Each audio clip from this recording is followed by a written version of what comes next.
With Lee in Virginia, A Story of the American Civil War, by G. A. Henty, narrated by John Bolin. This unabridged audiobook was produced in year 2001 by Tantor Media Incorporated, which holds the copyright thereto. Neither the recording nor any part thereof may be reproduced without the prior written consent of Tantor Media Incorporated. Please visit our website at www.tantor.com for information on our growing list of audiobook selections. The following author biography excerpt is courtesy of the Books and Writers website.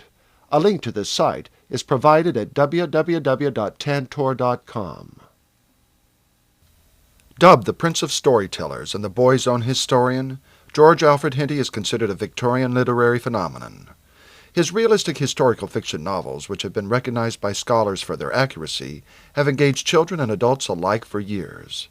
Henty's courageous heroes encounter many prominent historical figures, including Titus, Sir Francis Drake, Robert E. Lee, and Cortez, while conquering evil empires, fighting wars, discovering land, or searching for gold. Drawing on his own experiences fighting in the Crimean War and reporting as a foreign correspondent in Europe and Africa, he fashioned novels that encompass most historical periods from ancient Egypt to the Boer War. Henty was born on December 8, 1832, in Trumpington, England, and lived during the reign of Queen Victoria. He was educated at Cambridge, but left without a degree to serve in the Crimean War. Later, after several failed attempts at various careers, he found success in journalism, writing for newspapers and magazines. Henty was hired as a special correspondent to cover the Austro-Italian, Turkish-Serbian, and Franco-Prussian wars. He narrowly escaped death during the Italian conflict. After being found by Italian troops, he was thought to be an Austrian spy and was sentenced to be hanged. Fortunately, he was able to convince the commanding general that he was not a spy, and the sentence was overturned. Henty also participated in Garibaldi's Tyrolean campaigns and accompanied the Prince of Wales in his travels through India. During this time he combined his war experiences with his adventure-writing skill and produced several novels a year. Henty loved the sea and spent at least 6 months a year aboard his yacht during the last years of his life. He died on the yacht in 1902 in Weymouth, England. Preface. My dear lads, the Great War between the northern and southern states of America possesses a peculiar interest for us, not only because it was a struggle between two sections of a people akin to us in race and language, but because of the heroic courage with which the weaker party, with ill-fed, ill-clad, ill-equipped regiments, for 4 years sustained the contest with an adversary not only possessed of immense numerical superiority, but having the command of the sea, and being able to draw its arms and munitions of war from all the manufactories of Europe. Authorities still differ as to the rights of the case. The Confederates firmly believed that the states, having voluntarily united, retained the right of withdrawing from the Union when they considered it for their advantage to do so.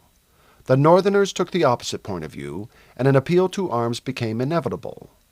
During the first 2 years of the war, the struggle was conducted without inflicting unnecessary hardship upon the general population. But later on, the character of the war changed, and the Federal armies carried widespread destruction wherever they marched. Upon the other hand, the moment the struggle was over, the conduct of the conquerors was marked by a clemency and generosity altogether unexampled in history, a complete amnesty being granted, and none, whether soldiers or civilians, being made to suffer for their share in the rebellion. The credit of this magnanimous conduct was to a great extent due to Generals Grant and Sherman, the former of whom took upon himself the responsibility of granting terms which, although they were finally ratified by his government, were at the time received with anger and indignation in the North. It was impossible, in the course of a single volume, to give even a sketch of the numerous and complicated operations of the war, and I have therefore confined myself to the central point of the great struggle, the attempts of the Northern armies to force their way to Richmond, the capital of Virginia, and the heart of the Confederacy. Even in recounting the leading events in these campaigns, I have burdened my story with as few details as possible, it being my object now, as always, to amuse as well as to give instruction in the facts of history.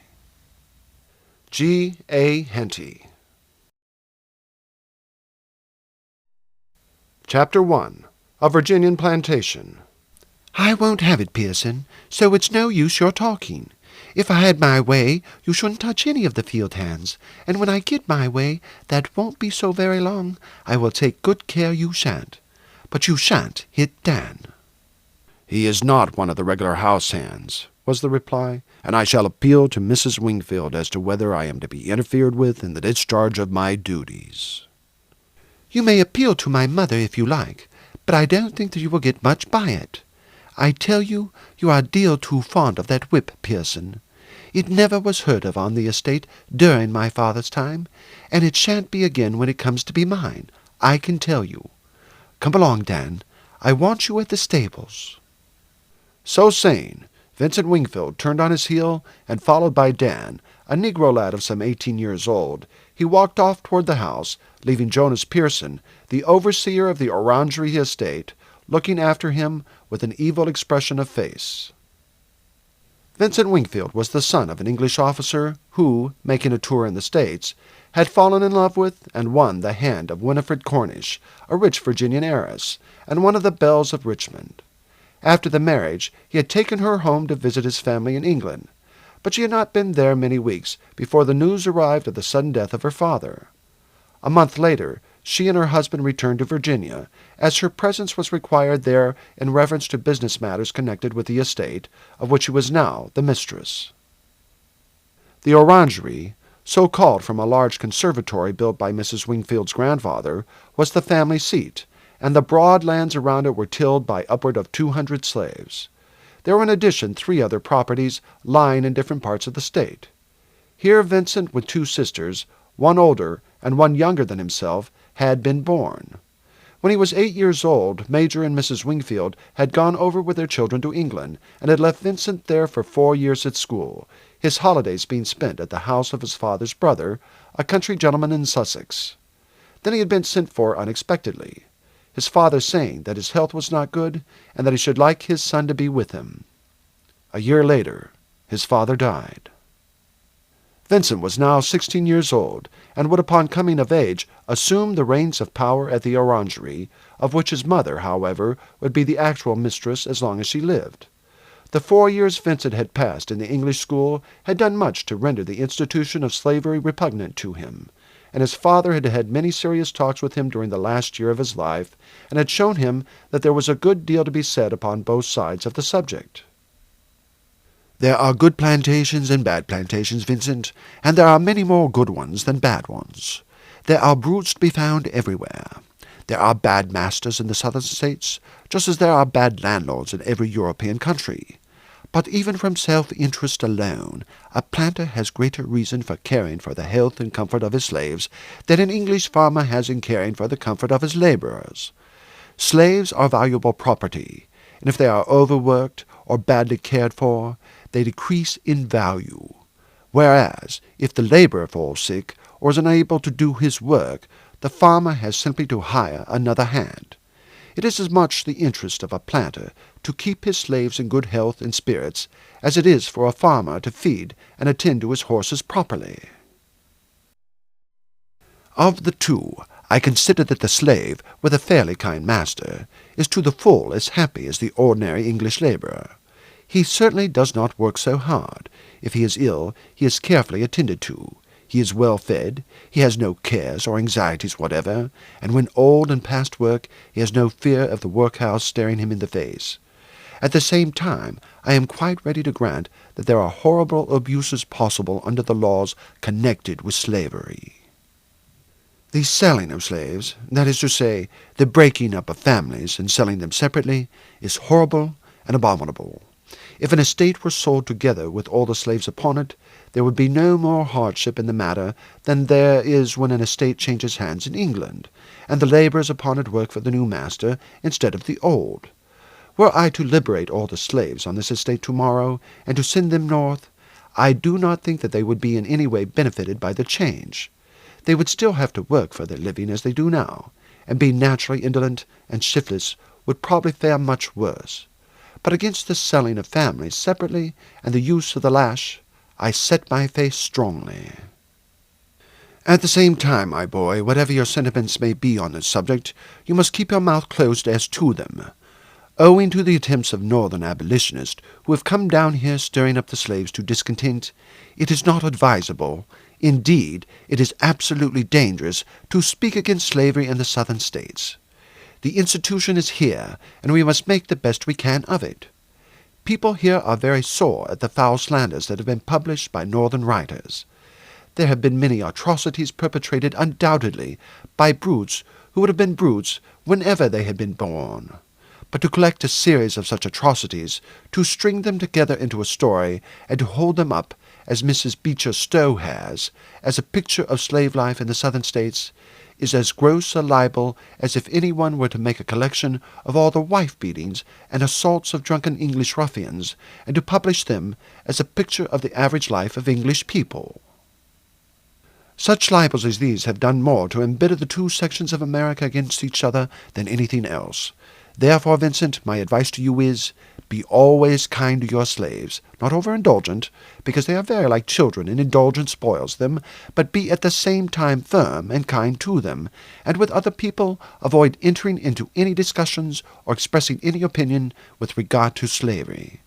You can do no good, and you can do much harm. Take things as you find them, and make the best of them. I trust that the time may come when slavery will be abolished. But I hope, for the sake of the slaves themselves, that when this is done, it will be done gradually and thoughtfully, for otherwise it would inflict terrible hardship and suffering upon them, as well as upon their masters. There were many such conversations between father and son, for feeling on the subject ran very high in the southern states, and the former felt that it was of the utmost importance to his son that he should avoid taking any strong line in the matter. Among the old families of Virginia, there was indeed far less feeling on this subject than in some of the other states. Knowing the good feeling that almost universally existed between themselves and their slaves, the gentry of Virginia regarded with contempt the calumnies of which they were the subject. Secure in the affection of their slaves, an affection which was afterward abundantly proved during the course of the war, they scarcely saw the ugly side of the question. The worst masters were the smallest ones. The man who owned 6 slaves was far more apt to extort the utmost possible work from them than the planter who owned 300 or 400. And the worst masters of all were those who, having made a little money in trade or speculation in the towns, purchased a dozen slaves, a small piece of land, and tried to set up as gentry.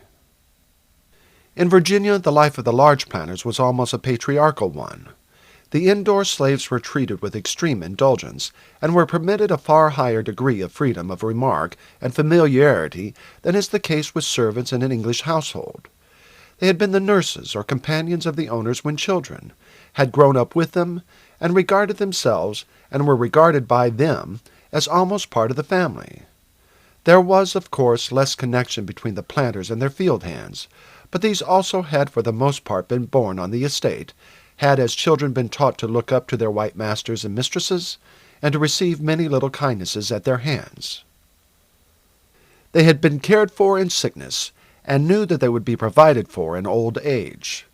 Each had his little allotment, and could raise fruit, vegetables, and fowls for his own use, or for sale in his leisure time. The fear of loss of employment, or the pressure of want, ever present to English laborers, had never fallen upon them. The climate was a lovely one, and their work far less severe than that of men forced to toil in cold and wet, winter and summer. The institution of slavery assuredly was capable of terrible abuses, and was marked in many instances by abominable cruelty and oppression. But taken all in all, the negroes on a well-ordered estate, under kind masters, were probably a happier class of people than the laborers upon any estate in Europe. Jonas Pearson had been overseer in the time of Major Wingfield, but his authority had at that time been comparatively small, for the Major himself personally supervised the whole working of the estate, and was greatly liked by the slaves, whose chief affections were, however, naturally bestowed upon their mistress, who had from childhood been brought up in their midst. Major Wingfield had not liked his overseer, but he had never had any ground to justify him making a change. Jonas, who was a northern man, was always active and energetic. All Major Wingfield's orders were strictly and punctually carried out, and although he disliked the man, his employer acknowledged him to be an excellent servant. After the Major's death, Jonas Pearson had naturally obtained greatly increased power and authority. Mrs. Wingfield had great confidence in him. His accounts were always clear and precise, and although the profits of the estate were not quite so large as they had been in her husband's lifetime, this was always satisfactorily explained by a fall in prices or by a part of the crops being affected by the weather.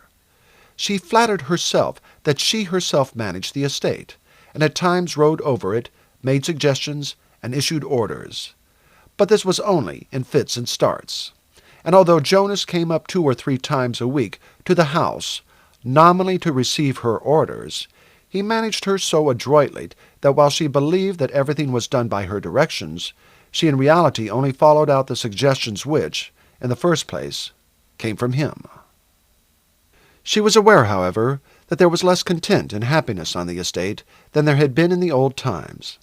Complaints had reached her from time to time of overwork and harsh treatment, but upon inquiring into these matters, Jonas had always such plausible reasons to give that she was convinced he was in the right, and that the fault was among the slaves themselves, who tried to take advantage of the fact that they no longer had a master's eye upon them, and accordingly tried to shirk work, and to throw discredit upon the man who looked after the interests of their mistress. And so gradually Mrs. Wingfield left the management of affairs more and more in the hands of Jonas, and relied more implicitly upon him. The overseer spared no pains to gain the good will of Vincent. When the latter declared that the horse he rode had not sufficient life and spirit for him, Jonas had set inquiries on foot, and had selected for him a horse which, for speed and bottom, had no superior in the state. One of Mrs. Wingfield's acquaintances, however, upon hearing that she had purchased the animal, told her that it was notorious for its vicious temper, and she spoke angrily to Jonas on the subject in the presence of Vincent. The overseer excused himself by saying that he had certainly heard that the horse was high-spirited and needed a good rider, and that he should not have thought of selecting it had he not known that Mr. Vincent was a first-class rider, and would not care to have a horse that any child could manage. The praise was not undeserved. The gentlemen of Virginia were celebrated as good riders, and Major Wingfield, himself a cavalryman, had been anxious that Vincent should maintain the credit of his English blood, and had placed him on a pony as soon as he was able to sit on one. A pony had been kept for his use during his holidays at his uncle's in England, and upon his return Vincent had, except during the hours he spent with his father, almost lived on horseback, either riding about the estate or paying visits to the houses of other planters. For an hour or more every day he exercised his father's horses in a paddock near the house, the Major being wheeled down in an easy-chair and superintending his riding. As these horses had little to do and were full of spirit, Vincent's powers were often taxed to the utmost, and he had many falls. But the soil was light, and he had learned the knack of falling easily, and from constant practice was able at the age of 14 to stick on firmly, even without a saddle, and was absolutely fearless as to any animal he mounted. In the 2 years which had followed, he had kept up his riding. Every morning after breakfast he rode to Richmond, 6 miles distant, put up his horse at some stable there, and spent 3 hours at school. The rest of the day was his own, and he would often ride off with some of his schoolfellows, who would also come in from a distance, and not return home till late in the evening. Vincent took after his English father, rather than his Virginian mother, both in appearance and character, and was likely to become as tall and brawny a man as the former had been when he first won the love of the rich Virginia heiress. He was full of life and energy, and in this respect offered a strong contrast to most of his schoolfellows of the same age. For although splendid riders and keen sportsmen, the planters of Virginia were in other respects inclined to indolence, the result partly of the climate, partly of their being waited upon from childhood by attendants ready to carry out every wish. He had his father's cheerful disposition and good temper, together with the decisive manner so frequently acquired by his service in the army, and at the same time he had something of the warmth and enthusiasm of the Virginian character. Good rider as he was somewhat surprised at the horse the overseer had selected for him. It was certainly a splendid animal, with great bone and power, but there was no mistaking the expression of its turned-back eye and the ears that lay almost flat on the head when anyone approached him. "It is a splendid animal, no doubt, Jonas," he said the first time he inspected it, "but he certainly looks as if he had a beast of a temper. I fear what was told my mother about him is no exaggeration, for Mr. Markham told me today, when I rode down there with his son, and said that we had bought Wildfire, that a friend of his had had him once, and only kept him for a week, for he was the most vicious brute he ever saw." "I am sorry I have bought him now, sir," Jonas said. "Of course, I should not have done so if I heard these things before, but I was told he was one of the finest horses in the country, only a little tricky, and as his price was so reasonable, I thought it a great bargain. But I see now I was wrong, and that it wouldn't be right for you to mount him, so I think we had best send him on Saturday to the market and let it go for what it will fetch. You see, sir, if you had been 3 or 4 years older, it would have been different. But naturally, at your age, you don't like to ride such a horse as that." "I shan't give it up without a trial," Vincent said shortly. "It is about the finest horse I ever saw, and if it hadn't been for its temper, it would be cheap at 5 times the sum you gave for it. I have ridden a good many bad-tempered horses for my friends during the last year, and the worst of them couldn't get me off." "Well, sir, of course, you will do as you please," Jonas said. "But please to remember, if any harm comes of it, that I strongly advise you not to have anything to do with it, and I did my best to dissuade you from trying." Vincent nodded carelessly, and then turned to the black groom. "Jake, get out that cavalry saddle of my father's, with the high cantle and pommel, and the rolls for the knees. It's like an armchair, and if one can't stick on that, one deserves to be thrown." While the groom was putting on the saddle, Vincent stood, patting the horse's head and talking to it, and then, taking its rein, led it down into the enclosure. "No, I don't want the whip," he said as Jake offered him one. "I have got the spurs, and likely enough the horse's temper may have been spoiled by knocking it about with the whip, but we will try what kindness will do with it first." "Me no like his look, Massa Vincent. He devil of a horse, that." "I don't think he has a nice temper, Jake, but people learn to control their temper, and I don't see why horses shouldn't. At any rate, we'll have a try at it. He looks as if he appreciates being patted and spoken to already. Of course, if you treat a horse like a savage, he will become savage. Now, stand out of the way." Gathering the reins together, and placing one hand upon the pommel, Vincent sprang into the saddle without touching the stirrups. Then he sat for a minute or two, patting the horse's neck. Wildfire, apparently disgusted at having allowed himself to be mounted so suddenly, lashed out viciously 2 or 3 times, and then refused to move.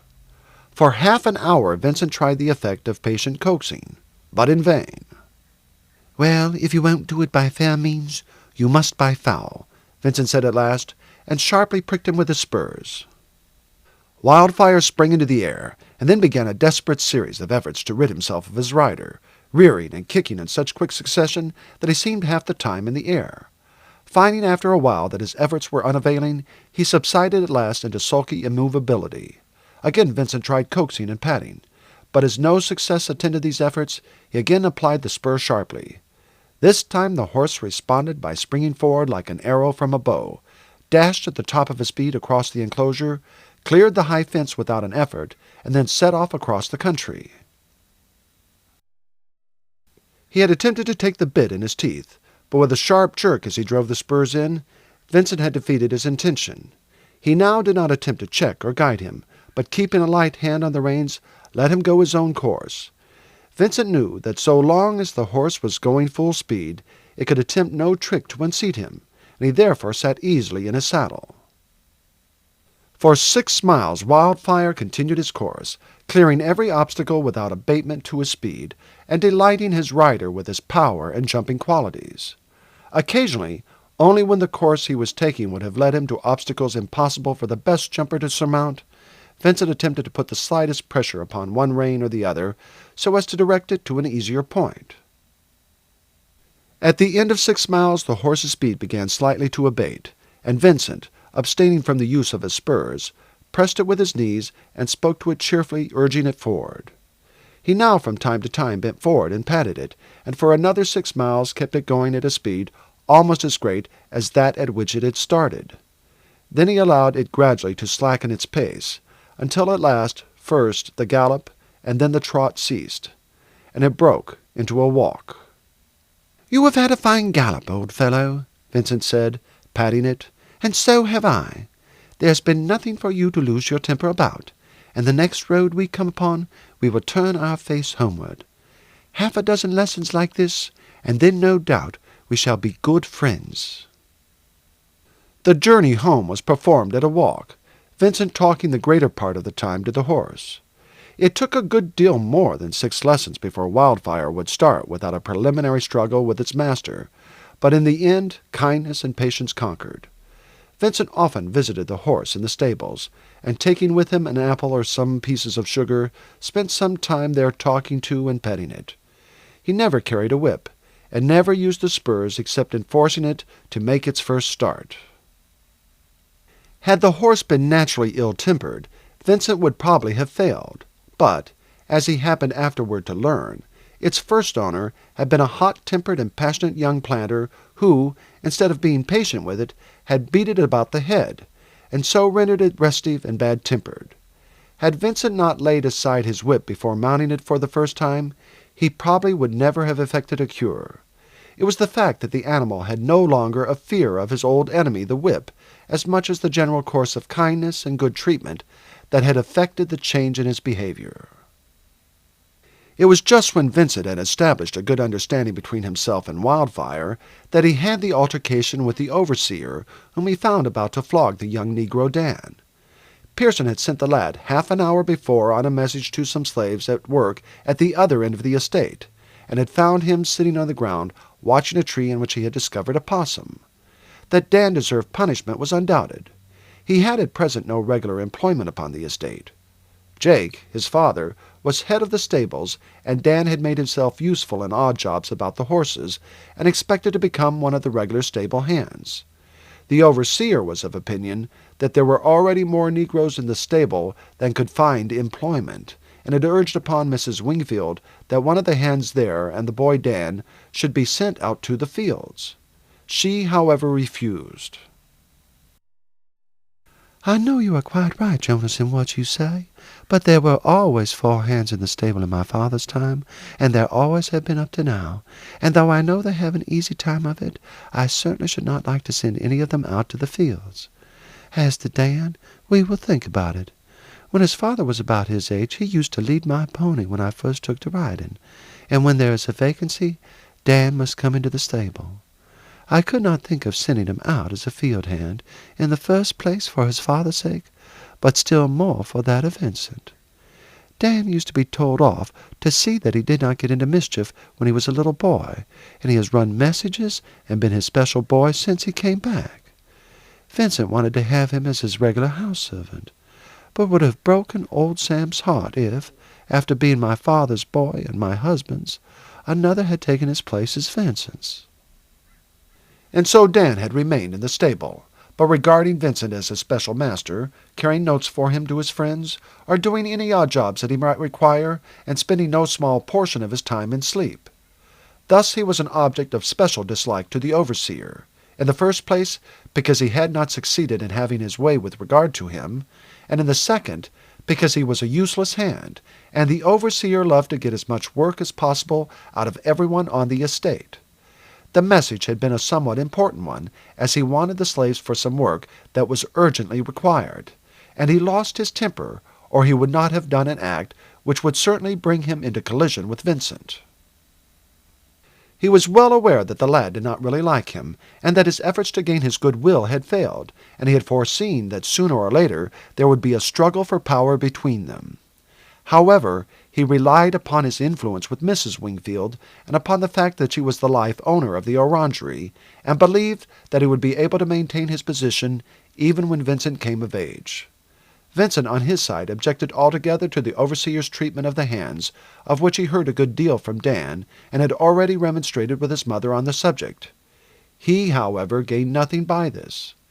Mrs. Wingfield had replied that he was too young to interfere in such matters, that his English ideas would not do in Virginia, and that naturally the slaves were set against the overseer, and that now Pearson had no longer a master to support him, he was obliged to be more severe than before to enforce obedience.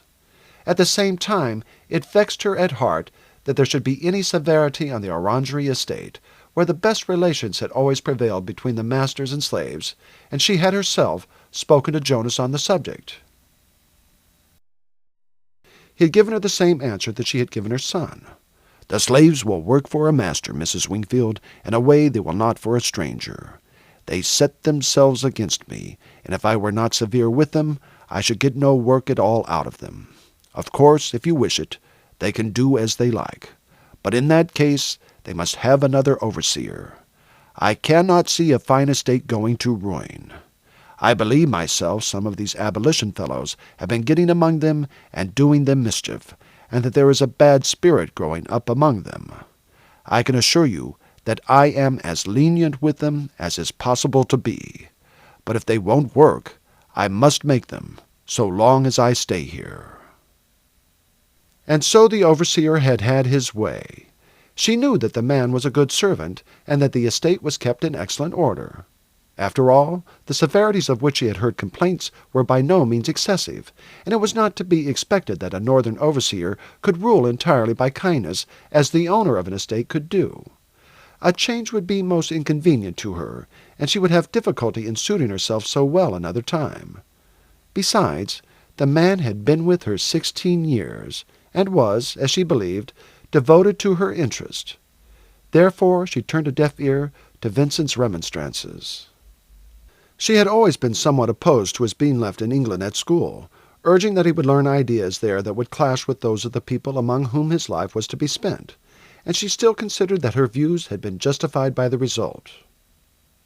The overseer was the first to give his version of the story about Dan's conduct, for on going to the house Vincent found his sisters, Rosa and Annie, in the garden, having just returned from a 2 days' visit to some friends in Richmond, and stayed chatting with them and listening to their news for an hour, and in the meantime Jonas had gone in and seen Mrs. Wingfield and told his story. "I think, Mrs. Wingfield," he said when he had finished, "that it will be better for me to leave you. It is quite evident that I can have no authority over the hands if your son is to interfere when I am about to punish a slave for an act of gross disobedience and neglect. I found that all the tobacco required turning, and now it will not be done this afternoon, owing to my orders not being carried out, and the tobacco will not improbably be injured in quality. My position is difficult enough as it is, but if the slaves see that instead of being supported, I am thwarted by your son, my authority is gone altogether. No overseer can carry on his work properly under such circumstances." "I will see to the matter, Jonas," Mrs. Wingfield said decidedly. "Be assured that you have my entire support, and I will see that my son does not again interfere." When, therefore, Vincent entered the house and began his complaint, he found himself cut short. "I have heard the story already, Vincent. Dan acted in gross disobedience, and thoroughly deserved the punishment Jonas was about to give him. The work of the estate cannot be carried on if such conduct is to be tolerated, and once for all I will permit no interference on your part with Jonas. If you have any complaints to make, come to me and make them. But you are not yourself to interfere in any way with the overseer. As for Dan, I have directed Jonas that the next time he gives cause for complaint, he is to go into the fields." Vincent stood silent for a minute. Then he said quietly, "Very well, mother. Of course you can do as you like, but at any rate I will not keep my mouth shut when I see that fellow ill-treating the slaves. Such things were never done in my father's time, and I won't see them done now. You said the other day you would get me a nomination to West Point as soon as I was 16. I should be glad if you would do so. By the time I have gone through the school, you will perhaps see that I have been right about Jonas." So saying, he turned and left the room and again joined his sisters in the drawing-room. "I have just told my mother that I will go to West Point, girls," he said. "Father said more than once that he thought it was the best education I could get in America." "But I thought you had made up your mind that you would rather stop at home, Vincent." "So I had, and so I would have done. But Mother and I differ in opinion. That fellow Jonas was going to flog Dan, and I stopped him this morning, and Mother takes his part against me. You know, I don't like the way he goes on with the slaves. They are not half so merry and happy as they used to be, and I don't like it. We shall have one of them running away next, and that will be a nice thing on what used to be considered one of the happiest plantations in Virginia. I can't make Mother out. I should have thought that she would have been the last person in the world to have allowed the slaves to be harshly treated." "I am sure we don't like Jonas more than you do, Vincent, but you see Mamma has to depend upon him so much. No, I don't think she can like it, but you can't have everything you like in a man, and I know she thinks he is a very good overseer. I suppose she could get another?" Vincent said he thought that there could not be much difficulty about getting an overseer. "There might be a difficulty in getting one she could rely on so thoroughly," Rosa said. "You see, a great deal must be left to him. Jonas has been here a good many years now, and she has learned to trust him. It would be a long time before she had the same confidence in a stranger, and you may be sure that he would have his faults, though perhaps not the same as those of Jonas.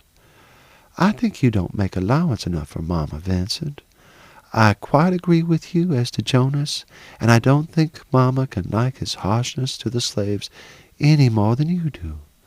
But everyone says what a difficulty it is to get a really trustworthy and capable overseer, and, of course, it is all the harder when there is no master to look after him." "Well, in a few years I shall be able to look after an overseer," Vincent said. "You might do so, of course, Vincent, if you liked, but unless you change a good deal, I don't think your supervision would amount to much.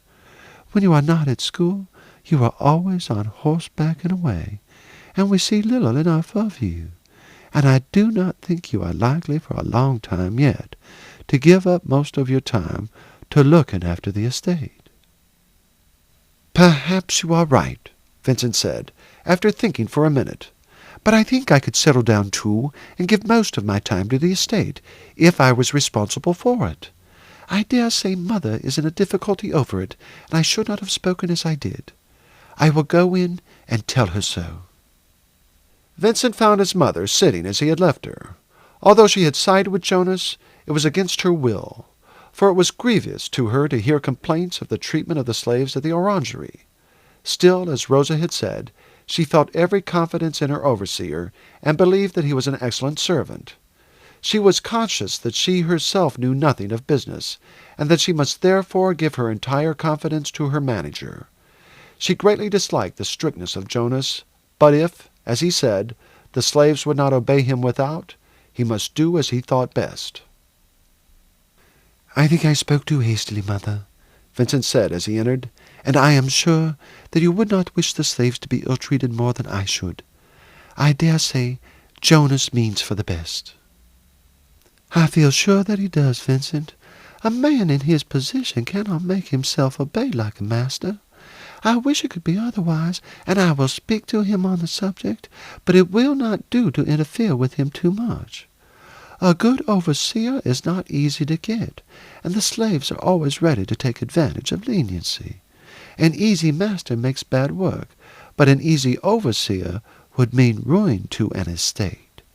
I am convinced that Jonas has our interests at heart, and I will tell him that I particularly wish that he will devise some other sort of punishment, such as depriving men who won't work of some of their privileges, instead of using the lash."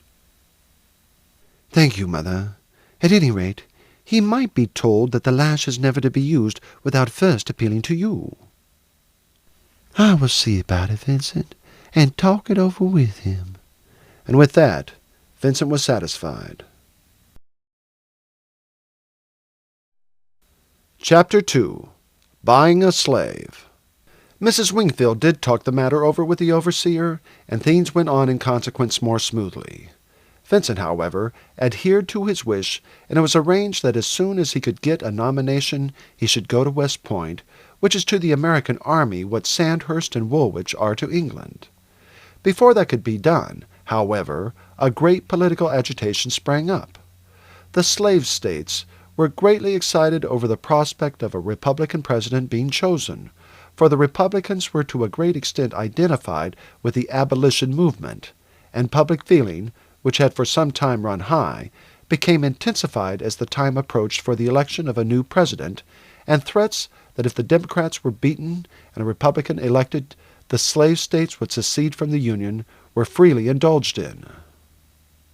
In Virginia, which was one of the most northern of the slave states, opinion was somewhat divided, there being a strong minority against any extreme measures being taken.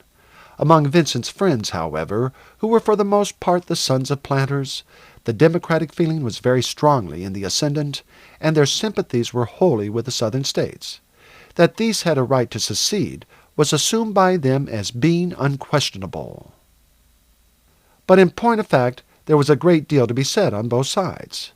The states which first entered the Union in 1776 considered themselves to be separate and sovereign states, each possessing power and authority to manage its own affairs, and forming only a federation in order to construct a central power, and so to operate with more effect against the mother country. 2 years later the Constitution of the United States was framed, each state giving up a certain portion of its authority, reserving its own self-government, and whatever rights were not specifically resigned. No mention was made in the Constitution of the right of a state to secede from the Union, and while those who insisted that each state had a right to secede, if it chose to do so, declared that this right was reserved, their opponents affirmed that such a case could never have been contemplated. Thus the question of absolute right had never been settled, and it became purely one of force. Early in November 1860 it became known that the election of Mr. Lincoln, the Republican candidate, was assured, and on the 9th of that month the representatives of South Carolina met at Charleston and unanimously authorized the holding of a state convention to meet in the third week in December. The announcement caused great excitement, for it was considered certain that the convention would pass a vote of secession, and thus bring the debated question to an issue. Although opinion in Virginia was less unanimous than in the more southern states, it was generally thought that she would imitate the example of South Carolina. On the day following the receipt of the news, Vincent, who had ridden over to the plantations of several of his friends to talk the matter over, was returning homeward when he heard the sound of heavy blows with a whip and loud curses, and a moment later a shrill scream in a woman's voice rose in the air. Vincent checked his horse mechanically with an exclamation of auger. He knew but too well what was going on beyond the screen of shrubs that grew on the other side of the fence bordering the road. For a moment he hesitated, and then muttering, "What's the use?" was about to touch the horse with the whip and gallop on, when the shriek again rose louder and more agonizing than before. With a cry of rage Vincent leaped from his horse, threw the reins over the top of the fence, climbed over it in a moment, and burst his way through the shrubbery. Close by a negro was being held by 4 others, 2 having hold of each wrist and holding his arms extended to full length, while a white lad, some 2 years Vincent's senior, was showering blows with a heavy whip upon him. The slave's back was already covered with wheals, and the blood was flowing from several places. A few yards distant, a black girl, with a baby in her arms, was kneeling on the ground screaming for mercy for the slave. Just as Vincent burst through the bushes, the young fellow, irritated at her cries, turned round and delivered a tremendous blow with the whip on her bare shoulders. This time no cry came from her lips, but the slave, who had stood immovable while the punishment was being inflicted upon himself, made a desperate effort to break from the men who held him. He was unsuccessful, but before the whip could again fall on the woman's shoulders, Vincent sprang forward, and seizing it, wrested it from the hands of the striker. With an oath of fury and surprise at his sudden interruption, the young fellow turned upon Vincent. "You are a coward and a blackguard, Andrew Jackson," Vincent exclaimed, white with anger. "You are a disgrace to Virginia, you ruffian." Without a word, the young planter, mad with rage at this interference, rushed at Vincent. but the latter had learned the use of his fist at his English school, and riding exercises had strengthened his muscles, and as his opponent rushed at him, he met him with a blow from the shoulder which sent him staggering back with the blood streaming from his lips. He again rushed forward, and heavy blows were exchanged, and they closed and grappled.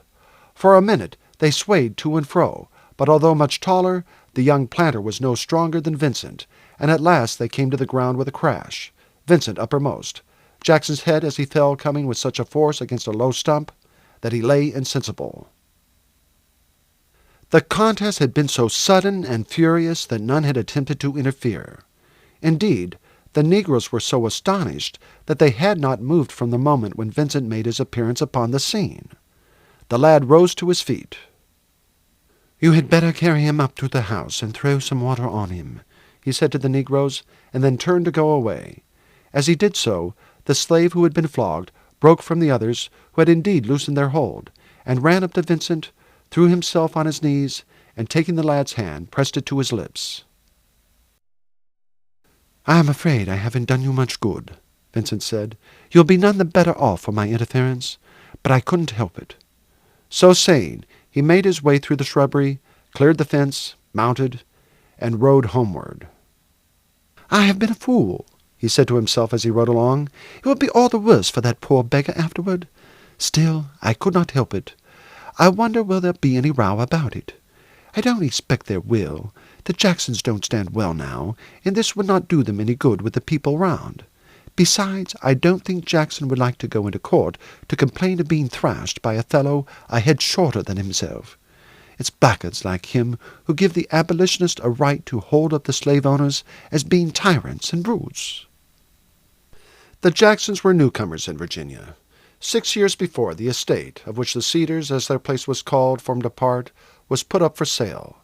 It was a very large one, and having been divided into several portions to suit buyers, the Cedars had been purchased by Jackson, who, having been very successful as a storekeeper at Charleston, had decided upon giving up the business and leaving South Carolina and settling down as a landowner in some other state.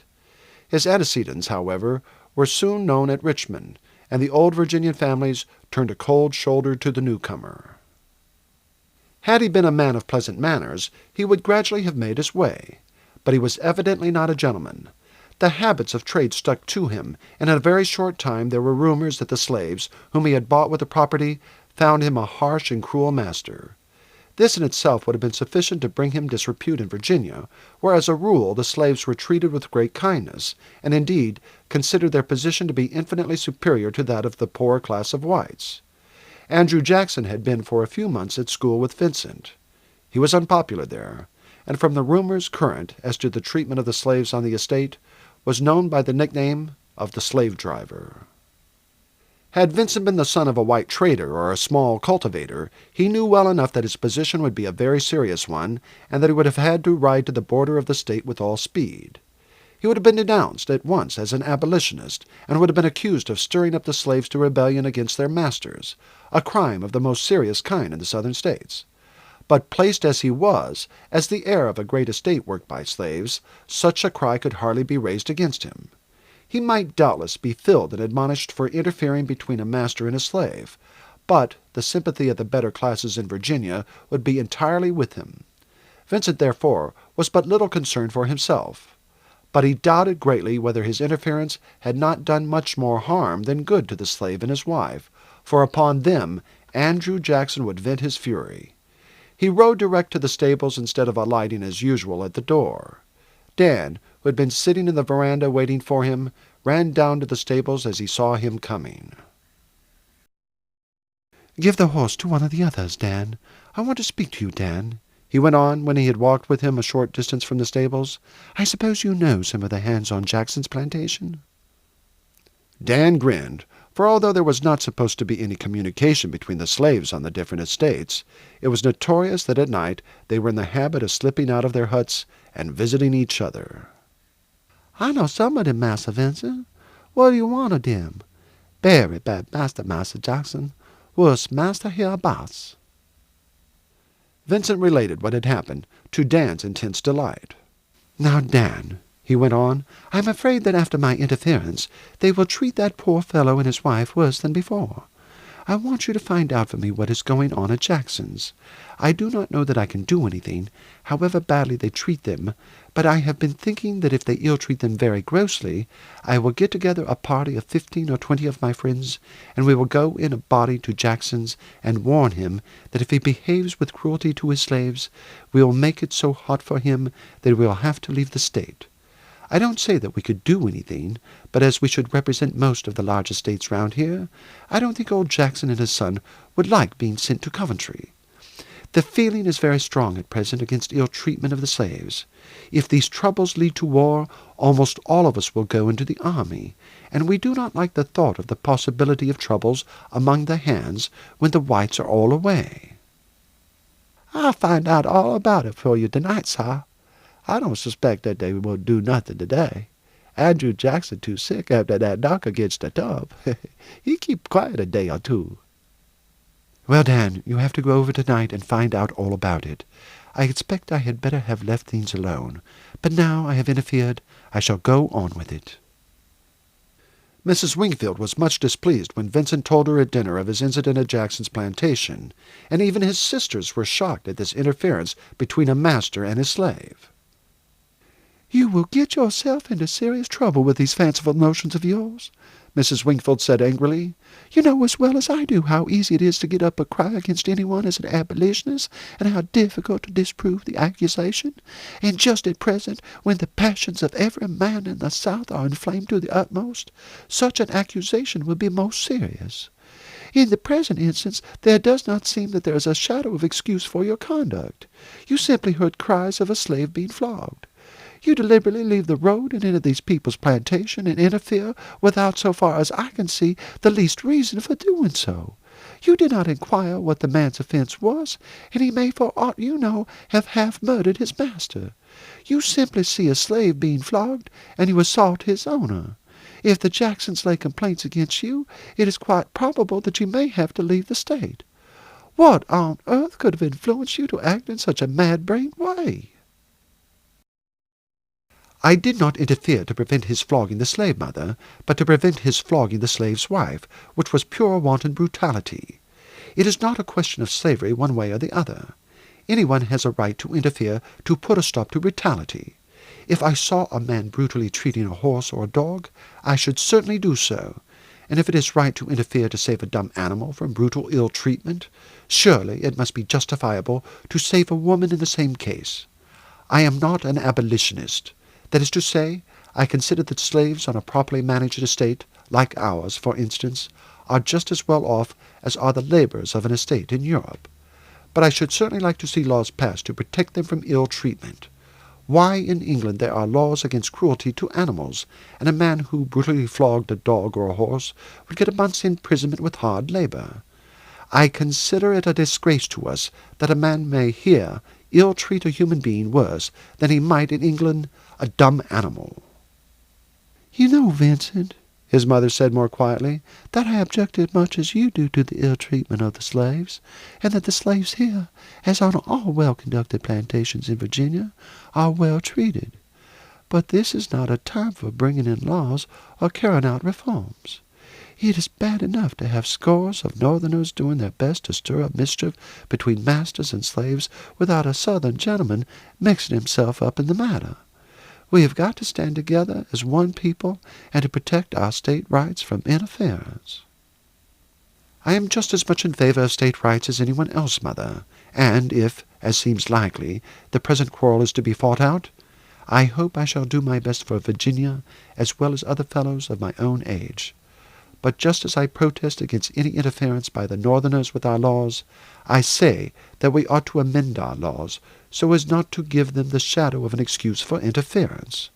It is brutes like the Jacksons who have afforded the materials for libels like Uncle Tom's Cabin upon us as a people, and I can't say that I am a bit sorry for having given that young Jackson what he deserved. Well, I hope there will be no trouble come of it, Mrs. Wingfield said. I shouldn't think the Jacksons would like the exposure of their doings which would be caused by bringing the matter into court. But if they do, you may be quite sure that a jury in Richmond at the present time would find against you. I don't suppose that they will do anything, Mother. But if they must, they must, and I don't suppose anything serious will come of it anyway. The next morning Vincent went down early to the stables. As he approached them, Dan came out to meet him. Well, Dan, what's your news? Very great barbara over at Jackson's last night, Massa Vincent. First of all, I crept round to the huts of the field hands. They all know nothing about it. But one of them, he goes off and gets to have a talk with a gal employed in the house who is in the habit of slipping out to see him. She say when the young and war carried in the old man go on furious, he bring suit against you. He have you punished very much, no saying what he not gonna do. After a time the young un come in. He listen to what the old man say for some time. Then he answer, no use going on like that. Said all the county families against us if we have suit. As to that infernal young villain, me pay him out some other way. Then the old man say he cut the flesh off the bones of that nigger. But the young one say, mustn't do that. You sure to hear about it and make great bobbery. Find some other way to punish him. Then they talk together for some time, but girl not here any more. Well, then, there will be no suit anyhow, Vincent said. As to paying me out some other way, I will look after myself, Dan. I believe that fellow Jackson is capable of anything, and I will be on the lookout for him.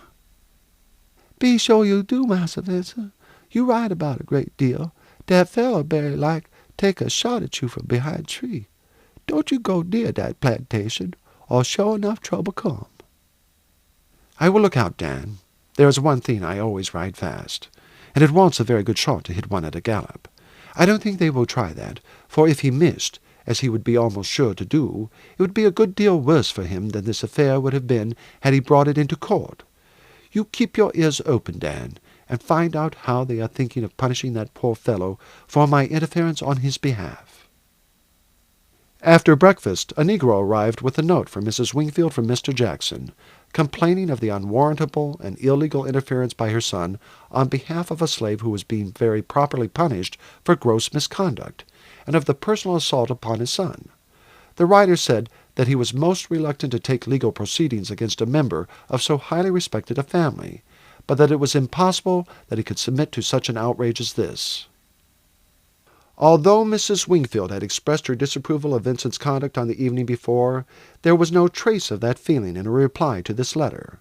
She wrote in the third person, coldly acknowledging the receipt of Mr. Jackson's letter, and saying that she had heard from her son of his interference to put a stop to one of those brutal scenes which brought discredit upon the Southern States, and that she considered he had most rightly punished Mr. Jackson, Jr., for his inhuman and revolting conduct, that she was perfectly aware the interference had been technically illegal, but that her son was fully prepared to defend his conduct if called upon to do so in the courts, and to pay any fine that might be inflicted for his suffering himself to be carried away by his righteous indignation. She ended by saying that as Mr. Jackson was a stranger in Virginia, he was perhaps not aware that the public sentiment of that state was altogether opposed to such acts of brutality as that of which his son had been guilty. What have you been doing to that fellow Andrew Jackson? One of Vincent's friends, a young fellow 2 years older than himself, said to him a few days later. There were a lot of us talking over things yesterday in Richmond, and he came up and joined in. Something was said about abolitionists, and he said that he should like to see every abolitionist in the state strung up to a tree. He was always pretty violent, as you know, but on the present occasion he went further than usual, and then went on to say that the worst and most dangerous abolitionists were not Northern men, but Southerners who were traitors to their state. He said, for example, there is that young Wingfield. He has been to England and has come back with his heart filled with abolitionist notions, and that such opinions at the present time were a danger to the state. 2 or 3 of us took the matter up, as you might guess, and told him he had better mind what he was saying, or it would be the worse for him. Harry Furness went so far as to tell him that he was a liar, and that if he didn't like that, he would have satisfaction in the usual way. Master Jackson didn't like it, but muttered something and slunk off. What's the matter between you? I should not have said anything about it, Vincent replied, if Jackson had chosen to hold his tongue. But as he chooses to go about attacking me, there is no reason why I should keep the matter secret." And then he related what had taken place. The young Virginian gave a low whistle. "I don't say I blame you, Wingfield, but I tell you, you might have got yourself into an awful mess if the Jacksons had chosen to take it up. You know how hard the feeling is at present, and it is a serious matter at any time to interfere between a master and his slaves in the Southern States. Of course, among us our feelings would all be against Jackson, but among the poorer class of whites, who have been tremendously excited by the speeches, both in the North and here, the cry of abolitionists at the present moment is like a red rag to a bull. However, I understand now the fellow's enmity to you. None of us ever liked him when he was at school with us. He is an evil-tempered brute, and I am afraid you may have some trouble with him. If he goes about talking as he did to us, he would soon get up a feeling against you. Of course it would be nonsense to openly accuse a member of an old Virginian family of being an abolitionist, but it would be easy enough to set a pack of the rough classes of the town against you, and you might get badly mauled if they caught you alone. The fellow is evidently a coward, or he would have taken up what Furness said. But a coward who is revengeful is a good deal more dangerous than an open foe. However, I will talk it over with some of the others, and we will see if we can't stop Andrew Jackson's mouth." The result of this was that the next day half a dozen of Vincent's friends wrote a joint letter to Andrew Jackson, saying that they regarded his statements respecting Vincent as false and calumnious, and that if he repeated them, they would jointly and severally hold him responsible, and that if, as a result of such accusations, any harm happened to Vincent, they should know where to look for the originator of the mischief and punish him accordingly. "You should be more careful, Andrew," his father said, as white with fury he showed him his letter. "It was you who were preaching prudence the other day, and warning me against taking steps that would set the whole country against us, and now you see you've been letting your tongue run, and have drawn this upon yourself. Keep quiet for the present, my son. All sorts of things may occur before long, and you will get your chance. Let this matter sleep for the present."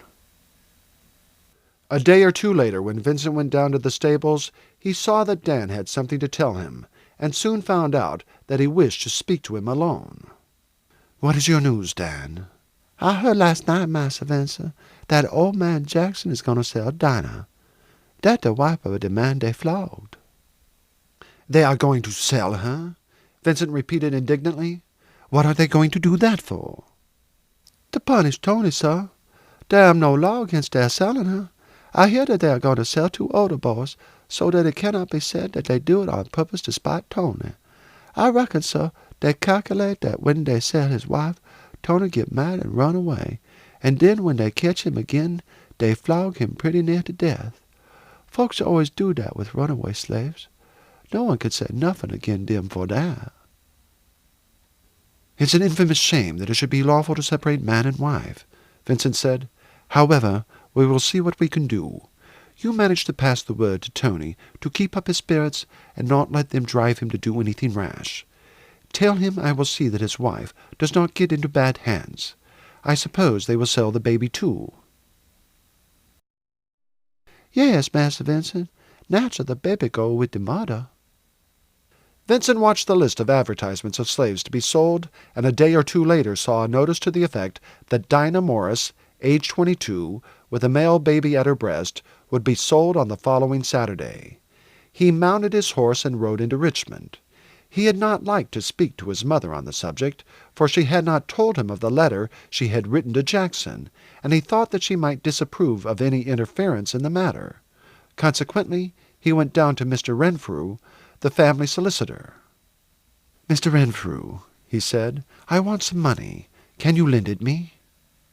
"You want money?" the solicitor said in surprise. "What on earth do you want money for? And if you want it, why don't you ask your mother for it? How much do you want?" "I don't know exactly. About $800, I should think, though it may be 1,000. I want to buy a slave." "You want to buy a slave?" repeated Mr. Renfrew. "What on earth do you want to buy a slave for? You have more than you want now at the orangery." It's a slave that man Jackson is going to sell next Saturday, on purpose to spite the poor creature's husband and drive him to desperation," said Vincent, then repeated the whole story of the circumstances that had led up to the sale. "It is all very abominable on the part of these Jacksons," Mr. Renfrew said, "but your interference was most imprudent, my young friend, and as you see, it has done harm rather than good. If you are so quixotic as to become the champion of every ill-treated slave in the state, your work is pretty well cut out for you." "I know that, sir," Vincent replied, smiling, "and I can assure you I did not intend to enter upon any such crusade. But you see, I have wrongly or rightly mixed myself up in this, and I want to repair the mischief which, as you say, I have caused. The only way I can see is to buy this negress and her baby." "But I do not see that you will carry out your object if you do, Vincent. She will be separated just as much from her husband if you buy her as if anyone else does. He is at one plantation, and she is at another, and were they 10 miles apart or 100, they are equally separated."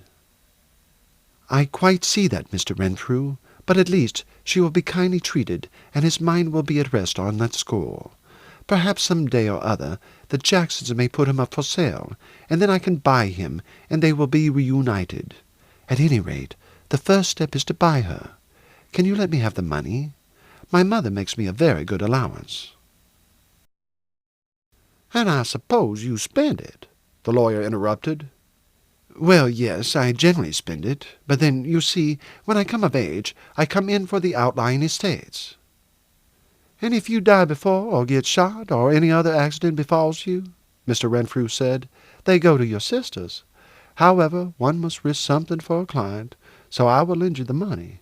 I had better put somebody up to bid for you, for after what has happened, the Jacksons would probably not let her go if they knew that you were going to be the purchaser." "Thank you very much," Vincent said warmly. "It will be a great weight off my mind." And with a light heart he rode back to the orangery. Vincent said nothing during the next 2 days to any of his friends as to the course the Jacksons were taking in selling Tony's wife, for he thought that if the news got about, some of his friends who had heard the circumstances might go down to the auction and make such a demonstration that Jackson would be obliged to withdraw Dinah from the sale, in which case he would no doubt dispose of her privately. On the Saturday he mounted his horse and rode into Richmond, telling Dan to meet him there. At the hour the sale was announced, he went to the yard where it was to take place. This was a somewhat quiet and secluded place, for although the sale of slaves was permitted by law in Virginia, at any rate these auctions were conducted quietly and with as little publicity as possible. For although the better classes still regarded slavery as a necessary institution, they were conscious that these sales, involving as they did the separation of families, were indefensible, and the more thoughtful would gladly have seen them abolished, and a law passed forbidding the sale of negroes, save as part and parcel of the estate upon which they worked, an exception only being made in the case of gross misconduct. Many of the slave owners, indeed, forbade all flogging upon their estates, and punished refractory slaves, in the first place, by the cutting off of the privileges they enjoyed in the way of holidays, and if this did not answer, threatened to sell them, a threat which was, in the vast majority of cases, quite sufficient to ensure good behavior. For the slaves were well aware of the difference between life in the well-managed establishments in Virginia and that in some of the other southern states. Handing his horse to Dan, Vincent joined a knot of 4 or 5 of his acquaintances who had strolled in from mere curiosity. There were some 30 or 40 men in the yard, a few of whom had come in for the purpose of buying, but the great majority had only attended for the sake of passing an idle hour. Slaves had fallen in value, for although all in the South professed their confidence that the law would never attempt by force of arms to prevent their secession, it was felt that slave property would in future be more precarious, for the North would not improbably repeal the laws for the arrest of fugitive slaves, and consequently all runaways who succeeded in crossing the border would be lost to their masters. Upon the other side of the yard, Vincent saw Andrew Jackson talking to 2 or 3 men who were strangers to him, and who, he guessed, were buyers from some of the more southern states. There were in all 12 lots to be disposed of. Of these 2 or 3 were hands who were no longer fit for field work, and who were bought at very low prices by men who owned but a few acres of land and who could utilize them for odd jobs requiring but little strength. Then there was a stir of attention. Dinah Moore took her stand upon the platform with her baby in her arms. The message which Dan had conveyed from Vincent to her husband had given her some hope, and though she looked scared and frightened as she clasped her babe to her breast, she was not filled with such utter despair as would otherwise have been the case. The auctioneer stated the advantages of the lot in the same businesslike tone as if he had been selling a horse. Lot 6, Negro wench, Dinah, age 22, with male child. Strong and well made, as you see, gentlemen, fit for field work, or could be made a useful hand about a house, said to be handy and good-tempered. Now, gentlemen, what shall we say for this desirable lot? One of the men standing by Andrew Jackson bid $100. The bid was raised to $150 by a rough-looking fellow standing in front of the platform. For some time the bidding was confined to these 2, and it rose until it reached $750, at which point the man near the platform retired, and there was a pause. Vincent felt uncomfortable. He had already been round to Mr. Renfrew, who had told him that he had deputed an agent to buy, and until the man near the platform stopped, he had supposed that he was the solicitor's agent. "Now, gentlemen," the auctioneer said, "surely you are not going to let this desirable piece of property go for $750. She would be cheap at double the price. I have sold worse articles for $3,000. "I will go another $25. A tall man in homespun and a broad planter's straw hat said quietly. The contest now recommenced, and by bids of $25 at a time, the amount was raised to $1,250. "That's enough for me," the man standing by Andrew Jackson said.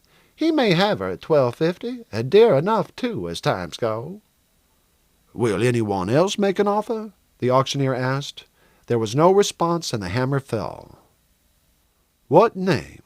"Nathaniel Foster," the tall man said, and advancing to the table, he counted out a roll of notes and gave them to the auctioneer, who handed to him a formal note certifying to his having duly and legally purchased Dinah Moore and her infant, late the property of Andrew Jackson, Esquire, of the Cedars, State of Virginia. The purchaser had evidently made up his mind beforehand to secure the lot, for he handed a parcel he had been holding to Dinah and said briefly, "Slip those things on, my lass." This audiobook is continued on CD number 2. CD number 2. The poor girl, who had before been simply attired in the scantiest of petticoats, retired to a corner of the yard and speedily came forward again dressed in a neat cotton gown. There were several joking remarks made by the bystanders, but Dinah's new master took no notice of them, but with a motion of his hand to her to follow him, walked out of the yard. A minute later Vincent followed, and although he had no doubt that the man was the agent Mr. Renfrew had employed, he did not feel thoroughly satisfied until he saw them enter the lawyer's office. He quickly followed. They had just entered the private room of Mr. Renfrew. "That's right, Wingfield," the lawyer said. "You see we have settled the business satisfactorily, and I think you have got a fairly cheap bargain. Just wait a moment, and we will complete the transaction." Dinah gave a start as Vincent entered, but with the habitual self-repression of a slave, she stood quietly in the corner to which she had withdrawn at the other end of the room. The lawyer was busy drawing up a document, and touching the bell, ordered a clerk to go across to Mr. Rollins, Justice of the Peace, and ask him to step across the road. In a minute Mr. Rollins entered. "I want you to witness the deed of sale of a slave," Mr. Renfrew said. "Here are the particulars. Nathaniel Foster sells to Vincent Wingfield his slave, Dinah Moore, and her male infant, for the sum of $1,400. These are the parties. Foster, sign this receipt." The man did so. The justice put his signature as witness to the transaction, dropped into his pocket the fee of $5 that the lawyer handed to him, and without a word strolled out again. "There, Dinah," Mr. Renfrew said. "Mr. Wingfield is now your master." The girl ran forward, fell on her knees before Vincent, seized his hand and kissed it, sobbing out her thanks as she did so. "There, that will do, Dinah," the lawyer said, seeing that Vincent was confused by her greeting. "I think you are a lucky girl, and have made a good exchange for the orangery instead of the cedars. I don't suppose you will find Mr. Wingfield a very hard master. What he is going to do with you, I am sure I don't know." Vincent now went to the door, and called in Dan, and told him to take Dinah to the orangery. Then mounting his horse, he rode off home to prepare his mother for the reception of his new purchase. Chapter 3. Aiding a Runaway. "Well, you are an extraordinary boy, Vincent," Mrs. Wingfield said, as her son told her the story, while his sisters burst into fits of laughter at the idea of Vincent owning a female slave with a baby. "Why did you not tell me that you wanted the money instead of going to Mr. Renfrew? I shall tell him I am very angry with him for letting you have it for such a purpose." "I was not sure whether you would let me have it, mother, and if you had refused, and I had got it afterward from Mr. Renfrew, I should not have liked to bring her home here." "That would have been fun," Annie said. "Fancy Vincent's troubles with a female slave on his hands and nowhere to put her. What would you have done, Vincent?" "I suppose I could have got a home for her somewhere," Vincent said quietly. "I don't think there would have been any difficulty about that. Still, I am glad I didn't have to do so, and one slave more or less can make no difference here." "Not at all," Mrs. Wingfield said. "I dare say Chloe will find something for her to do in the way of washing and such other light work that she is fit for about the house. It is not that, but it is years since a slave was brought into the orangery, never since I can remember. We raise more than we want ourselves, and when I see all those children about, I wonder sometimes what on earth we are to find for them all to do. Still, it was a scandalous thing of that man Jackson, selling the girl to punish her husband, and as you say, it was your foolish interference in the matter that brought it about. So I do not know that I can blame you for doing what you can to set the matter straight. Still, except that the knowledge that she is here and will be well treated will be a comfort to the man, I do not see that he will be much the better off, unless indeed the Jacksons should try to sell him also, in which case I suppose you would want to buy him." "I am afraid they won't do that, mother. Still, somehow or other, in time, they may come together again." "I don't see how they can, Vincent. However, we need not think of that now. At any rate, I hope there will be no further opportunity for your mixing yourself up in this business. You have made 2 bitter enemies now, and although I do not see that such people as these can do you any harm, it is always well not to make enemies, especially in times like these when no one can foresee exactly what may occur." And so Dinah Moore became an inmate of the orangery, and though the girls had laughed at their brother, they were very kind to her when she arrived with Dan, and made much of her and of her baby.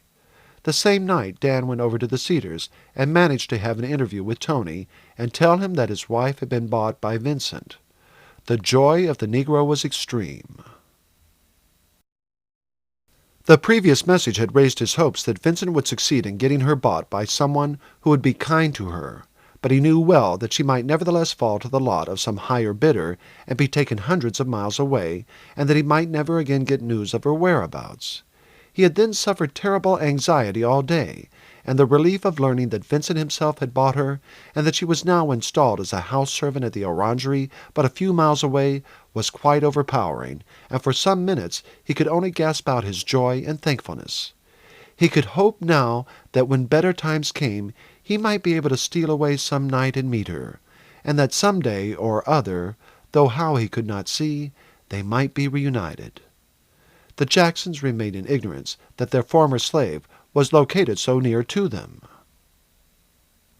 It was for this reason that Mr. Renfrew had instructed his agent to buy her in his own name instead of that of Vincent, and the Jacksons, having no idea of the transfer that had subsequently taken place, took no further interest in the matter, believing that they had achieved their object of torturing Tony and avenging upon him the humiliation that Andrew had suffered at Vincent's hands. Had they questioned their slaves, and had these answered them truly, they would have discovered the facts.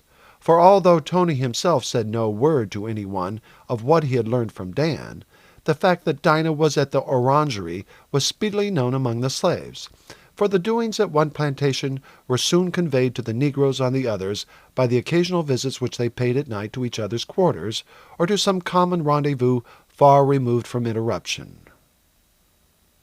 Occasionally Tony and Dinah met.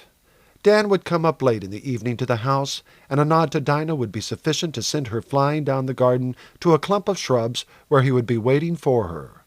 At these stolen meetings they were perfectly happy, for Tony said no word to her of the misery of his life, how he was always put to the hardest work and beaten on the smallest pretext, how in fact his life was made so unendurable that the idea of running away and taking to the swamps was constantly present to him. As to making his way north, it did not enter his mind as possible. Slaves did indeed at times succeed in traveling through the northern states and making their way to Canada, but this was only possible by means of the organization known as the Underground Railway, an association consisting of a number of good people who devoted themselves to the purpose, giving shelter to fugitive slaves during the day and then passing them on to the next refuge during the night. For in the northern states as well as the southern, any Negro unprovided with papers showing that he was a free man was liable to be arrested and sent back to the South a prisoner, large rewards being given to those who arrested them. As he was returning from one of these interviews with his wife, Tony was detected by the overseer, who was strolling about round the slaves' quarters, and was next morning flogged until he became insensible. So terrible was the punishment that for some days he was unable to walk. As soon as he could get about, he was again set to work, but the following morning he was found to be missing. Andrew Jackson at once rode into Richmond, and in half an hour placards and handbills were printed offering a reward for his capture. These were not only circulated in the neighborhood, but were sent off to all the towns and villages through which Tony might be expected to pass in the endeavor to make his way north. Vincent soon learned from Dan what had taken place. "You have no idea, I suppose, Dan, as to which way he is likely to go?" Dan shook his head. "Me suppose, massa, dat most likely he gone and hidden in the great woods by the James River. Very difficult to find him there." Difficult to find him, no doubt, Vincent agreed, but he could not stop there long. He would find nothing to eat in the woods, and though he might perhaps support himself for a time on corn or roots from the clearings scattered about through the James Peninsula, he must sooner or later be caught. "Dar are runaways in dem woods now, Massa Vincent," Dan said. "Some of dem have been there for a month." "But how do they live, Dan?" "Well, sir, you see they have friends on the plantations, and sometimes at night one of the slaves will steal away with a basket of yams and corn cakes and other things, and put them down in a certain place in the forest, and next morning, sure enough, they will be gone. Dangerous work that, massa, because if they caught with food, it known for sure that they carry it to a runaway, and then you know they pretty well flog the life out of them." "Yes, I know, Dan. It is a very serious matter, hiding a runaway slave, and even a white man would be very heavily punished, and perhaps lynched if caught in the act. Well, make what inquiries you can among the slaves, and find out if you can whether any of those Jacksons have any idea which way Tony has gone. But do not go yourself on to Jackson's place. If you were caught there now, it would be an awkward matter for the both of us." "I will find out, Massa Vincent, but I don't suppose Tony said a word to any of the others. He know well enough that the Jacksons question every one pretty sharp, and perhaps flog them all round to find out if they know anything. He keep it to himself about going away for sure." The Jacksons kept up a vigorous hunt after their slave, and day after day parties of men ranged through the woods, but without discovering any traces of him. Bloodhounds were employed the first day, but before these could be fetched from Richmond, the scent had grown cold, for Tony had gone off as soon as the slaves had been shut up for the night, and had, directly he left the hut, wrapped leaves round his feet, Therefore the hounds, when they arrived from Richmond, were unable to take up the scent. A week after Tony's escape, Vincent returned late one evening from a visit to some friends. Dan, as he took his horse, whispered to him, "Stop a little on your way to house, Massa Vincent. Me have something to tell you." "What is it, Dan?" Vincent asked, as the lad, after putting up his horse in the stable, came running up to him. "Me have seen Tony, sir. He in the shrubs over there. He want to see Dinah, but me no take message till me tell you about him. He have starved, sir. Me give him some yams." "That's right, Dan." "He pretty nigh desperate, sir. He say they hunt him like wild beasts." "I will see him, Dan. If I can help him in any way, I will do so. Unfortunately, I do not know any of the people who helped to get slaves away, so I can give him no advice as to the best way to proceed. Still, I might talk it over with him. When I have joined him, do you go up to the house and tell Chloe from me to give you a pile of corn cake. It's no use giving him flour, for he would be afraid to light a fire to cook it. Tell her to give you, too, any cold meat there may be in the house. Don't tell Dinah her husband is here till we have talked the matter over." Dan led Vincent up to a clump of bushes. "It am all right, Tony," he said. "Here's Massa Vincent come to see you." The bushes parted, and Tony came out into the full moonlight. He looked haggard and worn. His clothes were torn into strips by the bushes. "My poor fellow," Vincent said kindly, "I am sorry to see you in such a state." A great sob broke from the black. "The Lord bless you, sir, for your goodness and for saving Dinah from the hands of those devils. Now she's safe with you and the child. Tony don't care very much what come to him. The sooner he dead, the better. He wished that one day when they flog him, they had killed him altogether. Then all the trouble at an end. They hunted him every day with dogs and guns, and soon they catch him. No can go on much longer like this. Today me nearly give myself up. Then me thought me like to see Dinah once more to say goodbye. So make great effort and ran a bit further."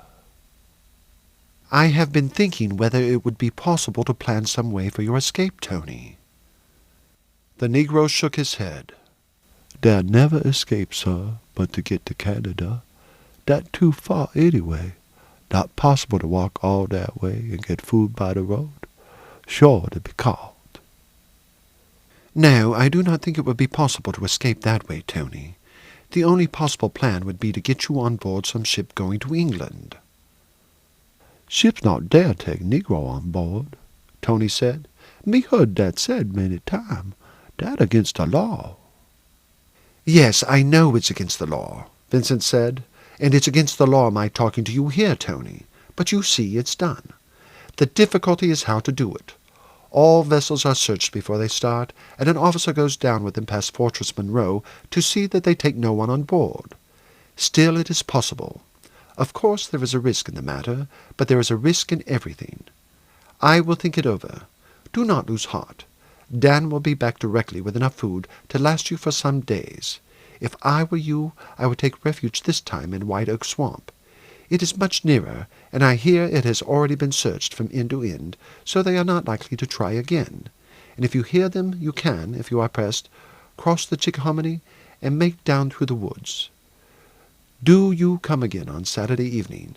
That will give me 4 days to see what I can do. I may not succeed, you know, for the penalty is so severe against taking Negroes on board that I may not be able to find anyone willing to risk it. But it is worth trying." "The Lord bless you, sir," Tony said. "I will do just what you told me, but don't you run no risk for me. My life ain't worth that." "I will take care, Tony. And now here comes Dan with the provisions." "Can I see Dinah, sir?" Tony pleaded. "I think you had better not," Vincent replied. "You see, the Jacksons might at any moment learn that she is here, and then she might be questioned whether she had seen you since your escape, and it would be much better for her to be able to deny having done so. But you shall see her next time you come, whether I am able to make any arrangements for your escape or not. I will let her know tomorrow morning that I have seen you and that you are safe at present." The next morning Vincent rode over to City Point, where ships with a large draft of water generally brought up, either transferring their goods into smaller craft to be sent up by river to Richmond, or to be carried on by rail through the town of Petersburg. Leaving his horse at a house near the river, he crossed the James in a boat to City Point. There were several vessels lying here, and for some hours he hung about the wharf, watching the process of discharging. By the end of that time he had obtained a view of all the captains, and had watched them as they gave their orders, and had at last come to the conclusion as to which would be the most likely to suit his purpose. Having made up his mind, he waited until one he had fixed upon came ashore. He was a man of some 35 years old, with a pleasant face and a good-natured smile. He first went into some offices on the wharf, and half an hour later came out and walked toward the railway station. Vincent at once followed him, and as he overtook him, said, "I want very much to speak to you, sir, if you could spare me a minute or two." "Certainly," the sailor said with some surprise. "The train for Petersburg does not go for another half-hour. What can I do for you?" "My name is Vincent Wingfield. My father was an English officer, and my mother is the owner of some large estates near Richmond. I am most anxious to get a person in whom I am interested on board ship, and I do not know how to set about it." "There's no difficulty about that," the captain said, smiling. "You have only to go to an office and pay for his passage to where he wants to go."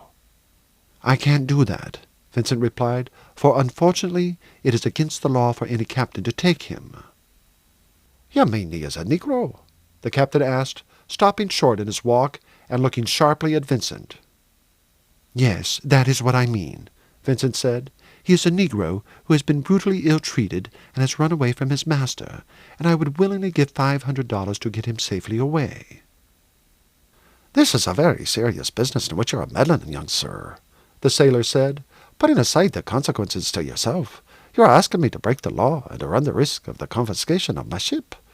Even if I were willing to do what you propose, it would be impossible, for the ship will be searched from end to end before the hatches are closed, and an official will be on board until we discharge the pilot after getting well beyond the mouth of the river."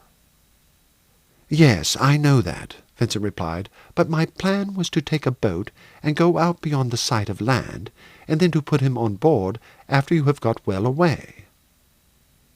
"That might be managed, certainly," the captain said.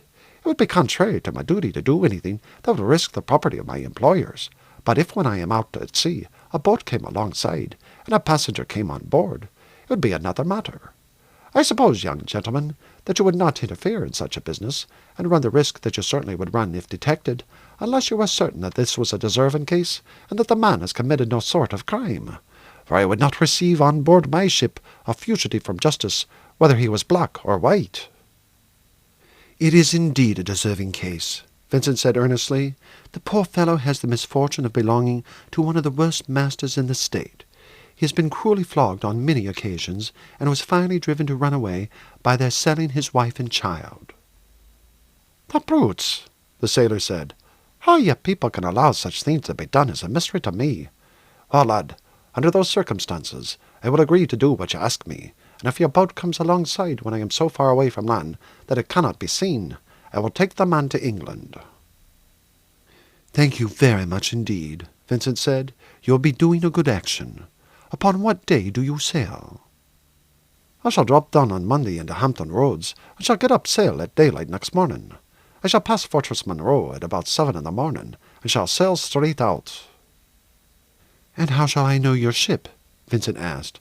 "There may be others starting just about the same time." The sailor thought for a moment. "When I am 4 or 5 miles out, I will hoist my owner's flag at the foremasthead.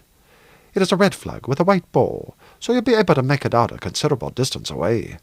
You must not be less than 10 or 12 miles out, for the pilot often does not leave the ship till she is some miles past Fortress Monroe, and the official will not leave the ship till he does. I will keep a sharp lookout for you, but I cannot lose my time in waiting. If you do not come alongside, I shall suppose that you have met with some interruption to your plans." "Thank you very much, sir. Unless something goes wrong, I shall be alongside on Tuesday." "That's settled, then," the captain said, "and I must be off, or else I shall lose my train. By the way, When you come alongside, do not make any sign that you have met me before. It is just as well that none of my crew should know that this is a planned thing, for if we ever happen to be put in here again, they might blab about it, and it is just as well not to give them the chance. Goodbye, my lad. I hope that all will go well. But you know, you are doing a very risky thing, for the assisting of a runaway slave to escape is about as serious an offence as you can commit in these parts. You might shoot half a dozen men and get off scot-free, but if you are caught aiding a runaway to escape, there is no saying what might come of it. After taking leave of the captain, Vincent recrossed the river and rode home. He had friends whose fathers' estates bordered some on the James and others on the York River, and all of these had pleasure boats. It was obviously better to go down the York River and thence round to the mouth of the James at Fortress Monroe, as the traffic on the York was comparatively small, and it was improbable that he would be noticed either going down or returning. He had at first thought of hiring a fishing boat from some of the free negroes who made their living on the river, but he finally decided against this, for the fact of the boat being absent so long would attract its owner's attention, and in case any suspicion arose that the fugitive had escaped by water, the hiring of a boat by one who had already befriended the slave, and his absence for so long a time, would be almost certain to cause suspicion to be directed toward him. He therefore decided upon borrowing a boat from a friend, and next morning rode to the plantation of the father of Harry Furnace, this being situated on a convenient position on the Pamunkey, one of the branches of the York River. "Are you using that sailing boat of yours at present, Harry? Because if not, I wish you would let me have the use of it for a week or so." "With pleasure, Vincent, and my fishing lines and nets as well, if you like. We very seldom use the boat. Do you mean to keep it here, or move it higher up the river, where it would be more handy for you, perhaps?" "I think I would rather leave it here, Furnace. A mile or two extra to ride makes no difference. I suppose it's in the water?" "Yes, at the foot of the boat-house stairs. There's a padlock and chain. I'll give you the key so you can go off whenever you like without bothering to come up to the house. If you just call in at the stable as you ride by, one of the boys will go down with you and take your horse and put him up till you can come back again." "That will do capitally," Vincent replied. "It is some time since I was on the water, and I seem to have a fancy for a change at present. One is sick of riding into Richmond and hearing nothing but politics talked of all day. Don't be alarmed if you hear at any time that the boat has not come back at night, for if the tide and wind are unfavorable at any time, I might stop at Cumberland for the night." "I have often had to do that," Furnace said. "Besides, if you took it away for a week, I don't suppose anyone would notice it, for no one goes down to the boat-house unless to get the boat ready for a trip." The next day Vincent rode over to his friend's plantation, sending Dan off an hour beforehand to bail out the boat and get the masts and sails into her from the boat-house. The greater part of the next 2 days was spent on the water, sometimes sailing, sometimes fishing. The evening of the second of these days was that upon which Vincent had arranged to meet Tony again, and an hour after dark he went down through the garden to the stable, for that was the time the fugitive was to meet him, for he could not leave his place of concealment until night fell. After looking at the horses and giving some instructions to the negroes in charge, he returned to the shrubbery, and, sending Dan up to summon Dinah, he went to the bushes where he had before met Tony. The negro came out as he approached. "How are you, Tony?" "Much better than I was, massa. I have not been disturbed since I saw you, and thanks to that, and the good food and the massa's kind words, I'm stronger and better now, and ready to do whatever massa think best." "Well, Tony, I am glad to say that I think I have arranged a plan by which you will be got safely out of the country. Of course, it may fail, but there is every hope of success. I have arranged for a boat, and shall take you down the river, and put you on board a ship bound for England." The black clapped his hands in delight at the news. "When you get there, you will take another ship out to Canada, and as soon as I learn from you that you are there, and what is your address, I will give Dinah her papers of freedom, and send her on to you." "Oh, massa, it is too much," Tony said, with the tears running down his cheeks. "Too much joy altogether." "Well, I hope it will all come right, Tony. Dinah will be here in a minute or two. Do not keep her long, for I do not wish her absence from the house to be observed just now. Now listen to my instructions. Do you know the plantation of Mr. Furnace on the Pamunkey near Coal Harbor?" "No, sir, but me can find out." "No, you can't, because you can't see anyone or ask questions." "Very well, then. You must be here again tomorrow night at the same hour. Dan will meet you here and act as your guide. He will presently bring you provisions for tomorrow. Be sure you be careful, Tony, and get back to your hiding-place as soon as you can, and be very quiet tomorrow until it is time to start. It would be terrible if you were to be caught now, just as we have arranged for you to get away." On the following afternoon, Vincent told his mother that he was going over that evening to his friend Furnace, as an early start was to be made next morning. They intended to go down the river as far as Yorktown, if not further. That he certainly should not be back for 2 days, and probably might be even longer.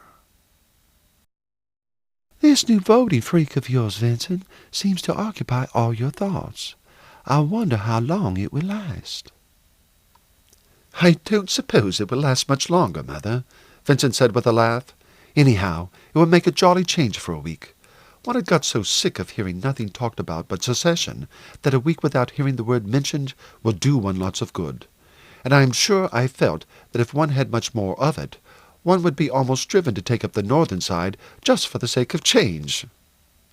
"We should all disown you, Vin," Annie said, laughing. "We should have nothing to say to you, and you would be cut by all your friends." "Well, you see, a week's sailing and fishing will save me from all that, Annie, and I will be able to begin again with a fresh stock of patience." "I believe you are only half in earnest in the cause, Vincent," his mother said gravely. "I am not indeed, Mother. I quite agree with what you and everyone say as to the rights of the state of Virginia, and if the North should really try to force us and the other Southern states to remain with them, I shall be just as ready to do everything I can as anyone else. But I can't see the good of always talking about it, and I think it's very wrong to ill-treat and abuse those who think the other way. In England, in the Civil War, the people of the towns almost all thought one way, and almost all those of the counties the other, and even now opinions differ almost as widely as to which was right. I hate to hear people always laying down the law as if there could not possibly be 2 sides of the case, and as if everyone who differed from them must be a rascal and a traitor. Almost all the fellows I know say that if it comes to fighting, they shall go into the state army, and I should be quite willing, if they would really take fellows of my age for soldiers, to enlist too. But that is no reason why one should not get sick of hearing nothing but one subject talked of for weeks." It was nearly dark when Vincent started for his walk of 10 miles, for he had decided not to take his horse with him, as he had no means of sending it back, and its stay for 3 days in his friend's stables would attract attention to the fact of his long absence. After about 3 hours' walking, he reached the boathouse, having seen no one as he passed through the plantation. He took the oars and sails from the boathouse and placed them in the boat, and then sat down in the stern to await the coming of the negroes. In an hour they arrived, Tony carrying a bundle of clothes that Dan had by Vincent's orders bought for him in Richmond, while Dan carried a large basket of provisions. Vincent gave an exclamation of thankfulness as he saw the 2 figures appear, for the day having been Sunday, he knew that a good many men would be likely to join the search parties in hopes of having a share in the reward offered for Tony's capture, and he had felt very anxious all day. "You sit in the bottom of the boat, Tony, and do you steer, Dan. You make such a splashing with your oar that we should be heard a mile away. Keep us close inshore in the shadow of the trees. The less we are noticed, the better at this time of night." Taking the sculls, Vincent rowed quietly away. He had often been out on boating excursions with his friends, and had learned to row fairly. During the last 2 days he had diligently instructed Dan, and after 2 long days' work the young negro had got over the first difficulties, but he was still clumsy and awkward. Vincent did not exert himself. He knew he had a long night's row before him, and he paddled quietly along with the stream. The boat was a good-sized one, and when not under sail was generally rowed by 2 strong negroes accustomed to the work. Sometimes for half an hour at a time Vincent ceased rowing and let the boat drift along quietly. There was no hurry, for he had a day and 2 nights to get down to the mouth of the river, a distance of some 70 miles, and out to sea far enough to intercept the vessel. At 4 o'clock they arrived at Cumberland, where the Pamunkey and Mattapony rivers unite and form the York River. Here they were in tidal waters, and as the tide, though not strong, was flowing up, Vincent tied the boat to the branch of a tree and lay down in the bottom for an hour's sleep, telling Dan to wake him when the tide turned, or if he heard any noise. Day had broken when the boat drifted round, and Dan aroused him. The boat was rowed off to the middle of the river, as there could be no longer any attempt at concealment. Dan now took the bow oar, and they rowed until a light breeze sprang up. Vincent then put up the mast, and having hoisted the sail, took his place at the helm, while Dan went forward into the bow. They passed several fishing boats, and the smoke was seen curling up from the huts in the clearing scattered here and there along the shore. The sun had now risen, and its heat was pleasant after the damp night air. Although the breeze was light, the boat made fair way with the tide, and when the ebb ceased at about 10 o'clock, the mouth of the river was but a few miles away. The mast was lowered and the sail stowed. The boat was then rowed into a little creek and tied up to the bushes. A basket of provisions was opened, and a hearty meal enjoyed, Tony being now permitted for the first time to sit up in the boat. After the meal, Vincent and Dan laid down for a long sleep, while Tony, who had slept some hours during the night, kept watch. At 4 in the afternoon, tide again slackened, and as soon as it had fairly turned, they pushed out from the creek and again set sail. In 3 hours they were at the mouth of the river. A short distance out they saw several boats fishing, and dropping anchor a short distance away from these, they lowered their sail, and taking the fishing lines from the locker of the boat, set to fish. As soon as it was quite dark, the anchor was hauled up, and Vincent and Dan took the oars, the wind having now completely dropped. For some time they rowed steadily, keeping the land in sight on their right hand. Tony was most anxious to help, but as he had never had an oar in his hand in his life, Vincent thought that he would do more harm than good. It was, he knew, some 10 miles from the mouth of the York River to Fortress Monroe, at the entrance to Hampton Roads, and after rowing for 3 hours, he thought that he could be not far from that point, and therefore turned the boat's head out toward the sea. They rowed until they could no longer make out the land astern, and then laying in their oars waited till the morning, Vincent sitting in the stern and often nodding off to sleep, while the 2 negroes kept up a constant conversation in the bow. As soon as it was daylight, the oars were again got out. They could clearly make out the outline of the coast, and saw the break in the shore that marked the entrance to Hampton Roads. There was a light breeze now, but Vincent would not hoist the sail lest it might attract the attention of someone on shore. He did not think the boat itself could be seen, as they were some 8 or 9 miles from the land. They rowed for a quarter of an hour, when Vincent saw the white sails of a ship coming out from the entrance. The breeze was so light that she would, he thought, be nearly 3 hours before she reached the spot where they were now, and whether she headed to the right or left of it, he would have plenty of time to cut her off.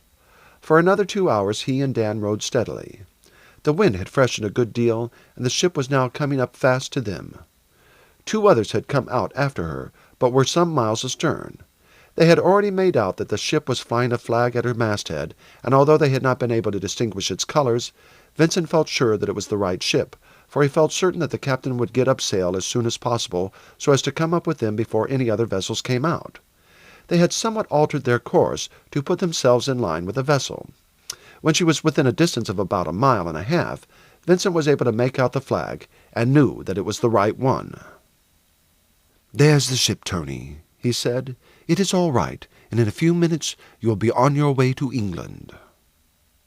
Tony had already changed his tattered garments for the suit of sailor's clothes that Dan had bought for him. Vincent had given him full instructions as to the course he was to pursue. The ship was bound for Liverpool.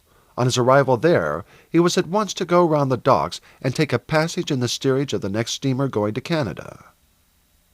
"The fare will be about $25, he said. "When you get to Canada, you will land at Quebec, and you had better go on by rail to Montreal, where you will, I think, find it easier to get work than at Quebec. As soon as you get a place you are likely to stop in, get somebody to write for you to me, giving me your address. Here are $100, which will be sufficient to pay your expenses to Montreal, and leave you about $50 to keep you till you can get something to do."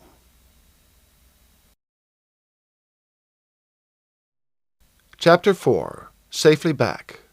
When the ship came within a few hundred yards, Vincent stood up and waved his cap, and a minute later the ship was brought up into the wind and her sails thrown back. The captain appeared at the side and shouted to the boat now but 50 yards away. What do you want there?" "I have a passenger for England," Vincent replied. "Will you take him?" "Come alongside," the captain said. "Why didn't he come on board before I started?" The boat was rowed alongside, and Vincent climbed on board. The captain greeted him as a stranger and led the way to his cabin. "You have managed that well," he said when they were alone, "and I am heartily glad that you have succeeded. I made you out 2 hours ago. We will stop here another 2 or 3 minutes, so that the men may think you are bargaining for a passage for the negro, and then the sooner he is on board, and you are on your way back, the better, for the wind is rising, and I fancy it is going to blow a good deal harder before night." "And won't you let me pay for the man's passage, Captain? It is only fair, anyhow, that I should pay for what he will eat." "Oh, nonsense," the captain replied. "He will make himself useful and pay for his keep. I'm only too glad to get the poor fellow off. Now we will have a glass of wine together, and then say good-bye." 2 minutes later they returned to the deck. Vincent went to the side. "Jump on board, Tony. I have arranged for your passage." The negro climbed up the side. "Good-bye, Captain, and thank you heartily. Good-bye, Tony." The negro could not speak, but he seized the hand Vincent held out to him and pressed it to his lips. Vincent dropped lightly into his boat and pushed off from the side of the vessel. As he did so, he heard orders shouted, the yard swung round, and the vessel almost at once began to move through the water. "Now, Dan, up with the mast, and sail again. But let me put 2 reefs in first. The wind is getting up." In 5 minutes the sail was hoisted, and with Vincent at the helm and Dan sitting up to windward, it was dashing through the water. Although Vincent understood the management of a sailing boat on the calm waters of the rivers, this was his first experience of sea sailing, and although the waves were still but small, he felt at first somewhat nervous as the boat dashed through them, sending up at times a sheet of spray from her bows. But he soon got over this sensation and enjoyed the lively motion and the fresh wind. The higher points of the land were still visible, but even had they not been so, it would have mattered little, as he had taken the precaution to bring with him a small pocket compass. The wind was from the southwest, and he was therefore able, with the sheet hauled in, to make for a point where he judged the mouth of the York River lay. "Golly, massa, how the boat do jump up and down!" "She is lively, Dan, and it would be just as well if we had some ballast on board. However, she has a good beam and walks along splendidly. If the wind keeps as it is, we shall be back at the mouth of the York in 3 or 4 hours. You may as well open that basket again and hand me that cold chicken and a piece of bread. Cut the meat off the bones and put it on the bread, for I have only one hand disengaged, and hand me that bottle of cold tea. That's right. Now you had better take something yourself. You must be hungry. We forgot all about the basket in our interest in the ship." Dan shook his head. "A little while ago, massa, me seem very hungry. Now me doesn't feel hungry at all." "That's bad, Dan. I am afraid you are going to be seasick." "Me don't feel seasick, massa. Only me don't feel hungry." But in a few minutes Dan was forced to confess that he did feel ill, and a few moments afterward was groaning in the agonies of seasickness. "Never mind, Dan," Vincent said cheerfully. "You will be better after this." "Me not seasick, massa. The sea have nothing to do with it. It's the boat that will jump up and down instead of going quiet." "It's all the same thing, Dan, and I hope she won't jump about more before we get into the river." But in another half-hour Vincent had to bring the boat's head up to the wind, lower the lug, and tie down the last reef. "There, she goes easier now, Dan," he said, as the boat resumed her course, but Dan, who was leaning helplessly over the side of the boat, could see no difference. Vincent, however, felt that under her close sail the boat was doing better, and rising more easily on the waves, which were now higher and farther apart than before. In another hour the whole of the shoreline was visible, but the wind had risen so much that, even under her reduced sail, the boat had as much as she could carry, and often heeled over until her gunwale was nearly under water. Another hour and the shore was but some 4 miles away, but Vincent felt he could no longer hold on. In the hands of an experienced sailor, who would have humored the boat and eased her up a little to meet the seas, the entrance to the York River could no doubt have been reached with safety. But Vincent was ignorant of the art of sailing a boat in the sea, and she was shipping water heavily. Dan had for some time been bailing, having only undertaken the work in obedience to Vincent's angry orders, being too ill to care much what became of them. Now, Dan, I am going to bring her head up to the wind, so get ready to throw off that halyard and gather in the sail as it comes down. That's right, man. Now down with the mast." Vincent had read that the best plan when caught in an open boat in a gale was to tie the oars and mast, if she had one, together, and to throw them overboard with a head rope tied to them, as by that means the boat would ride head to sea. The oars, sculls, mast, and sail were firmly tied together and launched overboard, the rope being first taken off the anchor and tied round the middle of the clump of spars. Vincent carefully played out the rope till some 15 yards were over. Then he fastened it to the ring of the head rope, and had the satisfaction of finding that the boat rode easily to the floating anchor, rising lightly over the waves and not shipping a drop of water. He then took the bailer and got rid of the water that had found its way on board, Dan, after getting down the sail, having collapsed utterly. "Now, Dan, sit up. There, man, the motion is much easier now, and we are taking no water on board. I will give you a glass of rum that will put new strength into you. It's lucky we put it in the basket, in case of emergency." The negro, whose teeth were chattering from cold, fright, and exhaustion, eagerly drank of the spirit. Vincent, who was wet to the skin with the spray, took a little himself, and then settled himself as comfortably as he could on the floorboards in the stern of the boat, and quietly thought on the position. The wind was still rising, and a thick haze obscured the land. He had no doubt that by night it would be blowing a gale, but the boat rode so easily and lightly that he believed she would get through it. They might, it was true, be blown many miles off the shore, and not be able to get back for some time, for the gale might last 2 or 3 days. The basket of provisions was, however, a large one. Dan had received orders to bring plenty, and had obeyed them literally, and Vincent saw that the supply of food, if carefully husbanded, would last without difficulty for a week. The supply of liquor was less satisfactory. There was the bottle of rum, 2 bottles of claret, and a 2-gallon jar, nearly half empty, of water. The cold tea was finished. "That would be a poor supply for a week for 2 of us," Vincent muttered, as he removed the contents of the basket and stored them carefully in the locker. "However, if it's going to be a gale, there's sure to be some rain with it, so I think we shall manage very well."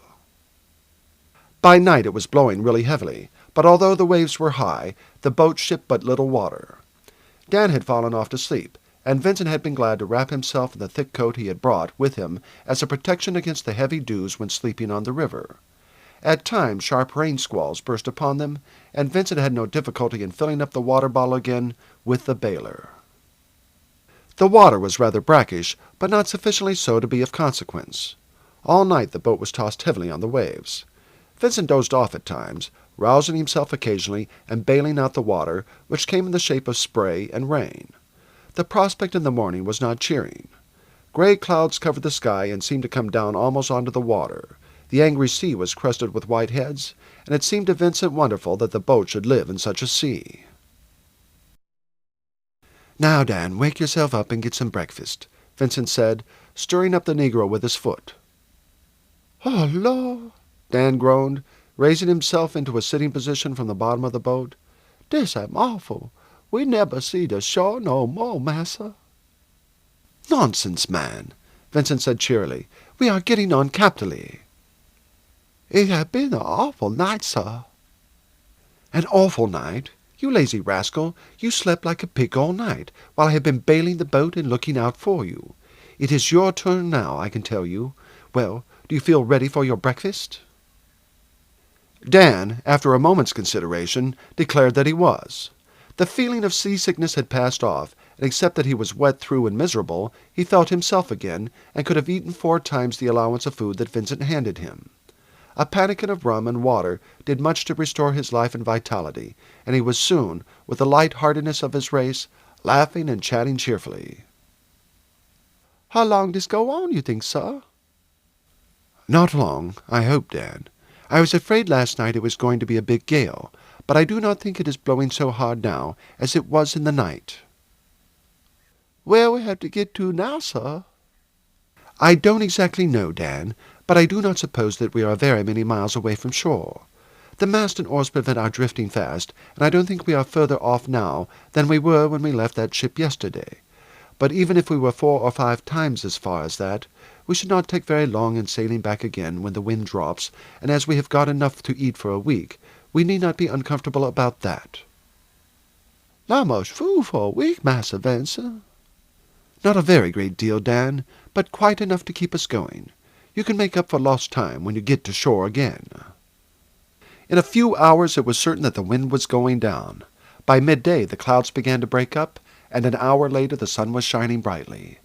The wind was still blowing strongly, but the sea had a very different appearance in the bright light of the sun to that which it had borne under the canopy of dark grey clouds. Standing up in the boat 2 hours later, Vincent could see no signs of land. "How shall we find our way back, Massa Vincent?" "We have got a compass. Besides, we should manage very well even if we had not. Look at the sun, Dan. There it is right ahead of us. So you know, that's the west. That's the way we have to go." "That very useful of the sun, sir. But suppose we not live in the west, the sun not point the way then?" "Oh, yes, he would just the same, Dan. We should know whether to go away from him, or to keep him on the right hand or on the left." This was beyond Dan. "I suppose the moon will show the way at night, massa?" "The moon would show the way if she were up, but she is not always up. But I have got a compass here, and so whether we have the sun or the moon, or neither of them, I can find my way back to land." Dan had never seen a compass, and for an hour amused himself turning it round and trying to get it to point in some other direction than the north. "Now, Dan," Vincent said at last, "give me that compass, and get out the food. We will have a better meal than we did this morning, for now that the wind is going down, there's no chance of food running short. When we have had dinner, we will get up the sail again. The sea is not so rough as it was, and it is certainly not so high as it was before we lowered the sail yesterday." "The waves very big, massa." "They are big, Dan, but they are not so angry. The heads are not breaking over as they did last night, and the boat will go better over those long waves than she did through the choppy sea at the beginning of the gale." Accordingly, the bundle of spars was pulled up alongside and lifted. The mast was set up, and the sail hoisted. Dan in a few minutes forgot his fears, and lost even his sense of uneasiness as he found the boat mounted wave after wave without shipping water. Several times, indeed, a shower of spray flew high up in the air, but the gust no longer buried her so that the water came over the gunwale, and it was a long time before there was any occasion to use the bailer. As the sun set, it could be seen that there was a dark line between it and the water. "There is the land, Dan, and I do not suppose it is more than 20 miles away, for most of the coast lies low." "But how do we find the York River, massa? Will the compass tell you that?" "No, Dan, I don't know whether we have drifted north or south of it. At ordinary times the current runs up the coast, but the wind this morning was blowing from the north of west, and may have been doing so all through the night for anything I know. Well, the great thing is to make land. We are almost sure to come across some fishing boats, but, if not, we must run ashore and find a house." They continued sailing until Vincent's watch told him it was 12 o'clock, by which time the coast was quite close. The wind now almost dropped, and lowering their sail they rowed in until, on lowering the anchor, they found that it touched the ground. Then they lay down and slept till morning. Dan was the first to waken. "There are some houses there close down by the shore, sir, and some men getting out of a boat." "That's all right, Dan," Vincent said as he roused himself and looked over. "We shall learn soon where we are." In a quarter of an hour the fishing boat put off, and the lads at once rowed to it. "How far are we from the mouth of the York River?" Vincent asked the 2 negroes on board. "About 20 miles, sir. Where you come from?" "We were off the mouth of the river, and were blown off in the gale." "You think yourself very lucky you get back," one of them said. "Very foolish to go out like that when not know how to get back." "Well, we have managed to get back now, you see, and none the worse for it. Now, Dan, up with the sail again." There was a light wind offshore, and all the reefs being shaken out, the boat ran along fast. "I should think we are going about 5 miles an hour, Dan. We ought to be off the mouth of the river in 4 hours. We must look out sharp, or else we shall pass it, for many of these islets look just like the mouth of the river. However, We are pretty sure to pass several fishing boats on our way, and we shall be able to inquire from them." There was no need, however, to do this. It was just the 4 hours from time of starting when they saw some 8 or 10 fishing boats ahead of them. "I expect that is the entrance to the river. When we get half a mile further, we shall see it open." On approaching the fishing boats, they recognized at once the appearance of the shore, as they had noticed it when fishing there before, and were soon in the entrance to the river. "It will be high tide in about 2 hours," Vincent said, "according to the time it was the other day. I'm afraid when it turns we shall have to get down our sails. There will be no beating against both wind and tide. Then we must get out oars and row. There is very little tide close in by the bank, and every little gain will be of help. We have been out 4 days. It is Thursday now, and they will be beginning to get very anxious at home, so we must do our best to get back." Keeping close under the bank, they rowed steadily, making on an average about 2 miles an hour.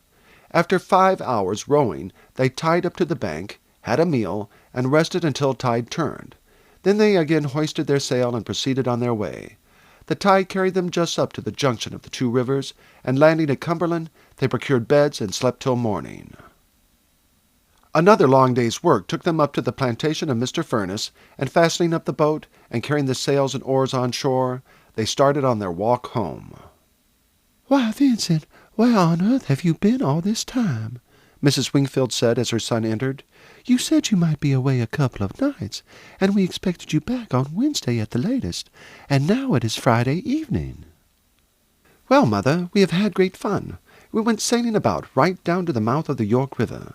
I did not calculate that it would take me more than twice as long to get back as to get down, but as the wind blew right down the river, it was precious slow work, and we had to row all the way. However, it has been a jolly trip, and I feel a lot better for it." "You don't look any better for it," Annie said. "The skin is all off your face, and you are as red as fire. Your clothes look shrunk as well as horribly dirty. You are quite an object, Vincent." "We got caught in a heavy gale," Vincent said, "and got a thorough ducking. As to my face, a day or 2 will set it all to rights again, and so they will my hands, I hope, for I have got nicely blistered tugging at those oars. And now, Mother, I want some supper, for I am as hungry as a hunter. I told Dan to go into the kitchen and get a good square meal." The next morning, just after breakfast, there was the sound of horses' hoofs outside the house, and, looking out, Vincent saw Mr. Jackson with a man he knew to be the sheriff and 4 or 5 others. A minute later one of the servants came in and said that the sheriff wished to speak to Mrs. Wingfield. "I will go out to him," Mrs. Wingfield replied. Vincent followed her to the door. "Mrs. Wingfield," the sheriff said, "I am the holder of a warrant to search your slave huts and grounds for a runaway Negro named Anthony Moore, the property of Mr. Jackson here." "Do you suppose, sir," Mrs. Wingfield asked angrily, "that I am the sort of person to give shelter to runaway slaves?" "No, madam, certainly not," the sheriff replied. "No one would suppose for a moment that Mrs. Wingfield of the Orangery would have anything to do with the runaway, but Mr. Jackson here learned only yesterday that the wife of this slave was here, and everyone knows that where the wife is, the husband is not likely to be far off." "I suppose, sir," Mrs. Wingfield said coldly, "that there was no necessity for me to acquaint Mr. Jackson formally with the fact that I had purchased through my agent the woman he sold to separate her from her husband." "By no means, madam, by no means, though had we known it before, it might have been some aid to us in our search. Have we your permission to see this woman and to question her?" "Certainly not," Mrs. Wingfield said, "but if you have any question to ask, I will ask her and give you her answer." "We want to know whether she has seen her husband since the day of his flight from the plantation." "I shall certainly not ask her that question, Mr. Sheriff. I have no doubt that, as the place from which he has escaped is only a few miles from here, he did come to see his wife. It would have been very strange if he did not. I hope that by this time the man is hundreds of miles away. He was brutally treated by a brutal master, who, I believe, deliberately set to work to make him run away, so that he could hunt him down and punish him. I presume, sir, you do not wish to search this house, and you do not suppose that the man is hidden here. As to the slave huts and the plantation, you can, of course, search them thoroughly. But as it is now more than a fortnight since the man escaped, it is not likely you will find him hiding within a few miles of his master's plantation." So saying, she went into the house and shut the door behind her. Mr. Jackson ground his teeth with rage, but the sheriff rode off toward the slave huts without a word. The position of Mrs. Wingfield of the Orangery, connected as she was with half the old families of Virginia, and herself a large slave owner, was beyond suspicion, and no one would venture to suggest that such a lady could have the smallest sympathy for a runaway slave. "She was down upon you pretty hard, Mr. Jackson," the sheriff said as they rode off. "You don't seem to be in her good books." Jackson muttered an imprecation. "It is certainly odd," the sheriff went on, "after what you were telling me about his son pitching into Andrew over flogging this fair slave, that you should go and buy his wife. Still, that's a very different thing from hiding a runaway. I dare say that, as she says, the fellow came here to see his wife when he first ran away, but I don't think you will find him anywhere about here now. It's pretty certain from what we hear that he hasn't made for the north, and where the fellow can be hiding, I can't think. Still, the woods about this country are mighty big, and the fellow can go on to the farms and pick corn and keep himself going for a long time. Still, he's sure to be brought up, sooner or later." A thorough search was made of the slave huts, and the slaves were closely questioned, but all denied any knowledge of the runaway. Dan escaped questioning, as he had taken up Vincent's horse to the house in readiness for him to start as soon as he had finished breakfast. All day the searchers rode about the plantation, examining every clump of bushes, and assuring themselves that none of them had been used as a place of refuge for the runaway. "It's no good, Mr. Jackson," the sheriff said at last. "The man may have been here. He ain't here now. The only place we haven't searched is the house, and you may be quite sure the slaves dare not conceal him there. Too many would get to know it. No, sir, he's made a bolt of it, and you will have to wait now till he is caught by chance, or shot by some farmer or other in the act of stealing."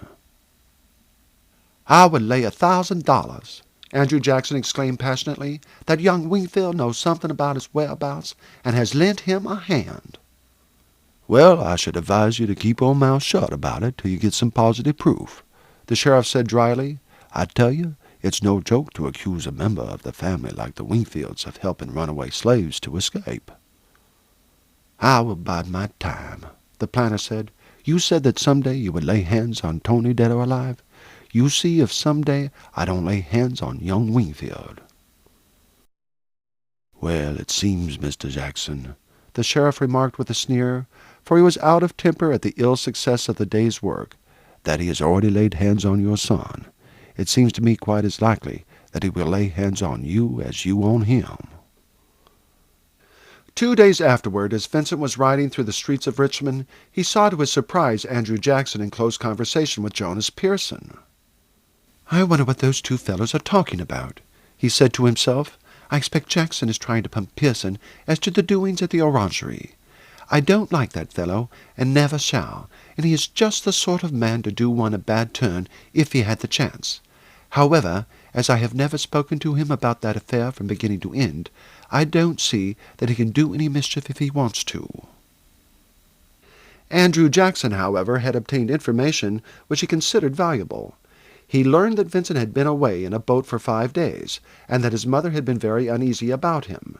He also learned that the boat was one belonging to Mr. Furness, and that it was only quite lately that Vincent had taken to going out sailing. After considerable trouble, he succeeded in getting at one of the slaves upon Mr. Furness's plantation, but he could only learn from him that Vincent had been unaccompanied when he went out in the boat, either by young Furness or by any of the plantation hands, that he had taken with him only his own slave, and had come and gone as he chose, taking out and fastening up the boat himself, so that no one could say when he had gone out, except that his horse was put up at the stables. The slave said that certainly the horse had only stood there on 2 or 3 occasions, and then only for a few hours, and that unless Mr. Wingfield had walked over, he could never have had the boat out all night, as the horse certainly had not stood all night in the stables. Andrew Jackson talked the matter over with his son, and both agreed that Vincent's conduct was suspicious. His own people said he had been away for 5 days in the boat. The people at Furness's knew nothing about this, and therefore there must be some mystery about it, and they doubted not that that mystery was connected with the runaway slave, and they guessed that he had either taken Tony and landed him near the mouth of the York River on the northern shore, or that he had put him on board a ship. They agreed, however, that whatever their suspicions, they had not sufficient grounds for openly accusing Vincent of aiding their runaway. Chapter 5. Secession. While Vincent had been occupied with the affairs of Tony and his wife, public events had moved forward rapidly. The South Carolina Convention met in the 3rd week in December, and on the 20th of that month the Ordinance of Secession was passed. On the 10th of January, 3 days after Vincent returned home from his expedition, Florida followed the example of South Carolina and seceded. Alabama and Mississippi passed the Ordinance of Secession on the following day, Georgia on the 18th, Louisiana on the 23rd, and Texas on the 1st of February. In all these states, the Ordinance of Secession was received with great rejoicing. Bonfires were lit, the towns illuminated, and the militia paraded the streets, and in many cases the federal arsenals were seized and the federal forts occupied by the state troops. In the meantime, the northern slave states, Virginia, North Carolina, Tennessee, Kentucky, and Missouri, remained irresolute. The general feeling was strongly in favor of their southern brethren, but they were anxious for peace and for a compromise being arrived at. Whether the North would agree to admit the constitutional rights of secession, or whether it would use force to compel the seceding states to remain in the Union, was still uncertain. But the idea of a civil war was so terrible a one that the general belief was that some arrangement to allow the states to go their own way would probably be arrived at. For the time, the idea of Vincent going to West Point was abandoned. Among his acquaintances were several young men who were already at West Point, and very few of these returned to the academy. The feeling there was very strongly on the side of secession. A great majority of the students came from the southern states, as while the sons of the northern men went principally into trade and commerce, the southern planters sent their sons into the army, and a great proportion of the officers of the army and navy were southerners. As the professors at West Point were all military men, the feeling among them as well as among the students was in favor of states' rights, they considering that, according to the Constitution, their allegiance was due first to the states of which they were natives, and in the second place to the Union. Thus, then, many of the professors who were natives of the 7 states which had seceded resigned their appointments and returned home to occupy themselves in drilling the militia and the levies, who were at once called to arms. Still all hoped that peace would be preserved, until on the 11th of April, General Beauregard, who commanded the troops of South Carolina, summoned Major Anderson, who was in command of the Federal troops in Fort Sumter, to surrender, and on his refusal opened fire upon the fort on the following day. On the 13th, the barracks of the fort being set on fire, and Major Anderson, seeing the hopelessness of a prolonged resistance, surrendered. The effect of the news throughout the United States was tremendous, and Mr. Lincoln at once called out 75,000 men of the militia of the various states to put down the rebellion, the border states being ordered to send their proportion. This brought matters to a climax. Virginia, North Carolina, Arkansas, and Tennessee all refused to furnish contingents to act against the southern states, and Virginia and North Carolina a few days later passed ordinances of secession and joined the southern states. Missouri, Maryland, and Delaware were divided in their councils. The struggle that was about to commence was an uneven one. The white population of the seceding states was about 8 million, while that of the northern states was 19,614,885. The North possessed an immense advantage, inasmuch as they retained the whole of the Federal Navy, and were thereby enabled at once to cut off all communication between the southern states and Europe, while they themselves could draw unlimited supplies of munitions of war of all kinds from across the Atlantic. Although the people of Virginia had hoped to the last that some peaceful arrangement might be effected, the act of secession was received with enthusiasm. The demand of Mr. Lincoln that they should furnish troops to crush their southern brethren excited the liveliest indignation, and Virginia felt that there was no course open to her now but to throw in her lot with the other slave states. Her militia was at once called out, and volunteers called for to form a provisional army to protect the state from invasion by the North. The appeal was answered with enthusiasm. Men of all ages took up arms.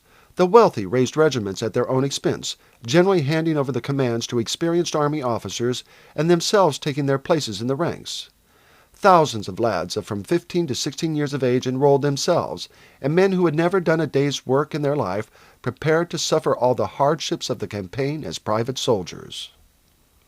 Mrs. Wingfield was an enthusiastic supporter of state rights, and when Vincent told her that numbers of his friends were going to enroll themselves as soon as the lists were opened, she offered no objection to his doing the same.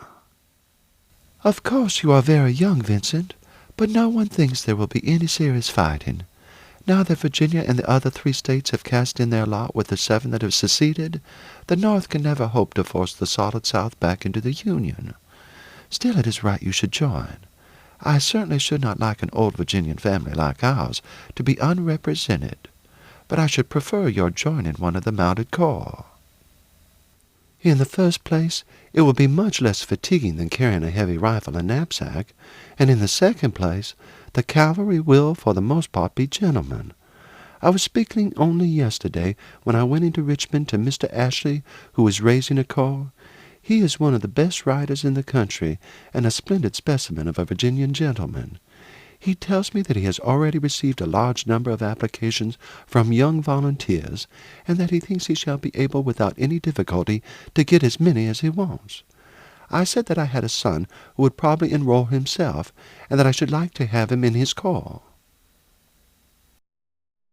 He said that he would be glad to put down your name, and that he had had many applications from lads no older than yourself. He considered that for cavalry work, scouting and that sort of thing, age mattered little, and that a lad who was at once a light weight, a good rider, and a good shot was as much good as a man. Thank you, Mother. I will ride into Richmond tomorrow morning and see Ashley. I have often met him at one house or another, and should like to serve under him very much. I should certainly prefer being in the cavalry to the infantry. Rosie and Annie, who were of course enthusiastic for the South, were almost as pleased as was Vincent when they heard that their mother had consented to his enrolling himself. So many of the girls of their acquaintance had brothers or cousins who were joining the army that they would have felt it as something like a slur upon the family name had Vincent remained behind. On the following morning, Vincent rode over and saw Mr. Ashley, who had just received his commission as major.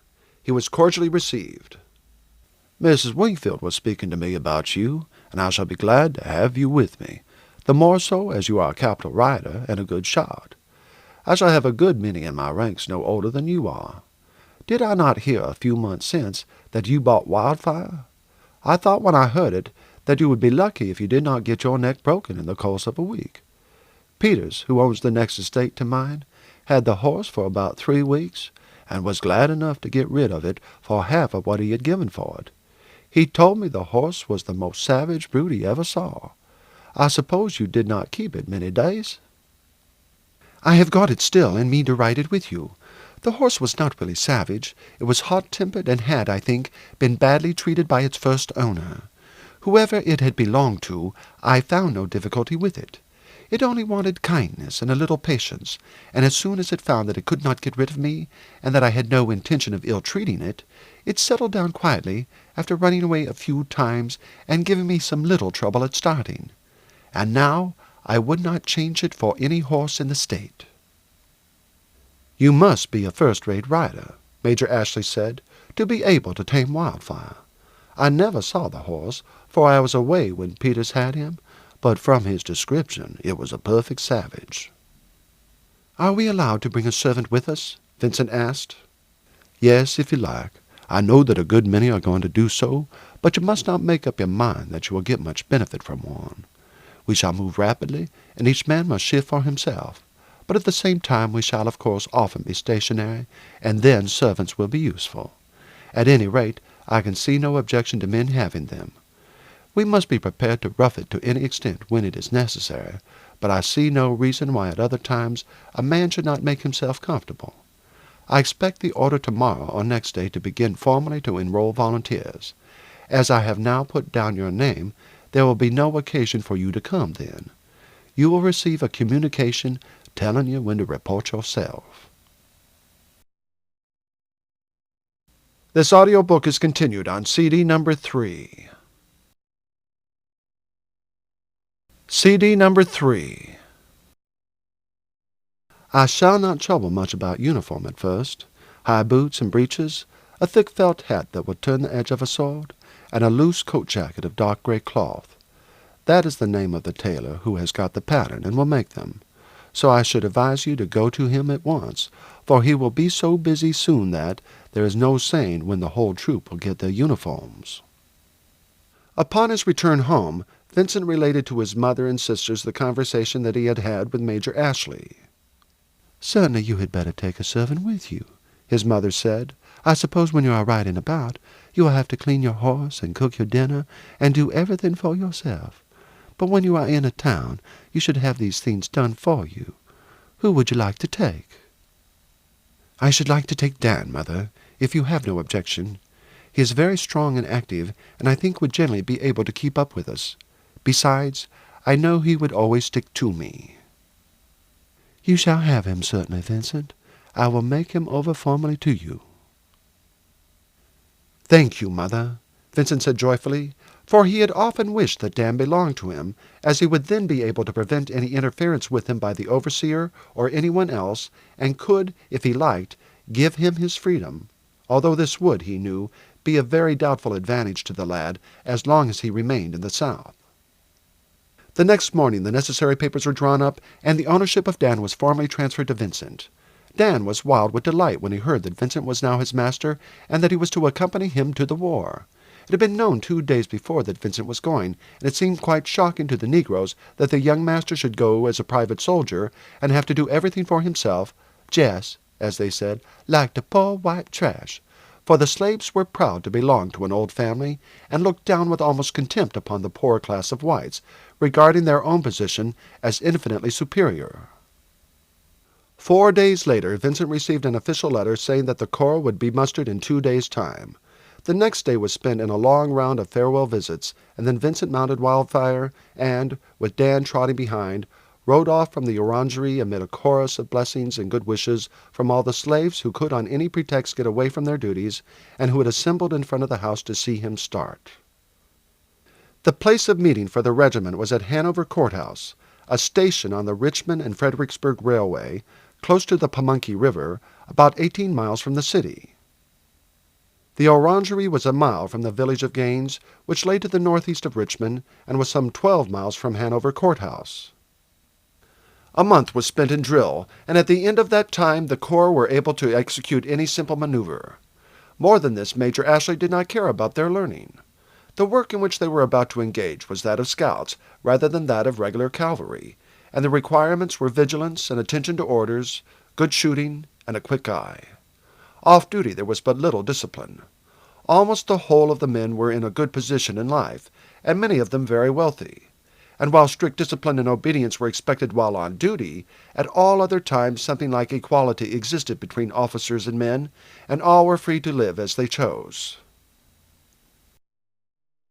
The rations served out were simple and often scanty, for at present the various departments were not properly organized, and such numbers of men were flocking to the standards that the authorities were at their wits' end to provide them with even the simplest food. This mattered but little, however, to the regiment, whose members were all ready and willing to pay for everything they wanted, and the country people round found a ready market for all their chickens, eggs, fruit, and vegetables at Hanover Courthouse, for here there were also several infantry regiments, and the normally quiet little village was a scene of bustle and confusion. The arms of the cavalry were of a very varied description. Not more than a dozen had swords. The rest were armed with rifles or shotguns, with the barrels cut short to enable them to be carried as carbines. Many of them were armed with revolvers, and some carried pistols so antiquated that they might have been used in the Revolutionary War. A certain number of tents had been issued for the use of the corps. These, however, were altogether insufficient for the numbers, and most of the men preferred to sleep in shelters composed of canvas, carpets, blankets, or any other material that came to hand, or in arbors constructed of the boughs of trees, for it was now April and warm enough to sleep in the open air. In the third week in May, the order came that the Corps was to march at once for Harper's Ferry, an important position at the point where the Shenandoah River runs into the Potomac at the mouth of the Shenandoah Valley. The order was received with the greatest satisfaction. The Federal forces were gathering rapidly upon the northern banks of the Potomac, and it was believed that, while the main army would march down from Washington through Manassas Junction direct upon Richmond, another would enter by the Shenandoah Valley and, crossing the Blue Ridge Mountains, come down on the rear of the Confederate Army, facing the main force at Manassas. The cavalry marched by road, while the infantry were dispatched by rail as far as Manassas Junction, whence they marched to Harper's Ferry. The black servants accompanied the infantry. The cavalry march was a pleasant one. At every village through which they passed, the people flocked out with offerings of milk and fruit. The days were hot, but the mornings and evenings delightful, and as the troops always halted in the shade of a wood for 3 or 4 hours in the middle of the day, the marches, although long, were not fatiguing. At Harper's Ferry, General Johnston had just superseded Colonel Jackson in command. The force there consisted of 11 battalions of infantry, 16 guns, and after Ashley's force arrived, 300 cavalry. Among the regiments there, Vincent found many friends and learned what was going on. He learned that Colonel Jackson had been keeping them hard at work. Some of Vincent's friends had been at the Virginia Military Institute at Lexington, where Jackson was professor of natural philosophy and instructor of artillery. "He was the greatest fun," one of the young men said, "the stiffest and most awkward-looking fellow in the Institute. He used to walk about as if he never saw anything or anybody. He was always known as Old Tom, and nobody ever saw him laugh.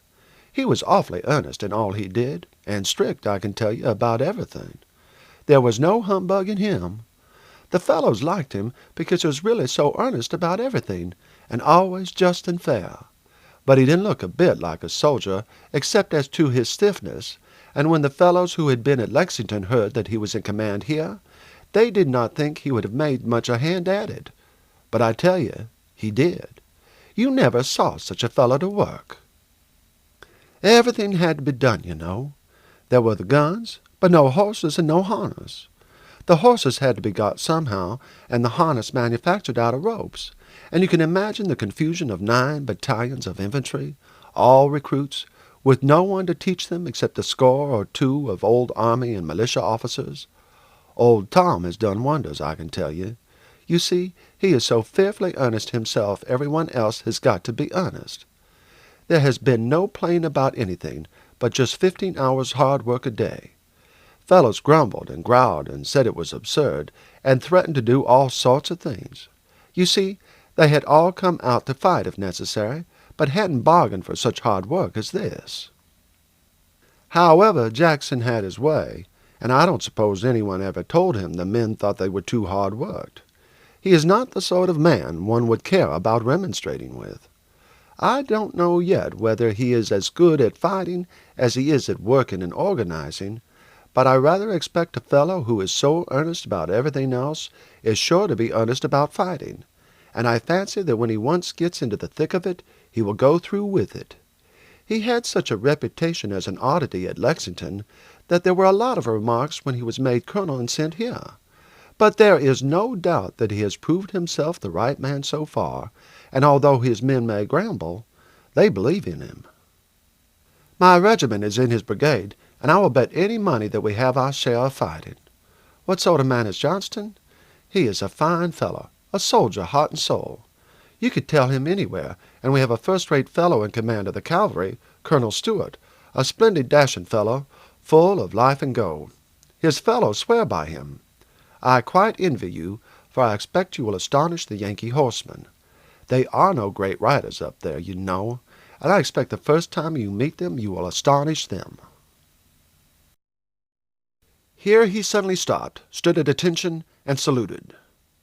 Vincent at once did the same, although, had he not been set the example by his friend, he would never have thought of doing so to the figure who passed. "Who is it?" he asked, as his companion resumed his easy attitude. "Why, that's Old Tom."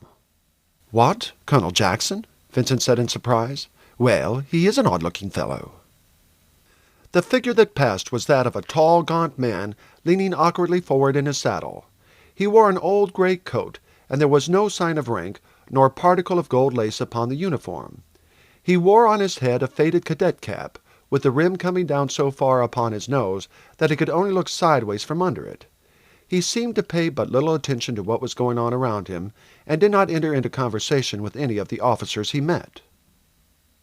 The brigade commanded by Jackson was the first of the Army of the Shenandoah, and consisted of the 2nd, 4th, 5th, and 27th Virginians, to which was shortly afterward added the 33rd. They were composed of men of all ranks and ages, among them being a great number of lads from 15 and upward, for every school had been deserted. Every boy capable of carrying a musket had insisted upon joining, and among them were a whole company of cadets from Lexington. The regiments selected their own officers, and among these were many who were still lads. Many of the regiments had no accoutrements, and were without uniforms, and numbers carried no better arms than a double-barreled shotgun. But all were animated with the same spirit of enthusiasm in their cause, and a determination to die rather than to allow the invaders to pass through the fertile valleys of their native land. Of all these valleys, that of Shenandoah was the richest and most beautiful. It was called the Garden of Virginia, and all writers agreed in their praises of the beauties of its fields and forests, mountains and rivers, its delicious climate, and the general prosperity which prevailed among its population. It was a pleasant evening that Ashley's horse spent at Harper's Ferry on the day they marched in. All had many friends among the other Virginian regiments, and their campfires were the center toward which men trooped by scores.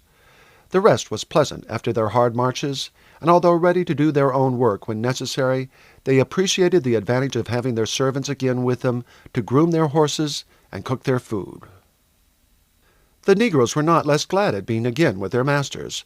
Almost all were men who had, like Dan, been brought up with their young owners, and felt for them a strong personal attachment, and if it had been allowed, would gladly have followed them in the field of battle and fought by their side against the Yankees.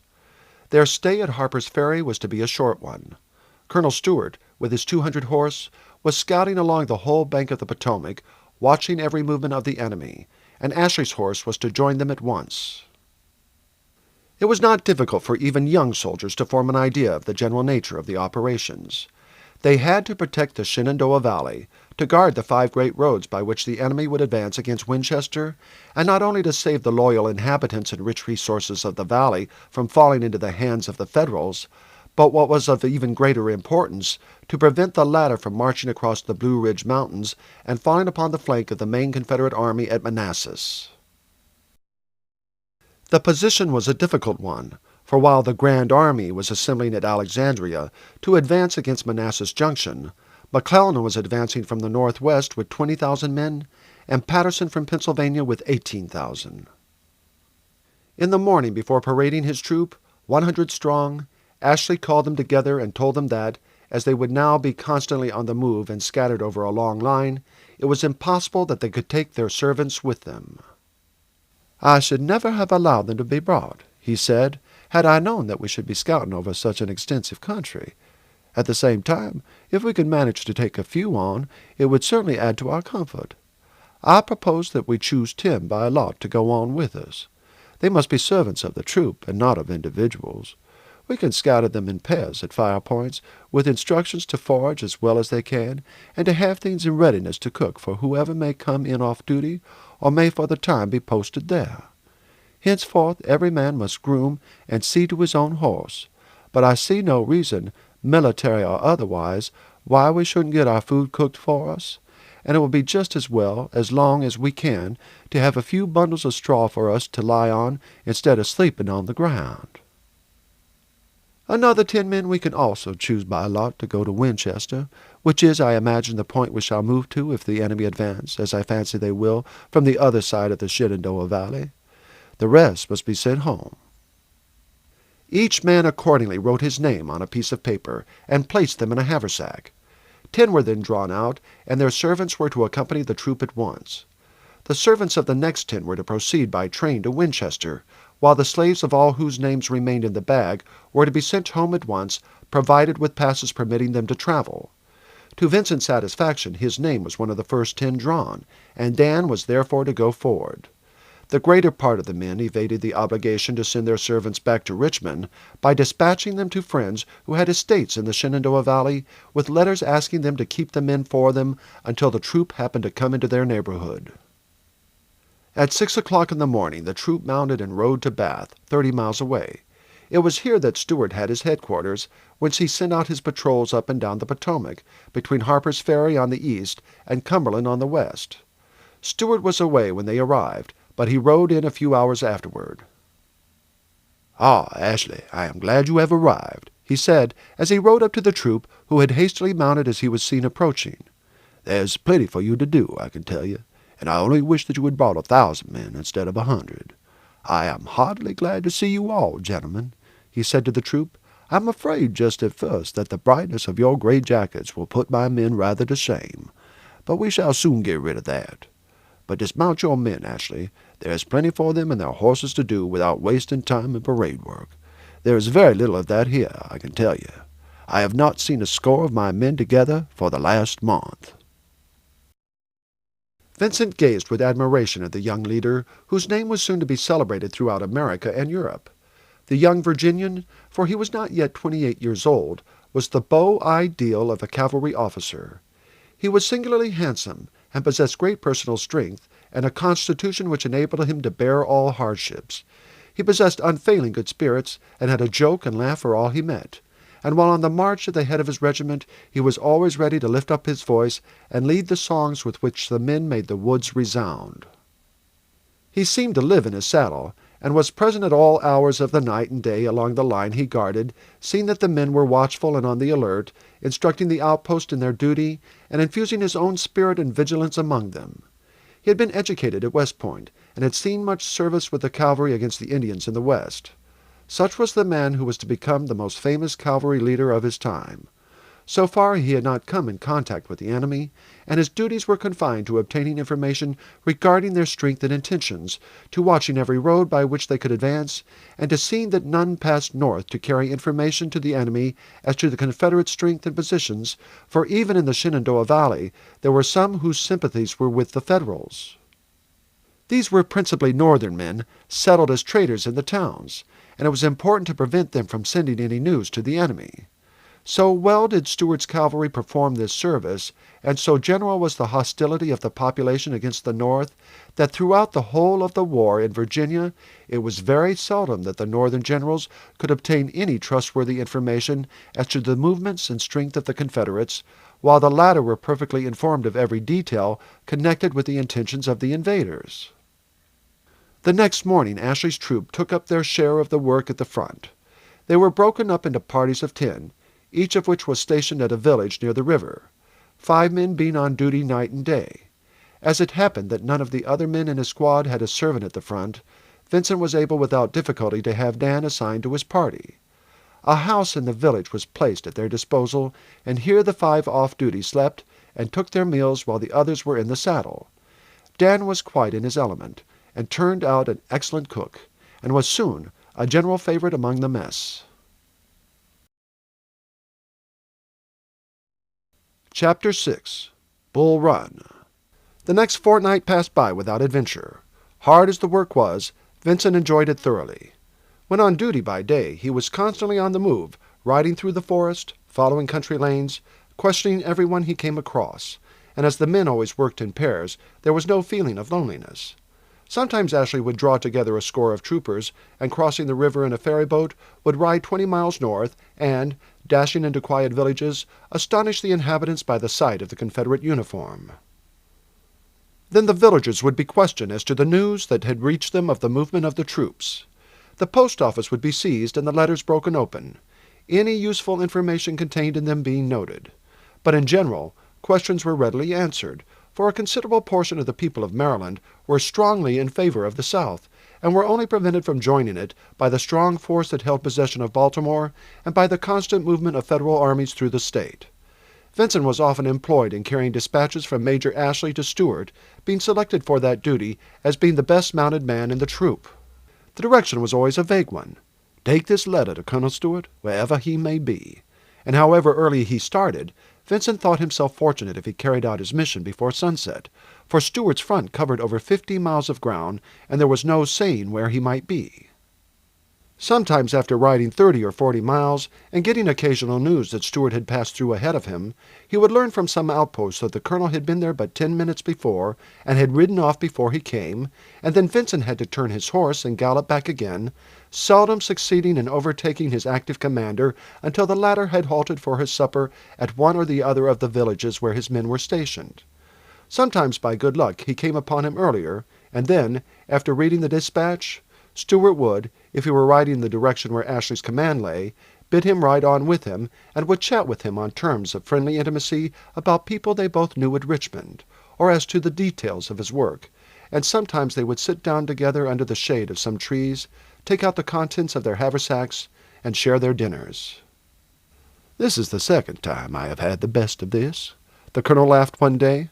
"My beef is as hard as leather, and this cold chicken of yours is as plump and tender as one could wish to eat." "I have my own boy, Colonel, who looks after the 10 of us stationed at Elmside, and I fancy that in the matter of cold rations he gives me an undue preference. He always hands me my haversack when I mount with a grin, and I quite understand that it is better that I should ask no questions as to its contents." "You are a lucky fellow," Stuart said. "My own servant is a good man, and would do anything for me, but my irregular hours are too much for him. He never knows when to expect me, and as he often finds that when I do return I have made a meal an hour before at one of the outposts, and do not want the food he has for hours been carefully keeping hot for me, it drives him almost to despair, and I have sometimes been obliged to eat rather than disappoint him. But he certainly has not a genius for cooking, and were it not that this riding gives one the appetite of a hunter, I should often have a good deal of difficulty in devouring the meat he puts into my haversack." But the enemy were now really advancing, and on the 12th of June a trooper rode in from the extreme left and handed to Vincent a dispatch from Colonel Stuart. "My orders were," he said, "that if you were here, you were to carry this on at all speed to General Johnston. If not, someone else was to take it on." "Any news?" Vincent asked, as aided by Dan he rapidly saddled Wildfire. "Yes," the soldier said. 2,000 of the enemy have advanced up the western side and have occupied Romney, and they say that all Patterson's force is on the move." "So much the better," Vincent replied as he jumped into the saddle. "We have been doing nothing long enough, and the sooner it comes the better." It was a 50-mile ride, but it was done in 5 hours, and at the end of that time Vincent dismounted in front of General Johnston's quarters. "Is the general in?" he asked the sentry at the door. "No, he is not in, but here he comes," the soldier replied, and 2 minutes later the general, accompanied by 3 or 4 officers, rode up. Vincent saluted and handed him the dispatch. The general opened it and glanced at the contents. "The storm is going to burst at last, gentlemen," he said to the officers. "Stuart writes me that 2,000 men supposed to be the advance of McClellan's army are at Romney, and that he hears Patterson is also advancing from Chambersburg on Williamsport. His dispatch is dated this morning at 9 o'clock. He writes from near Cumberland. No time has been lost, for this is 80 miles away, and it is but 5 o'clock now. How far have you brought this dispatch, sir?" "I have brought it from Elmside, General, 20 miles on the other side of Bath. A trooper brought it in just at midday, with orders for me to carry it on at once." "That is good work," the general said. "You have ridden over 50 miles in 5 hours. You must be well mounted, sir." "I do not think there is a better horse in the state," Vincent said, patting Wildfire's neck. The general called an orderly. "Let this man picket his horse with those of the staff," he said, "and see that it has forage at once. Take the man to the orderly's quarters, and see that he is well cared for." Vincent saluted, and leading Wildfire, followed the orderly. When he had had a meal, he strolled out to see what was going on. Evidently some movement was in contemplation. Officers were riding up or dashing off from the general's headquarters. 2 or 3 regiments were seen marching down from the plateau on which they were encamped into the town. Bells rang and drums beat, and presently long trains of railway wagons, heavily laden, began to make their way across the bridge. Until next morning the movement continued unceasingly. By that time all the military stores and public property, together with as much private property belonging to inhabitants who had decided to forsake their homes for a time, rather than to remain there when the town was occupied by the enemy, as could be carried on in the available wagons, had been taken across the bridge. A party of engineers who had been all night hard at work then set fire to the railway bridge, across the river, and the public buildings in the town. The main body of troops had moved across in the evening. The rear guard passed when all was in readiness for the destruction of the bridge. General Johnston had been preparing for the movement for some time. He had foreseen that the position must be evacuated as soon as the enemy began to advance upon either of his flanks, and a considerable portion of his baggage and military stores had some time previously been sent into the interior of Virginia. The troops, formed up on the high ground south of the river, looked in silence at the dense volumes of smoke rising. This was the reality of war. Hitherto, their military work had been no more than that to which many of them were accustomed when called out with the militia of their state. But the scene of destruction on which they now gazed brought home to them that the struggle was a serious one, that it was war in its stern reality which had now begun. The troops at once set off on their march, and at night bivouacked in the woods around Charleston. The next day they pushed across the country and took up a position covering Winchester. And then the enemy, finding that Johnston's army was in front of them ready to dispute their advance, recrossed the river, and Johnston concentrated his force round Winchester. Vincent joined his corps on the same afternoon that the infantry marched out from Harper's Ferry, the general sending him forward with dispatches as soon as the troops had got into motion. "You will find Colonel Stewart in front of the enemy, but more than that I cannot tell you." This was quite enough for Vincent, who found the cavalry scouting close to Patterson's force, prepared to attack the enemy's cavalry should it advance to reconnoiter the country, and to blow up bridges across streams, fell trees, and take every possible measure to delay the advance of Patterson's army in its attempt to push on toward Winchester before the arrival of General Johnston's force upon the scene. "I am glad to see you back, Wingfield," Major Ashley said, as he rode up. "The colonel tells me that in the dispatch he got last night from Johnston, the general said that Stewart's information had reached in a remarkably short time, having been carried with great speed by the orderly in charge of the duty. We have scarcely been out of our saddles since you left. However, I think we have been of use, for we have been busy all round the enemy since we arrived here in the afternoon, and I fancy he must think us a good deal stronger than we are. At any rate, he has not pushed his cavalry forward at all, and as you say Johnston will be up tomorrow afternoon, Winchester is safe anyhow." After the Federals had recrossed the river, and Johnston had taken up his position round Winchester, the cavalry returned to their old work of scouting along the Potomac. On the 20th of June, movements of considerable bodies of the enemy were noticed, and Johnston at once dispatched Jackson with his brigade to Martinsburg, with orders to send as much of the rolling stock of the railroad as could be removed to Winchester, to destroy the rest, and to support Stewart's cavalry when they advanced. A number of locomotives were sent to Winchester along the high road, drawn by teams of horses.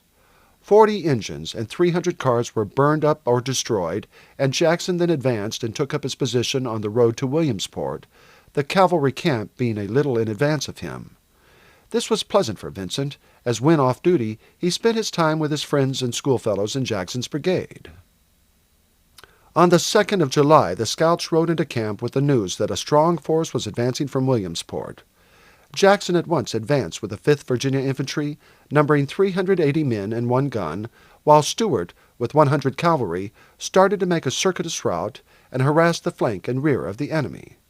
There was no intention on the part of Jackson of fighting a battle, his orders being merely to feel the enemy, whose strength was far too great to be withstood, even had he brought his whole brigade into action, for they numbered 3 brigades of infantry, 500 cavalry, and some artillery. For some hours the little Confederate force skirmished so boldly that they checked the advance of the enemy, whose general naturally supposed that he had before him the advance guard of a strong force, and therefore moved forward with great caution. Then the Confederates, being threatened on both flanks by the masses of the Federals, fell back in good order. The loss was very trifling on either side, but the fact that so small a force had for hours checked the advance of an army greatly raised the spirits and confidence of the Confederates. Stuart's small cavalry force, coming down upon the enemy's rear, captured a good many prisoners. Colonel Stuart himself capturing 44 infantry. Riding some distance ahead of his troop to find out the position of the enemy, he came upon a company of Federal infantry sitting down in a field, having no idea whatever that any Confederate force was in the neighborhood. Stuart did not hesitate a moment, but riding up to them, shouted the order, "Throw down your arms, or you are all dead men." Believing themselves surrounded, the Federals threw down their arms, and when the Confederate cavalry came up, were marched off as prisoners. Jackson, on reaching his camp, struck his tents and sent them to the rear, and formed up his whole brigade in order of battle. The Federals, however, instead of attacking, continued their flank movement, and Jackson fell back through Martinsburg and halted for the night a mile beyond the town. Next day he again retired, and was joined 6 miles further on by Johnston's whole force. For 4 days the little army held its position, prepared to give battle if the enemy advanced. But the Federals, though greatly superior in numbers, remained immovable at Martinsburg, and Johnston, to the great disgust of his troops, retired to Winchester. The soldiers were longing to meet the invaders in battle, but their general had to bear in mind that the force under his command might at any moment be urgently required to join the main Confederate army and aid in opposing the northern advance upon Richmond. Stuart's cavalry kept him constantly informed of the strength of the enemy gathering in his front. Making circuits round Martinsburg, they learned from the farmers what number of troops each day came along, and while the Federals knew nothing of the force opposed to them and believed that it far outnumbered their own, General Johnston knew that Patterson's force numbered about 22,000 men, while he himself had been joined only by some 3,000 men since he arrived at Winchester. On the 18th of July, a telegram from the government at Richmond announced that the Federal Grand Army had driven in General Beauregard's pickets at Manassas and had begun to advance, and Johnston was directed, if possible, to hasten to his assistance. A few earthworks had been thrown up at Winchester, and some guns mounted upon them, and the town was left under the protection of the local militia. Stuart's cavalry was posted in a long line across the country to prevent any news of the movement reaching the enemy. As soon as this was done, the infantry, 8,300 strong, marched off. The troops were in high spirits now, for they knew that their long period of inactivity was over, and that, although ignorant when and where, they were on their march to meet the enemy. They had no wagons or rations. The need for speed was too urgent even to permit of food being cooked. Without a halt, they pressed forward steadily, and after 2 days' march, exhausted and half-famished, they reached the Manassas Gap Railroad. There they were put into trains as fast as these could be prepared, and by noon on the 20th joined Beauregard at Manassas. The cavalry had performed their duty of preventing the news of the movement from reaching the enemy until the infantry were nearly a day's march away, and then Stuart reassembled his men and followed Johnston. Thus the Confederate plans had been completely successful. Over 30,000 of the enemy, instead of being in line of battle with the main army, were detained before Winchester, while the little Confederate force who had been facing them had reached Beauregard in time to take part in the approaching struggle. In the North, no doubt as to the power of the Grand Army to make its way to Richmond was entertained. The troops were armed with the best weapons obtainable. The artillery was numerous and excellent. The army was fed with every luxury, and so confident were the men of success that they regarded the whole affair in the light of a great picnic. The Grand Army numbered 55,000 men, with 9 regiments of cavalry and 49 rifle guns. To oppose these, the Confederate force, after the arrival of Johnston's army, numbered 27,833 infantry, 35 smoothbore guns, and 500 cavalry. Many of the infantry were armed only with shotguns and old fowling pieces, and the guns were small and ill supplied with ammunition. There had been some sharp fighting on the 18th, and the Federal advance across the river of Bull Run had been sharply repulsed. Therefore their generals determined, instead of making a direct attack on the 31st against the Confederate position, to take a wide sweep round, cross the river higher up, and fall upon the Confederate left flank to crumple it up. All night the Federal troops had marched, and at daybreak on the 21st nearly 40,000 men were in position on the left flank of the Confederates. The latter were not taken by surprise when Stuart's cavalry brought in news of the Federal movement, and General Beauregard, instead of moving his troops toward the threatened point, sent orders to General Longstreet on the right to cross the river as soon as the battle began and to fall upon the Federal flank and rear. Had this movement been carried out, the destruction of the Federal army would have been complete. But by one of those unfortunate accidents which so frequently occur in war and upset the best-laid plans, the order in some way never came to hand, and when late in the day the error was discovered, it was too late to remedy it. At 8 o'clock in the morning, 2 of the Federal divisions reached the river, and while one of them engaged the Confederate force stationed at the bridge, another crossed the river at a ford.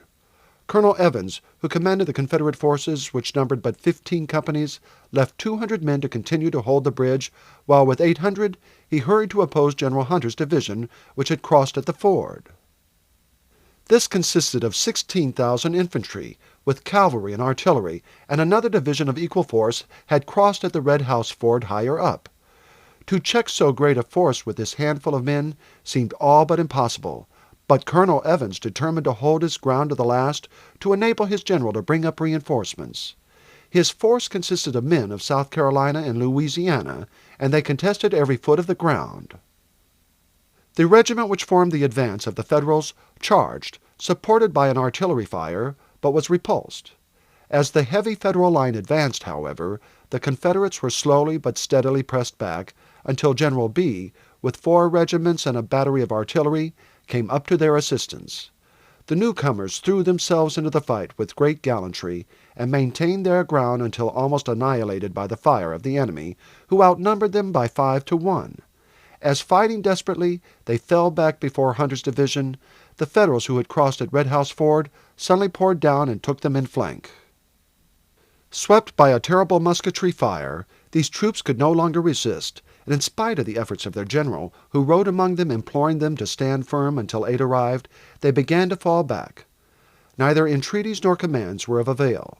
The troops had done all that they could, and broken and disheartened, they retreated in great confusion. But at this moment, when all seemed lost, a line of glittering bayonets was seen coming over the hill behind, and the general, riding off in haste toward them, found Jackson advancing with the 1st Brigade. Unmoved by the rush of the fugitives of the brigades of B and Evans, Jackson moved steadily forward, and so firm and resolute was their demeanor that B rode after his men, and pointing with his sword to the 1st Brigade, shouted, "Look, there is Jackson standing like a stone wall." The general's words were repeated, and henceforth the brigade was known as the Stonewall Brigade, and their general by the nickname of Stonewall Jackson, by which he was ever afterward known. The greater part of the fugitives rallied, and took up their position on the right of Jackson, and the Federal forces, who were hurrying forward assured of victory, found themselves confronted suddenly by 2,000 bayonets. After a moment's pause, they pressed forward again, the artillery preparing a way for them by a tremendous fire. Jackson ordered his men to lie down until the enemy arrived within 50 yards, and then to charge with the bayonet. Just at this moment, Generals Johnston and Beauregard arrived on the spot, and at once seeing the desperate nature of the situation, and the whole Federal army pressing forward against a single brigade, they did their best to prepare to meet the storm. First they galloped up and down the disordered lines of B, exhorting the men to stand firm, and seizing the colors of the 4th Alabama, Johnston led them forward and formed them up under fire. Beauregard hurried up some reinforcements and formed them on the left of Jackson, and thus 6,500 infantry and artillery, and Stewart's 2 troops of cavalry, stood face to face with more than 20,000 infantry and 7 troops of regular cavalry, behind whom at the lower fords were 35,000 men in reserve. While his men were lying down awaiting the attack, Jackson rode backward and forward in front of them, as calm and as unconcerned to all appearance as if on the parade ground, and his quiet bravery greatly nerved and encouraged the young troops. All at once the tremendous artillery fire of the enemy ceased, and their infantry came on in massive lines. The 4 Confederate guns poured in their fire and then withdrew behind the infantry. When the line came within 50 yards of him, Jackson gave the word, his men sprang to their feet, poured in a heavy volley, and then charged. A wild yell rose from both ranks as they closed, and then they were mingled in a desperate conflict. For a time all was in wild confusion, but the ardor and courage of Jackson's men prevailed, and they burst through the center of the Federal line. Immediately Jackson had charged, Beauregard sent forward the rest of the troops, and for a time a tremendous struggle took place along the whole line. Generals Bee and Barlow fell mortally wounded at the head of their troops. General Hampton was wounded, and many of the colonels fell. So numerous were the Federals that although Jackson had pierced their center, their masses drove back his flanks and threatened to surround him. With voice and example he cheered on his men to hold their ground, and the officers closed up their ranks as they were thinned by the enemy's fire, and for an hour the struggle continued without marked advantage on either side. Jackson's calmness was unshaken even in the excitement of the fight. At one time an officer rode up to him from another portion of the field and exclaimed, "General, I think the day is going against us." To which Jackson replied in his usual curt manner, "If you think so, sir, you had better not say anything about it." The resolute stand of the Confederates enabled General Beauregard to bring up fresh troops, and he at last gave the word to advance. Jackson's brigade rushed forward on receiving the order, burst through the Federals with whom they were engaged, and, supported by the reserves, drove the enemy from the plateau. But the Federals, still vastly superior in force, brought up the reserves and prepared to renew the attack. But 1,700 fresh men of the Army of the Shenandoah came upon the field of battle. Smith and Early brought up their division from the river, and the whole southern line advanced at the charge, drove the enemy down the slopes and on toward the fords. A panic seized them, and their regiments broke up and took to headlong flight, which soon became an utter rout. Many of them continued their flight for hours, and for a time the Federal army ceased to exist, and had the Confederates advanced, as Jackson desired that they should do, Washington would have fallen into their hands without a blow being struck in its defense. This, the first great battle of the war, is sometimes known as the Battle of Manassas, but more generally as Bull Run. With the exception of one or two charges, the little body of Confederate horse did not take any part in the Battle of Bull Run. Had they been aware of the utter stampede of the Northern troops, they could safely have pressed forward in hot pursuit as far as Washington.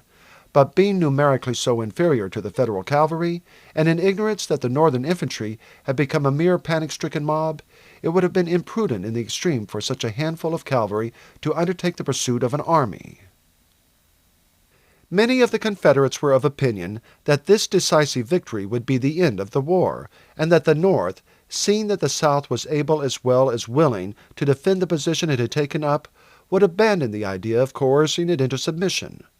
This hope was speedily dissipated. The North was indeed alike astonished and disappointed at the defeat of their army by a greatly inferior force, but instead of abandoning the struggle, they set to work to retrieve the disaster and to place in the field a force which would, they believed, prove irresistible. Vincent Wingfield saw but little of the battle at Bull Run. As they were impatiently waiting the order to charge while the desperate conflict between Jackson's brigade and the enemy was at its fiercest, a shell from one of the Federal batteries burst a few yards in front of the troop, and one of the pieces striking Vincent on the side hurled him insensible from his horse. He was at once lifted and carried by Dan and some of the other men-servants, who had been told off for this duty, to the rear, where the surgeons were busily engaged in dressing the wounds of the men who straggled back from the front. While the conflict lasted, those unable to walk lay where they fell, for no provision had at present been made for ambulance corps, and not a single man capable of firing a musket could be spared from the ranks. The tears were flowing copiously down Dan's cheeks as he stood while the surgeons examined Vincent's wound. "Is he dead, sir?" he sobbed as they lifted him up from his stooping position. "Dead," the surgeon repeated. "Can't you see he is breathing? And did you not hear him groan when I examined his side? He is a long way from being a dead man yet. Some of his ribs are broken, and he has had a very nasty blow.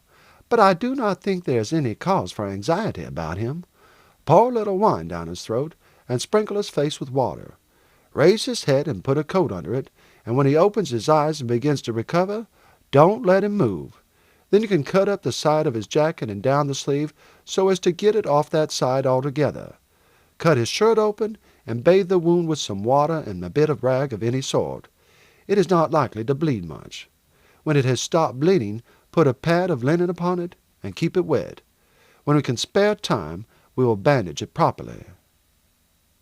But it was not until late at night that the time could be spared for attending to Vincent, for the surgeons were overwhelmed with work, and the most serious cases were, as far as possible, first attended to. He had soon recovered consciousness. At first he looked with a feeling of bewilderment at Dan, who was copiously sprinkling his face with water, sobbing loudly while he did so. As soon as the negro perceived that his master had opened his eyes, he gave a cry of delight. "Thank the Lord, Massa Vincent, this child thought you dead and gone for sure." "What's the matter, Dan? What has happened?" Vincent said, trying to move, and then stopping suddenly with a cry of pain. "You knocked off your horse, sir, with one of the shells of them cussed Yanks." "Am I badly hurt, Dan?" "Very bad, sir. Great piece of flesh pretty nigh as big as my hand come out of your side, and the doctor says some of the ribs broken. But the doctor do not seem to make much of it. He hard sort of bad dat. Say you get all right again. No time to tend to you now. Her away just as if you was some poor white trash instead of Massa Wingfield of the Orangery." Vincent smiled faintly. "It doesn't make much difference what a man is in a surgeon's eyes, Dan. The question is how badly he is hurt, and what can be done for him. Well, thank God it's no worse. Wildfire was not hurt, I hope." "No, sir. He is standing tied up by dat tree. Now, sir, the doctor say me cut your jacket off and have the wound." "All right, Dan, but be a little careful with the water. You seem to be pretty near drowning me as it is. Just wipe my face and hair, and get the handkerchief from the pocket of my jacket, and open the shirt collar, and put the handkerchief inside round my neck. How is the battle going on? The roar seems louder than ever." Dan went forward to the crest of a slight rise of the ground, whence he could look down upon the field of battle, and made haste to return. "Can't see very well, sir. Too much smoke. But they in the same place still." "Look round, Dan, and see if there are any fresh troops coming up." "Yes, sir. Lot of men coming over the hill behind." "That's all right, Dan. Now you can see about this bathing my side." As soon as the battle was over, Major Ashley rode up to where Vincent and 5 or 6 of his comrades of the cavalry were lying wounded. "How are getting on, lads? Pretty well, I hope?" he asked the surgeon as he dismounted. "First rate, Major," one of the men answered. "We all of us took a turn as soon as we heard that the Yanks were whipped."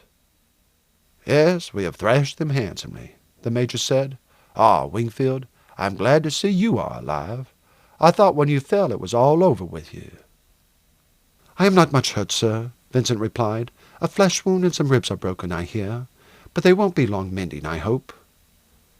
"It's a nasty wound to look at," the major said as Dan lifted the pad of wet linen. "But with youth and health you will soon get round it, never fear." "Ah, my poor lad, yours is a worse case," he said as he bent over a young fellow who was lying a few paces from Vincent. "It's all up with me, Major," he replied faintly. "The doctor said he could do nothing for me. But I don't mind, now we have beaten them. You will send a line to the old people, Major, won't you, and say I died doing my duty? I've got 2 brothers, and I expect they will send one on to take my place." "I will write to them, my lad," the major said, "and tell them all about you." He could give the lad no false hopes, for already a grey shade was stealing over the white face, and the end was close at hand. In a few minutes he ceased to breathe. Late in the evening the surgeons, having attended to more urgent cases, came round. Vincent's wound was now more carefully examined than before, but the result was the same. 3 of the ribs were badly fractured, but there was no serious danger. "You will want quiet and good nursing for some time, my lad," the principal surgeon said. "There will be a train of wounded going off for Richmond the first thing in the morning, and you shall go by it. You had better get a door, lads," he said to some of the troopers who had come across from the spot where the cavalry were bivouacked to see how their comrades were getting on, "and carry him down and put him in the train. One has just been sent off, and another will be made up at once, so that the wounded can be put in it as they are taken down. Now I will bandage the wound, and it will not want any more attention until you get home." A wad of lint was placed upon the wound and bandaged tightly round the body. "Remember, you've got to be perfectly quiet, and not attempt to move till the bones have knit. I'm afraid that they are badly fractured, and will require some time to heal up again."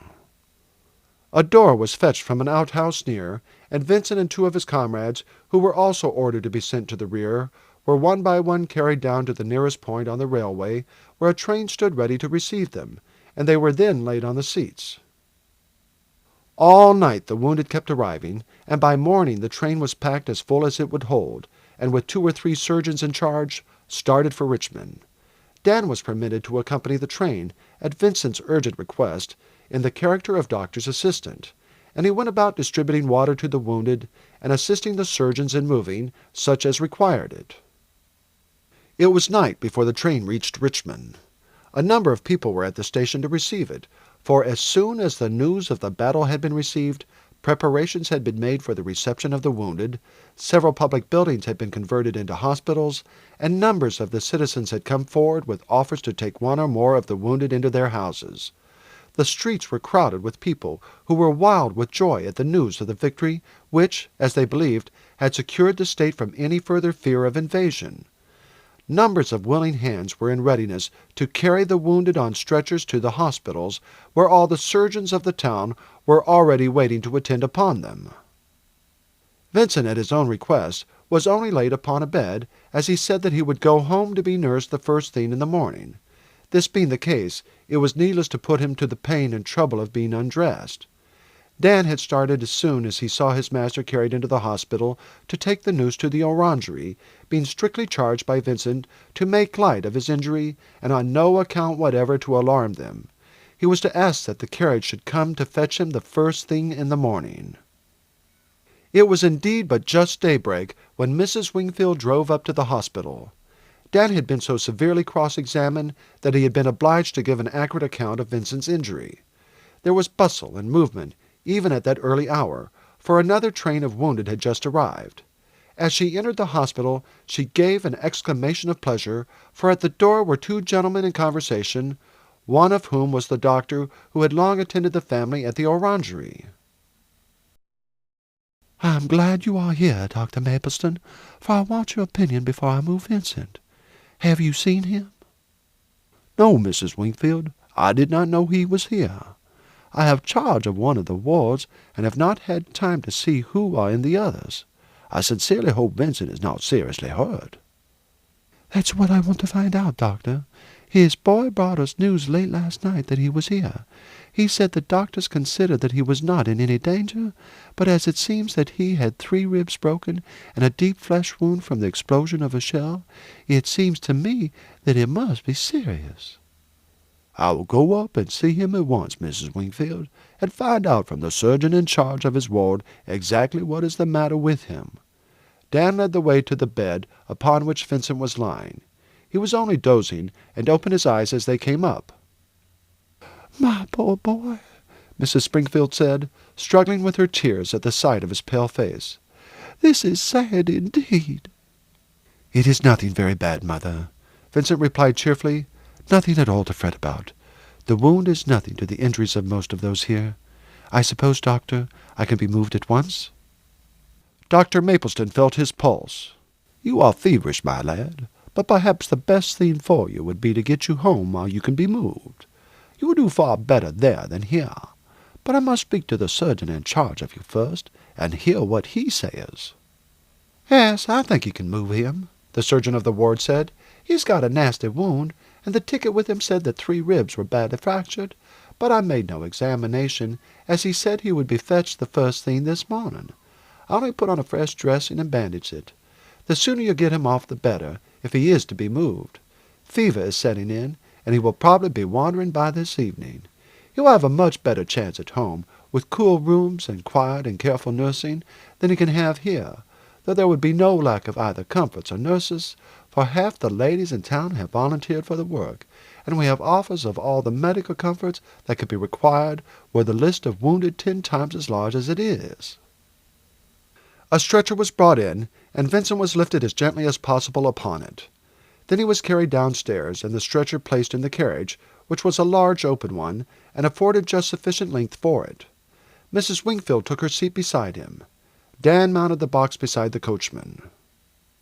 "I will be out in an hour, Mrs. Wingfield," Dr. Mapleston said. "I have to go round the ward again, and will then drive out at once. Give him lemonade and cooling drinks. Don't let him talk. Cut his clothes off him, and keep the room somewhat dark, but with a free current of air. I will bring out some medicine with me." The carriage drove slowly to avoid shaking, and when they approached the house, Mrs. Wingfield told Dan to jump down and come to the side of her carriage. Then she told him to run on as fast as he could ahead, and to tell her daughters not to meet them upon their arrival, and that all the servants were to be kept out of the way, except 3 men to carry Vincent upstairs. The lad was consequently got up to his room without any excitement, and was soon lying on his bed with a sheet thrown lightly over him. "That is comfortable," he said, as his mother bathed his face and hands and smoothed his hair. "Where are the girls, mother?" "They will come in to see you now, Vincent, but you are to keep quite quiet, you know, and not to talk." The girls stole in and said a few words, and left him alone again with Mrs. Wingfield. He did not look to them so ill as they had expected, for there was a flush of fever on his cheeks. Dr. Mapleston arrived in another half-hour, examined and redressed the wound, and comforted Mrs. Wingfield with the assurance that there was nothing in it likely to prove dangerous to life. "Our trouble will be rather with the effect of the shock than with the wound itself. He is very feverish now, and you must not be alarmed if by this evening he is delirious. You will give him this cooling draught every 3 hours. He can have anything in the way of cooling drinks he likes. If he begins to wander, put cloths dipped in cold water and wrung out on his head, and sponge his hands with water with a little eau de cologne in it. If he seems very hot, set one of the women to fan him, but don't let her go on if it seems to worry him. I will come round again at 9:30 this evening, and will make arrangements to pass the night here. We have telegrams saying that surgeons are coming from Charleston and many other places, so I can very well be spared." When the doctor returned in the evening, he found, as he had anticipated, that Vincent was in a high state of fever. This continued 4 or 5 days, and then gradually passed off, and he woke up one morning perfectly conscious. His mother was sitting on a chair at the bedside. "What o'clock is it, mother?" he asked. "Have I been asleep long?" "Some time, dear," she answered gently, "but you must not talk. You are to take this draught and go off to sleep again. When you wake, you may ask any questions you like." She lifted the lad's head, gave him the draught and some cold tea, then darkened the room, and in a few minutes he was asleep again. Chapter 7. The Merrimac and the Monitor. It was some weeks before Vincent was able to walk unaided. His convalescence was somewhat slow, for the shock to the system had been a severe one. The long railway journey had been injurious to him, for the bandage had become somewhat loose, and the broken pieces of bone had grated upon each other, and were much longer in knitting together than they would have been had he been treated on the spot. As soon as he could walk, he began to be anxious to rejoin his troop, but the doctor said that many weeks must elapse before he would be ready to undergo the hardships of campaign. He was reconciled to some extent to the delay by letters from his friends with the troop and by the perusal of the papers. There was nothing whatever doing in Virginia. The two armies still faced each other, the Northerners protected by the strong fortifications they had thrown up round Washington, fortifications much too formidable to be attacked by the Confederates, held as they were by a force immensely superior to their own, both in numbers and arms. The Northerners were indeed hard at work, collecting and organizing an army which was to crush out the rebellion. General Scott had been succeeded by McClellan in the supreme command, and the new general was indefatigable in organizing the vast masses of men raised in the North. So great were the efforts that in a few months, after the defeat of Bull Run, the North had 650,000 men in arms. But while no move had at present been made against Virginia, there was sharp fighting in some of the border states, especially in Missouri and Kentucky, in both of which public opinion was much divided, and regiments were raised on both sides. Various operations were now undertaken by the Federal fleet at points along the coast, and several important positions were taken and occupied, it being impossible for the Confederates to defend so long a line of seacoast. The South had lost rather than gained ground in consequence of their victory at Bull Run. For a time they had been unduly elated, and were disposed altogether to underrate their enemies, and to believe that the struggle was as good as over. Thus, then, they made no effort at all corresponding to that of the North. but as time went on and they saw the vastness of the preparations made for their conquest, the people of the southern states again bestirred themselves. Owing to the North having the command of the sea and shutting up all the principal ports, they had to rely upon themselves for everything, while the North could draw arms and ammunition and all the requisites of war from the markets of Europe. Foundries were accordingly established for the manufacture of artillery, and factories for muskets, ammunition, and percussion caps. The South had, in fact, to manufacture everything down to the cloth for her soldiers' uniforms and the leather for their shoes, and, as in the past she had relied wholly upon the North for such goods, it was for a time impossible to supply the troops with even the most necessary articles. The women throughout the states were set to work, spinning and weaving rough cloth, and making uniforms from it. Leather, however, cannot be produced all at once, and indeed, with all their efforts, the Confederate authorities were never throughout the war able to provide a sufficient supply of boots for the troops, and many a battle was won by soldiers who fought almost barefooted and who reshod themselves for the most part by stripping the boots from their dead foes. Many other articles could not be produced in the southern states, and the Confederates suffered much from the want of proper medicines and surgical appliances. For these and many other necessaries, they had to depend solely upon the ships which succeeded in making their way through the enemy's cruisers and running the blockade of the ports. Wine, tea, coffee, and other imported articles soon became luxuries beyond the means of all, even the very wealthy. All sorts of substitutes were used, grain roasted and ground being chiefly used as a substitute for coffee. Hitherto, the South had been principally occupied in raising cotton and tobacco, depending chiefly upon the North for food, and it was necessary now to abandon the cultivation of products for which they had no sale and devote the land to the growth of maize and other crops for food. By the time that the long period of inaction came to a close, Vincent had completely recovered his strength and was ready to rejoin the ranks as soon as the order came from Colonel Stewart, who had promised to send for him directly there was a prospect of active service. One of Vincent's first questions as soon as he became convalescent was whether a letter had been received from Tony. It had come, he was told, among the last batch of letters that crossed the frontier before the outbreak of hostilities, and Mrs. Wingfield had, as he had requested, opened it.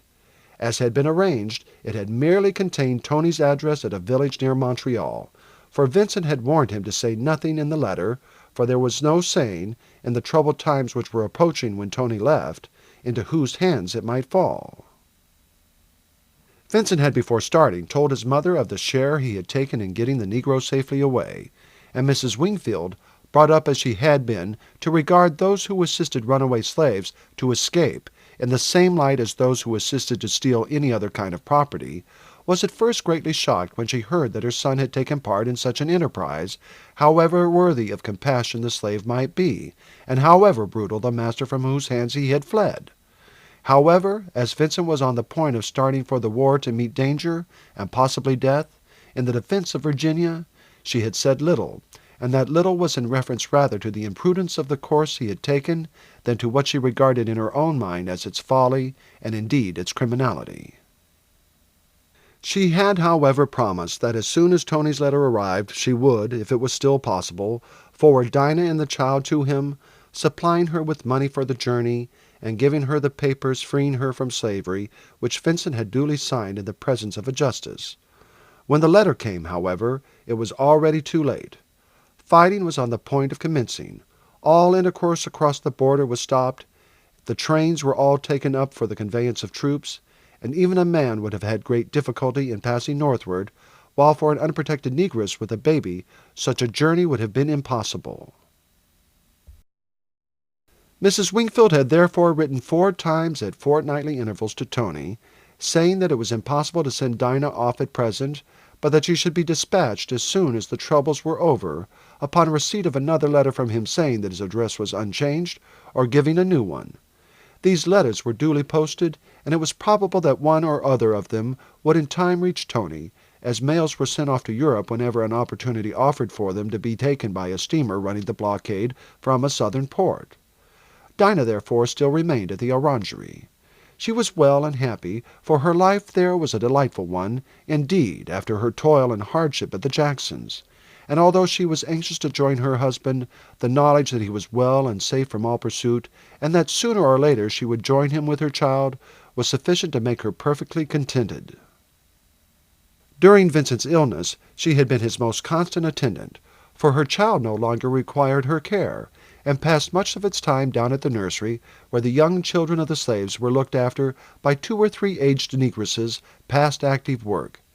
She had therefore begged Mrs. Wingfield to be allowed to take her place by the bedside of her young master, and, after giving her a trial, Mrs. Wingfield found her so quiet, gentle, and patient that she installed her there, and was able to obtain the rest she needed, with a feeling of confidence that Vincent would be well attended to in her absence.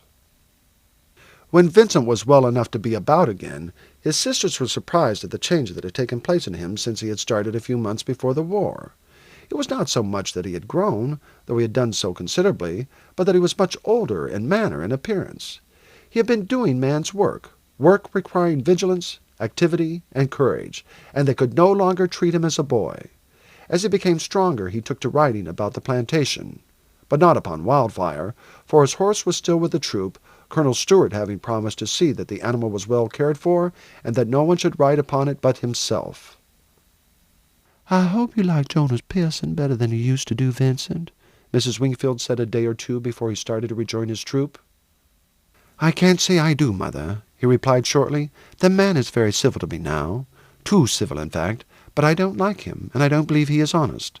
I don't mean that he would cheat you, though he may do so for anything I know, but he pretends to be a violent secessionist, which, as he comes from Vermont, is not natural, and I imagine that he would sing a different tune if the Bluecoats ever get to Richmond. Still, I have nothing particular to say against him, except that I don't like him, and I don't trust him. So long as everything goes on well for the Confederacy, I don't suppose it matters, but if we should ever get the worst of it, you will see that fellow will be mischievous. However, I hear that he has obeyed your orders, and that there has been no flogging on the estate since I went away.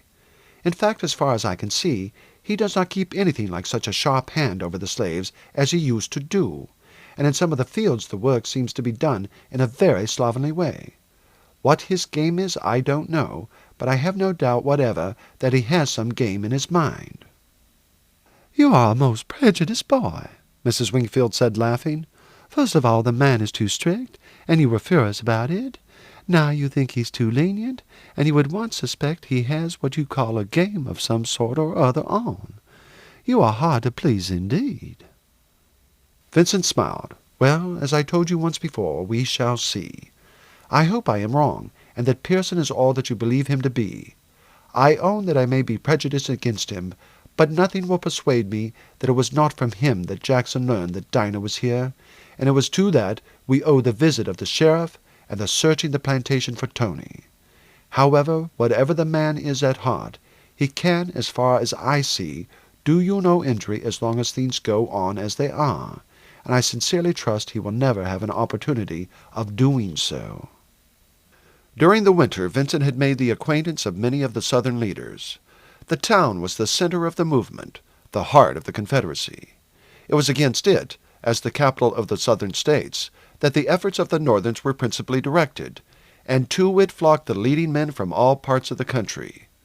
Although every Virginian family had some of its members at the front, and a feeling of anxiety reigned everywhere, a semblance of gaiety was kept up. The theater was opened, and parties and balls given, in order to keep up the spirits of the people by the example of those of higher rank. These balls differed widely in appearance from those of 18 months before. The gentlemen were almost all in uniform, and already calicoes and other cheap fabrics were worn by many of the ladies, as foreign dress materials could no longer be purchased. Mrs. Wingfield made a point of always attending with her daughters at these entertainments, which to the young people afforded a cheerful break in the dullness and monotony of their usual life, for, owing to the absence of almost all the young men with the army, there had been a long cessation of the pleasant interchange of visits, impromptu parties, and social gatherings that had formed a feature in the life in Virginia. The balls would have been but dull affairs had only the residents of Richmond been present, but leave was granted as much as possible to officers stationed with regiments within a railway run of the town, and as these eagerly availed themselves of the change from the monotony of camp life, The girls had no reason to complain of want of partners. Here and at the receptions given by President Davis, Vincent met all the leaders of the Confederacy, civil and military. Many of them had been personal friends of the Wingfields before the secession movement began, and among them was General Magruder, who commanded the troops round Richmond. Early in the winter the general had called at the Orangery. "We are going to make a call upon the patriotism of the planters of this neighborhood, Mrs. Wingfield," he said during lunchtime. "You see, our armies are facing those of the Federals opposite Washington, and can offer a firm front to any foe marching down from the north. But unfortunately, they have the command of the sea, and there is nothing to prevent their embarking an army on board ship and landing it in either the James or the York rivers, and in that case they might make a rush upon Richmond before there would be time to bring down troops to our aid. I am therefore proposing to erect a chain of works between the two rivers, so as to be able to keep even a large army at bay until reinforcements arrive.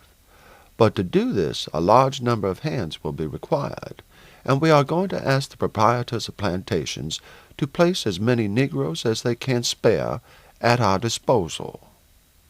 "There can be no doubt as to the response your question will meet with, General. At present we have scarce enough work for our slaves to do. I intend to grow no tobacco next year, for it will only rot in the warehouse, and a comparatively small number of hands are required to raise corn crops. I have about 170 working hands on the Orangery, and shall be happy to place 100 at your disposal for as long a time as you may require them. If you want 50 more, you can of course have them. Everything else must at present give way to the good of the cause." "I thank you much, Mrs. Wingfield, for your offers, and will put your name down the first on the list of contributors." "You seem quite to have recovered now," he said to Vincent a few minutes afterward. "Yes, I am quite ashamed of staying here so long, General, but I feel some pain at times, and as there is nothing doing at the front, and my doctor says that it is of importance that I should have rest as long as possible, I have stayed on. Major Ashley has promised to recall me as soon as there is a prospect of active work." "I think it is quite likely that there will be active work here as soon as anywhere else," the general said. "We know pretty well what is doing at Washington, and though nothing has been decided upon, there is a party in favor of a landing in force here, and if so, we shall have hot work. What do you say? If you like, I will get you a commission and appoint you one of my aides de camp. Your knowledge of the country will make you useful, and as Ashley has specially mentioned your name in one of his dispatches, you can have your commission by asking for it." This audiobook is continued on CD number 4. CD number 4. If there is to be fighting round here, it will be of more interest to you defending your own home than in taking part in general engagements for the safety of the state. It will, too, enable you to be a good deal at home, and although so far the slaves have behaved extremely well, there is no saying exactly what may happen if the Northerners come among us. You can rejoin your own corps afterward, you know, if nothing comes of this." Vincent was at first inclined to decline the offer, but his mother and sisters were so pleased at having him near them that he finally accepted with thanks, being principally influenced by the general's last argument, that possibly there might be trouble with the slaves in the event of a landing in the James Peninsula by the Northerners. A few days later there came an official intimation that he had received a commission in the cavalry, and had at General Magruder's request been appointed to his staff, and he at once entered upon his new duties. The fortress of Monroe, at the entrance of Hampton Roads, was still in the hands of the Federals, and a large Federal fleet was assembled here, and was only prevented from sailing up the James River by the Merrimac, a steamer which the Confederates had plated with railway iron. They had also constructed batteries upon some high bluffs on each side of the river. In a short time 5,000 negroes were set to work erecting batteries upon the York River at Yorktown and Gloucester Point, and upon a line of works extending from Warwick upon the James River to Ship Point on the York, through a line of wooded and swampy country intersected by streams emptying themselves into one or other of the rivers. This line was some 30 miles in length, and would require 25,000 men to guard it. but Magruder hoped that there would be sufficient warning of an attack to enable reinforcements to arrive in time to raise his own command of about 10,000 men to that strength. The Negroes worked cheerfully, for they received a certain amount of pay from the state. But the work was heavy and difficult, and different altogether to that which they were accustomed to perform. The batteries by the sides of the rivers made fair progress, but the advance of the long line of works across the peninsula was but slow. Vincent had, upon receiving his appointment, written at once to Major Ashley, sending his letter by Dan, who was ordered to bring back Wildfire. Vincent stated that had he consulted his personal feeling, he should have preferred remaining in the ranks of his old corps, but that as the fighting might be close to his home, and there was no saying what might be the behavior of the slave population in the event of a northern invasion, he had, for the sake of his mother and sisters, accepted the appointment, but as soon as the danger was over, he hoped to rejoin the corps and serve under his former commander. Dan, on his return with Wildfire, brought a letter from the Major, saying that although he should have been glad to have had him with him, he quite agreed with the decision at which he had, under the circumstances, arrived. Vincent now took up his quarters at the camp formed a short distance from the city, and much of his time was spent in riding to and from the peninsula, seeing that the works were being carried out according to the plan of the general, and reporting upon the manner in which the contractors for the supply of food to the Negroes at work there performed their duties.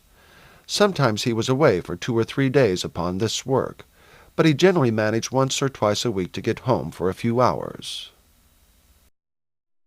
The inhabitants of Richmond and its neighborhood were naturally greatly interested in the progress of the works for their defense, and parties were often organized to ride or drive to Yorktown or to the batteries on the James River to watch the progress made.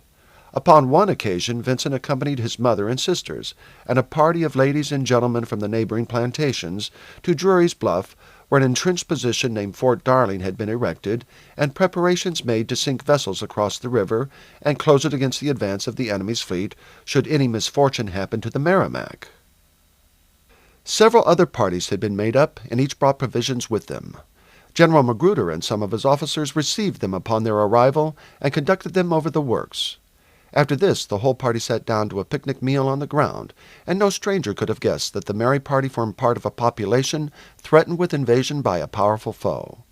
There were speeches and toasts, all of a patriotic character, and General Magruder raised the enthusiasm to the highest point by informing them that in a few days, the exact day was a secret, but it would be very shortly, the Merrimac, or, as she had been rechristened, the Virginia, would put out from Norfolk Harbor and see what she could do to clear Hampton Roads of the fleet that now threatened them. As they were riding back to Richmond, the general said to Vincent, "I will tell you a little more than I told the others, Wingfield. I believe the Merrimac will go out the day after tomorrow. I wish I could get away myself to see the affair, but unfortunately I cannot do so. However, if you like to be present, I will give you 3 days' leave, as you have been working very hard lately. You can start early tomorrow and get down by train to Norfolk in the evening.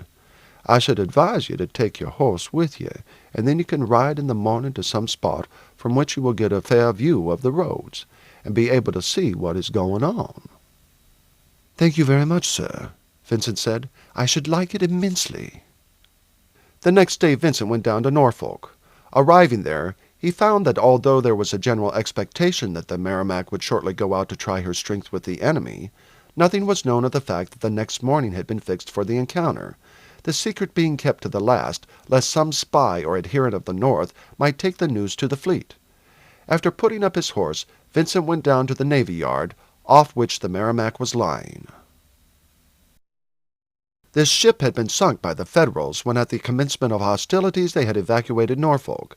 Having been raised by the Confederates, the ship was cut down, and a sort of roof covered with iron was built over it, so that the vessel presented the appearance of a huge sunken house. A ram was fixed to her bow, and she was armed with 10 guns. Her steam power was very insufficient for her size, and she could only move through the water at the rate of 5 knots an hour. "She is an ugly-looking thing," a man observed to Vincent as he gazed at the ship. "Frightfully ugly," Vincent agreed. "She may be a formidable machine in the way of fighting, but one can scarcely call her a ship." "She is a floating battery. and if they tried their best to turn out the ugliest thing that ever floated, they could not have succeeded better. She is just like a Noah's Ark sunk down to the eaves of a roof." "Yes, she is a good deal like that," Vincent agreed. "The very look of her ought to be enough to frighten the Federals, even if she did nothing else." "I expect it will not be long before she gives them a taste of her quality," the man said. "She has got her coal and ammunition on board, and there's nothing to prevent her going out this evening if she wants to." "It will be worth seeing when she does go out to fight the Northerners," Vincent said. "It will be a new experiment in warfare, and if she turns out a success, I suppose all the navies in the world will be taking to cover themselves up with iron." The next morning, which was the 8th of March, a date forever memorable in naval annals, smoke was seen pouring out from the funnels of the Merrimac, and there were signs of activity on board the Patrick Henry of 6 guns, and the Jamestown, Raleigh, Beaufort, and Teaser, little craft carrying 1 gun each, and at 11 o'clock they all moved down the inlet on which Norfolk is situated.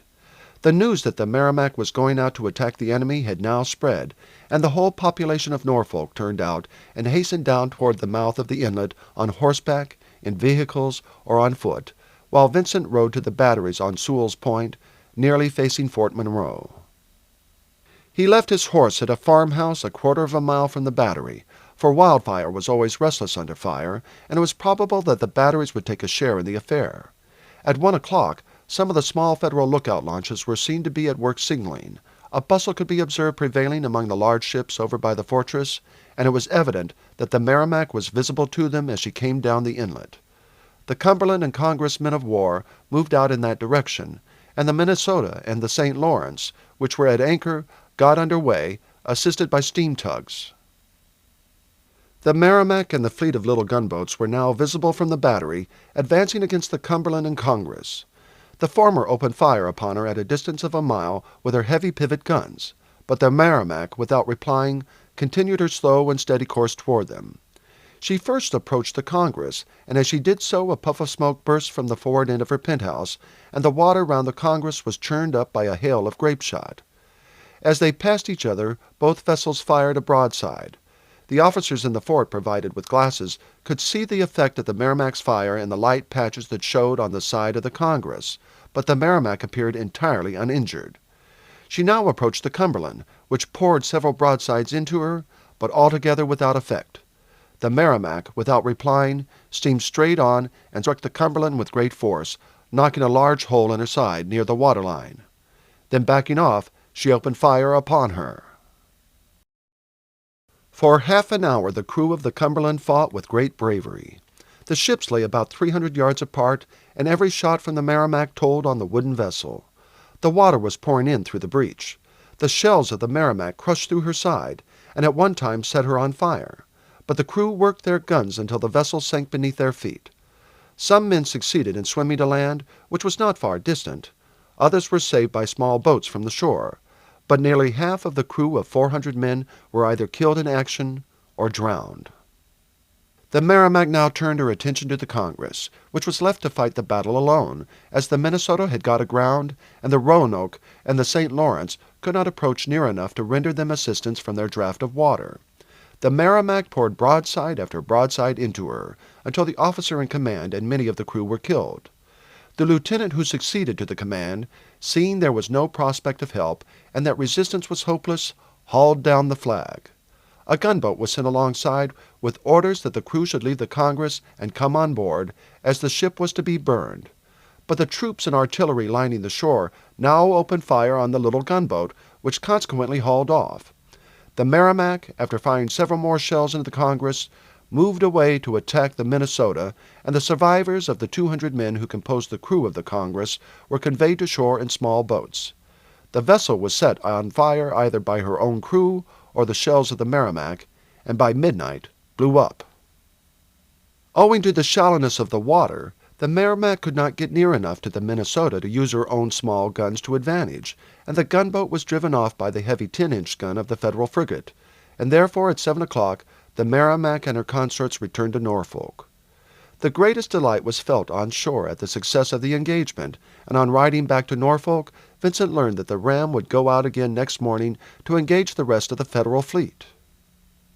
She herself had suffered somewhat in the fight.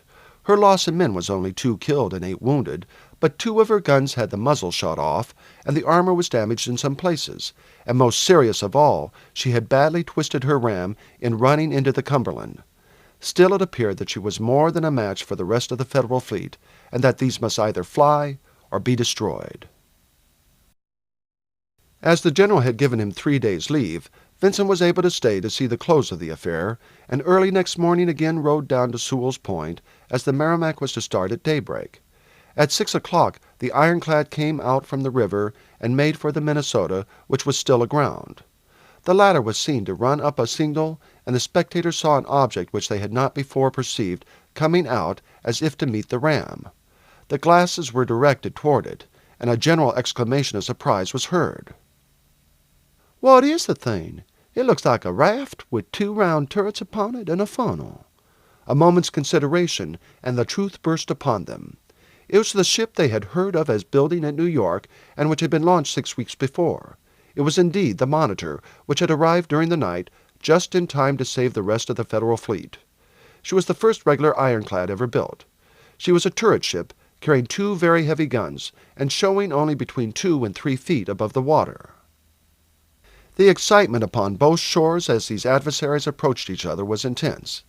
They moved slowly, and not until they were within 100 yards distance did the Monitor open fire, the Merrimac replying at once. The fire for a time was heavy and rapid, the distance between the combatants varying from 50 to 200 yards. The Monitor had by far the greatest speed, and was much more easily turned than the Confederate ram, and her guns were very much heavier, and the Merrimac, while still keeping up the fight, made toward the mouth of the river. Suddenly she turned and steamed directly at the Monitor, and before the latter could get out of her way, struck her on the side. But the ram was bent, and her weak engines were insufficient to propel her with the necessary force. Consequently, she inflicted no damage on the Monitor, and the action continued, the turret ship directing her fire at the iron roof of the ram, while the latter pointed her guns especially at the turret and pilot-house of the Monitor. At length, after a battle which had lasted 6 hours, the Monitor withdrew, one of the plates of her pilot-house being seriously damaged, and her commander injured in the eyes. When her foe drew off, the Merrimac steamed back to Norfolk. There were no men killed in either battle, and each side claimed a victory. The Federals upon the ground that they had driven off the Merrimac, the Confederates because the Monitor had retreated from the fight. Each vessel, however, held the strength of the other in respect, the Monitor remaining as sentinel over the ships and transports at Fortress Monroe, while the Merrimac at Norfolk continued to guard the entrance into the James River. As soon as the fight was over, Vincent Wingfield, greatly pleased that he had witnessed so strange and interesting a combat, rode back to Norfolk, and the same evening reached Richmond, where his description of the fight was received with the greatest interest and excitement. Chapter 8. McClellan's Advance. It was not until 3 weeks after the fight between the ironclads that the great army under General McClellan arrived off Fortress Monroe, the greater portion of the troops coming down the Potomac in steam transports. Vast quantities of stores had been accumulated in and around the fortress. Guns of a size never before used in war were lying on the wharfs in readiness to be placed in batteries, while Hampton Roads were crowded with transports and store vessels watched over by the Monitor and the other warships. McClellan's army was a large one, but not so strong a force as he had intended to have taken with him, and as soon as he arrived at Fortress Monroe, he learned that he would not be able to expect much assistance from the fleet. The Merrimac completely closed the James River, and were the more powerful vessels of the fleet to move up the York River, she would be able to sally out and destroy the rest of the fleet and the transports. As it was most important to clear the peninsula between the 2 rivers before Magruder should receive strong reinforcements, a portion of the troops were at once landed, and on the 4th of April, 56,000 men and 100 guns disembarked and started on their march against Yorktown. As soon as the news of the arrival of the Northern Army at Fortress Monroe reached Richmond, fresh steps were taken for the defense of the city. Magruder soon found that it would be impossible with the force at his command to hold the line he had proposed, and a large body of negroes and troops were set to work to throw up defenses between Yorktown and a point on the Warwick River 13.5 miles away. A portion of this line was covered by the Warwick Creek, which he dammed up to make it unfordable, and erected batteries to guard the dams. Across the intervening ground, a weak earthwork with trenches was constructed, there being no time to raise stronger works. But Magruder relied chiefly upon the swampy and difficult nature of the country and the concealment afforded by the forest, which rendered it difficult for the enemy to discover the weakness of the defenders. He posted 6,000 men at Yorktown and Gloucester Point, and the remaining 5,000 troops under his command were scattered along the line of works to the Warwick River. He knew that if McClellan pushed forward with all his force, he must be successful, but he knew also that if the enemy could be but held in check for a few days, assistance would reach him from General Johnston's army. Fortunately for the Confederates, the weather, which had been fine and clear during the previous week, changed on the very day that McClellan started. The rain came down in torrents, and the roads became almost impassable. The column struggled along the deep and muddy tracks all day and bivouacked for the night in the forest. The next morning they resumed their march, and on reaching the first line of entrenchments formed by the Confederates, found them deserted, and it was not until they approached the Warwick Creek that they encountered serious opposition. Had they pushed forward at once, they would have unquestionably captured Richmond. But McClellan's fault was over-caution, and he believed himself opposed by a very much larger force than that under the command of Magruder. Consequently, instead of making an attack at once, he began regular siege operations against the works on Warwick Creek and those at Yorktown. The delay saved Richmond.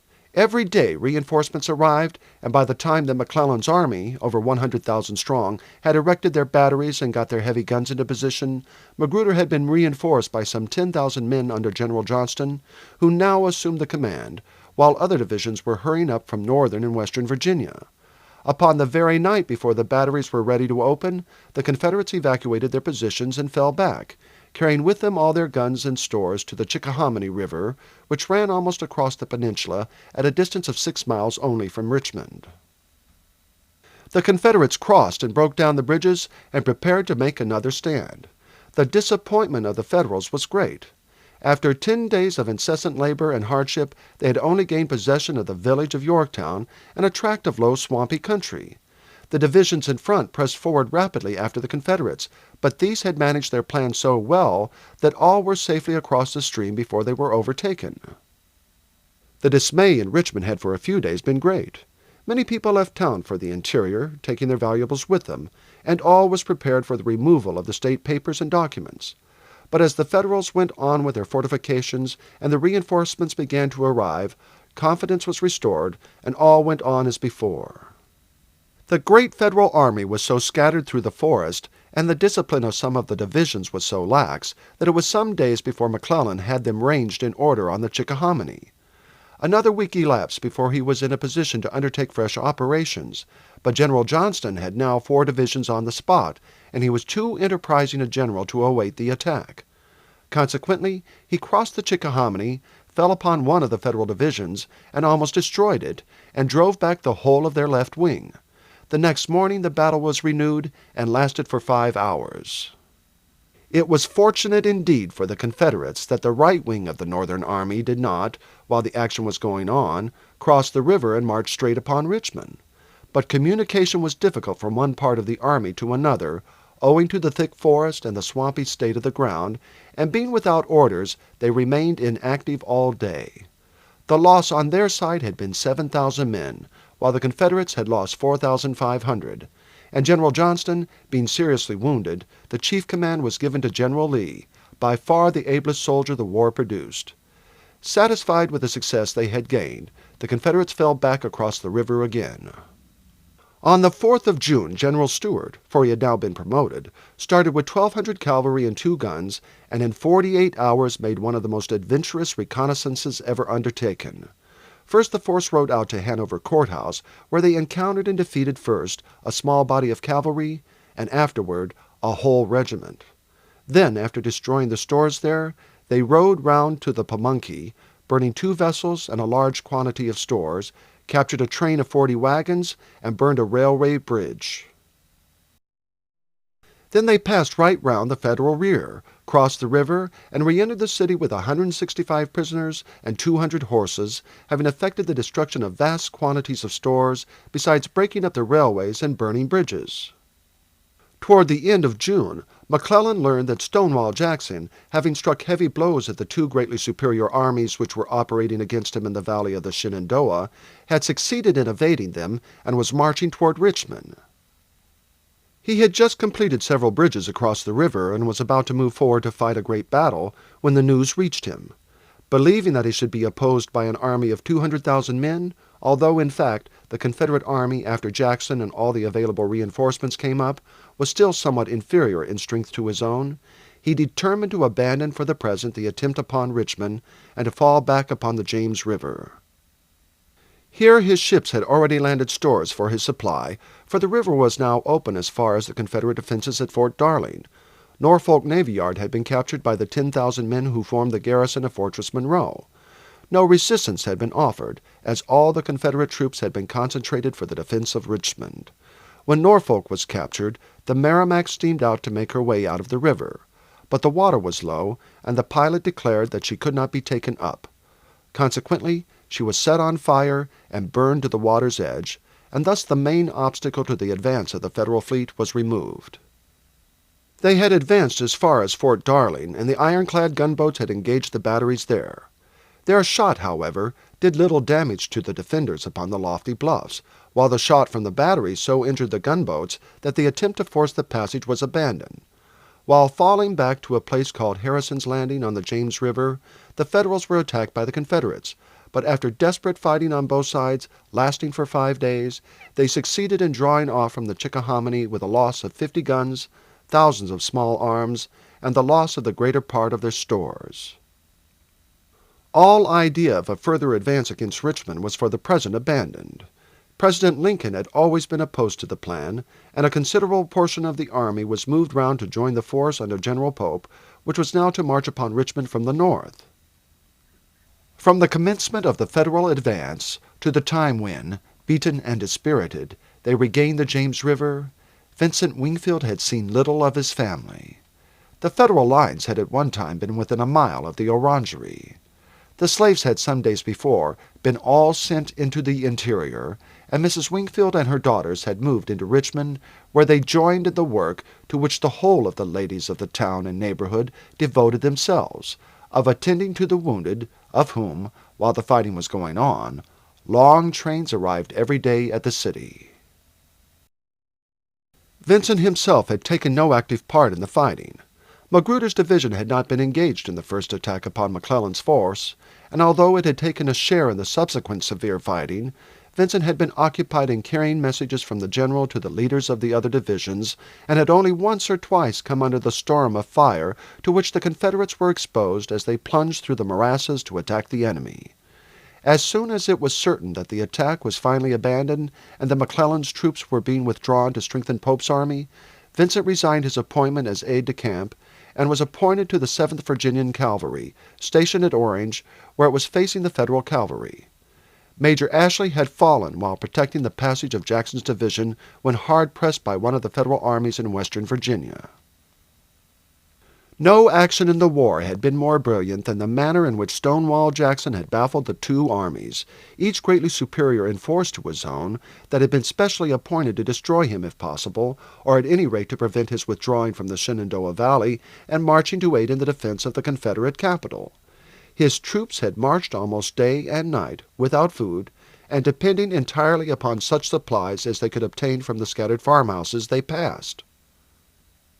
Although Richmond was for the present safe, the prospect of the Confederates was by no means bright.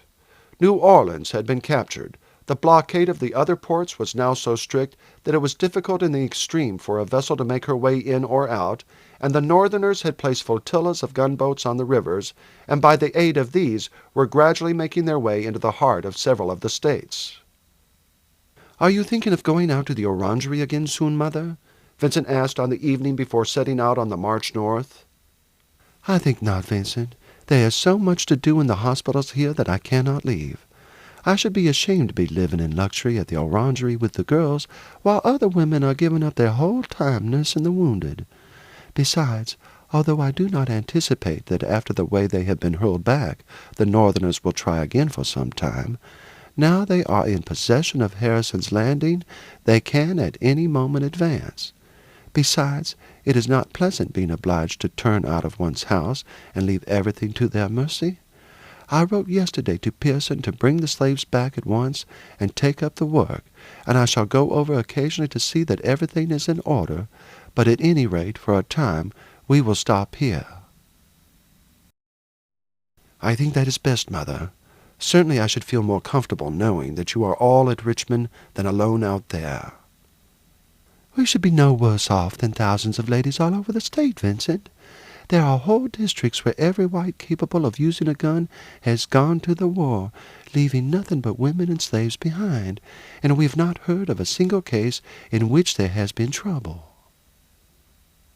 "Certainly there is no chance of trouble with your slaves, Mother, but in some of the other plantations it may not be so. At any rate, the quiet conduct of the slaves everywhere is the very best answer that could be given to the accusations that have been made as to their cruel treatment. At present, the whole of the property of the slave owners throughout the Southern States is at their mercy, and they might burn, kill, and destroy. And yet in no single instance have they risen against what are called their oppressors, even when the Federals have been close at hand. Please keep your eye on Dinah, Mother. I distrust that fellow Jackson so thoroughly that I believe him capable of having her carried off and smuggled away somewhere down south, and sold there if he saw a chance. I wish, instead of sending her to the orangery, you would keep her as one of your servants here." "I will if you wish it, Vincent, but I cannot believe for a moment that this Jackson or anyone else would venture to meddle with any of my slaves." "Perhaps not, Mother, but it is best to be on the safe side. Anyhow, I shall be glad to know that she is with you. Young Jackson will be away, for I know he is in one of Stuart's troops of horse, though I have never happened to run against him since the war began." The firing had hardly ceased before Harrison's Landing when General Jackson, with a force of about 15,000 men, composed of his own division, now commanded by General Winder, General Ewell's division, and a portion of that of General Hill, started for the Rapidan to check General Pope, who, plundering and wasting the country as he advanced, was marching south, his object being to reach Gordonsville, where he would cut the line of railway connecting Richmond with West Virginia. Vincent was glad that the regiment to which he had been appointed would be under Jackson's command, and that he would be campaigning again with his old division, which consisted largely of Virginian troops and contained so many of his old friends. With Jackson, too, he was certain to be engaged in stirring service, for that general ever kept his troops upon the march, striking blows where least expected, and traversing such an extent of country by rapid marches that he and his division seemed to the enemy to be almost ubiquitous. It was but a few hours after he received his appointment that Vincent took train from Richmond to Gordonsville, Dan being in the horse box with Wildfire in the rear of the train. His regiment was encamped a mile or two away, and he at once rode on and reported himself to Colonel Jones, who commanded it. "I am glad to have you with me, sir," the colonel said. "I had the pleasure of knowing your father, and am an old friend of your mother's family. As you were in Ashley's horse and have been serving on Magruder's staff, you are well up in your duties, and it is a comfort to me that the vacancy has been filled up by one who knows his work instead of a raw hand. We have had a brush or two already with the enemy, but at present we are watching each other, waiting on both sides till the generals have got their infantry to the front in readiness for an advance.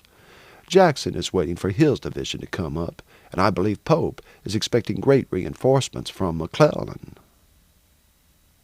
A few days later Colonel Jones was ordered to take charge of the pickets posted on the Rapidan, but before reaching Orange, a gentleman rode up at full speed and informed them that the enemy were in possession of that town. Colonel Jones divided his regiment into two parts, and with one charged the Federal cavalry in the main street of Orange, while the other portion of the regiment, under Major Marshall, attacked them on the flank. After a sharp fight, the enemy were driven from the place, but they brought up large reinforcements, and pouring in a heavy fire, attacked the town on both sides, and the Confederates had to fall back. But they made another stand a little way out of the town, and drove back the Federal cavalry, who were pressing them. Although the fight had been but a short one, the losses in the cavalry ranks had been serious. Colonel Jones, while charging at the head of his men, had received a saber wound, and Major Marshall was taken prisoner. 5 days later, on the 7th of August, Jackson received certain intelligence that General Burnside, with a considerable portion of McClellan's force, had embarked and was on the way to join Pope. He determined to strike a blow at once, and marched with his entire force from Gordonsville for Barnett Ford on the Rapidan. At daybreak next morning, the cavalry crossed the river and attacked and routed a body of Federal cavalry on the road to Culpeper Courthouse. On the following day, Jackson came up with his infantry to a point about 8 miles from Culpeper, where Pope's army, 32,000 strong, were stationed upon the crest of a hill. General Ewell's division, which was the only one then up, at once advanced, and, after a severe artillery fight, gained a point on a hill where his guns could command the enemy's position.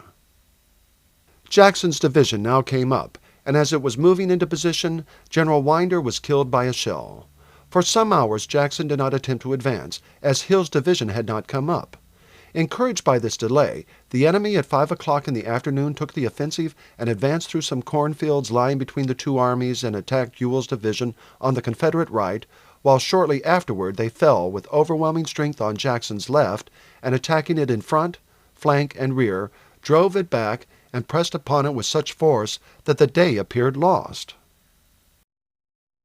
At this moment Jackson himself rode down among the confused and wavering troops, and by his voice and example rallied them. At the same moment the old Stonewall Brigade came up at a run and poured their fire into the advancing enemy. Jackson led the troops he had rallied forward. The Stonewall Brigade fell upon the enemy's flank and drove them back with terrible slaughter. Other brigades came up, and there was a general charge along the whole Confederate line, and the Federals were driven back a mile beyond the position they had occupied at the commencement of the fight to the shelter of some thick woods. 400 prisoners were taken, and over 5,000 small arms. The battle was known as Cedar Run, and it completely checked Pope's advance upon Richmond. The troops were too much exhausted to follow up their victory, but Jackson urged them to press forward. They moved a mile and a half in advance and then found themselves so strongly opposed that Jackson, believing that the enemy must have received reinforcements, halted his men. Colonel Jones was sent forward to reconnoiter and discovered that a large force had joined the enemy. For 2 days Jackson remained on the field he had won. His troops had been busy in burying the dead, in collecting the wounded and sending them to the rear, and in gathering the arms thrown away by the enemy in their flight. Being assured that the enemy were now too strong to be attacked by the force under his command, Jackson fell back to Orange Courthouse. There was now a few days' delay, while masses of troops were on both sides moving toward the new field of action. McClellan marched his troops across the James Peninsula from Harrison's Landing to Yorktown, and there the greater portion were embarked in transports and taken up the Rappahannock to Aquia Creek, landed there, and marched to Fredericksburg.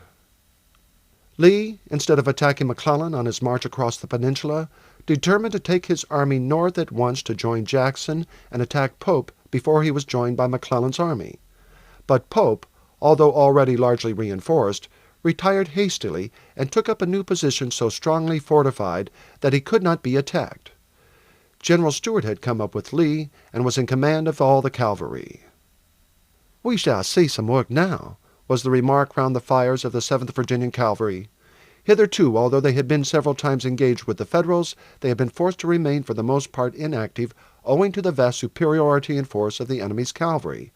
But now that Stuart had come up, they felt certain that, whatever the disparity of numbers, there would soon be some dashing work to be done. Except when upon actual duty, the strict lines of military discipline were much relaxed among the cavalry, the troopers being almost all the sons of farmers and planters and of equal social rank with their officers, many of whom were their personal friends or relatives. Several of Vince's schoolfellows were in the ranks. 2 or 3 of them were fellow officers, and these often gathered together round a campfire and chatted over old school days and mutual friends. Many of these had already fallen, for the Virginian regiments of Stonewall Jackson's brigade had been terribly thinned. But the loss of so many friends and the knowledge that their own turn might come next did not suffice to lessen the high spirits of the young fellows.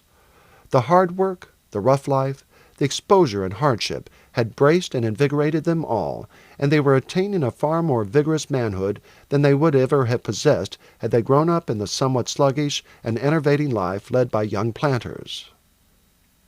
Many of these young men had, until the campaign began, never done half an hour's hard work in their lives. They had been waited upon by slaves, and their only exercise had been riding. For months now they had almost lived in the saddle, had slept in the open air, and had thought themselves lucky if they could obtain a sufficient meal of the roughest food to satisfy their hunger once a day. In this respect, however, the cavalry were better off than their comrades of the infantry, for scouting as they did in small parties over a wide extent of country, they were sure of a meal and a hearty welcome whenever they could spare time to stop for half an hour at the house of a farmer. "It's a glorious life, Wingfield. When we chatted over the future at school, we never dreamed of such a life as this, though some of us did talk of entering the army, but even then an occasional skirmish with Indians was the limit of our ideas." "Yes, it is a glorious life," Vincent agreed. "I cannot imagine anything more exciting. Of course there is the risk of being shot, but somehow one never seems to think of that. There is always something to do and to think about. From the time one starts on a scout at daybreak to that when one lies down at night, one's senses are on the stretch. Besides, we are fighting in defense of our country, and not merely as a profession, though I don't suppose, after all, that makes much difference when one is once in for it.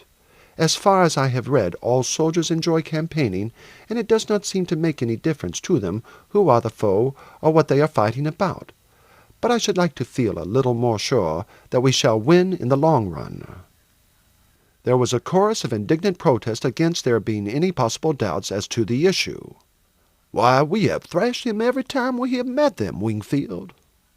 "That is all very well," Vincent said. "Here in Virginia we have held our own and more than held it. We have beat back Scott and McClellan, and now we have thrashed Pope. And Stonewall Jackson has won a dozen battles in Western Virginia. But you must remember that in other parts they are gradually closing in. All the ports not already taken are closely blockaded.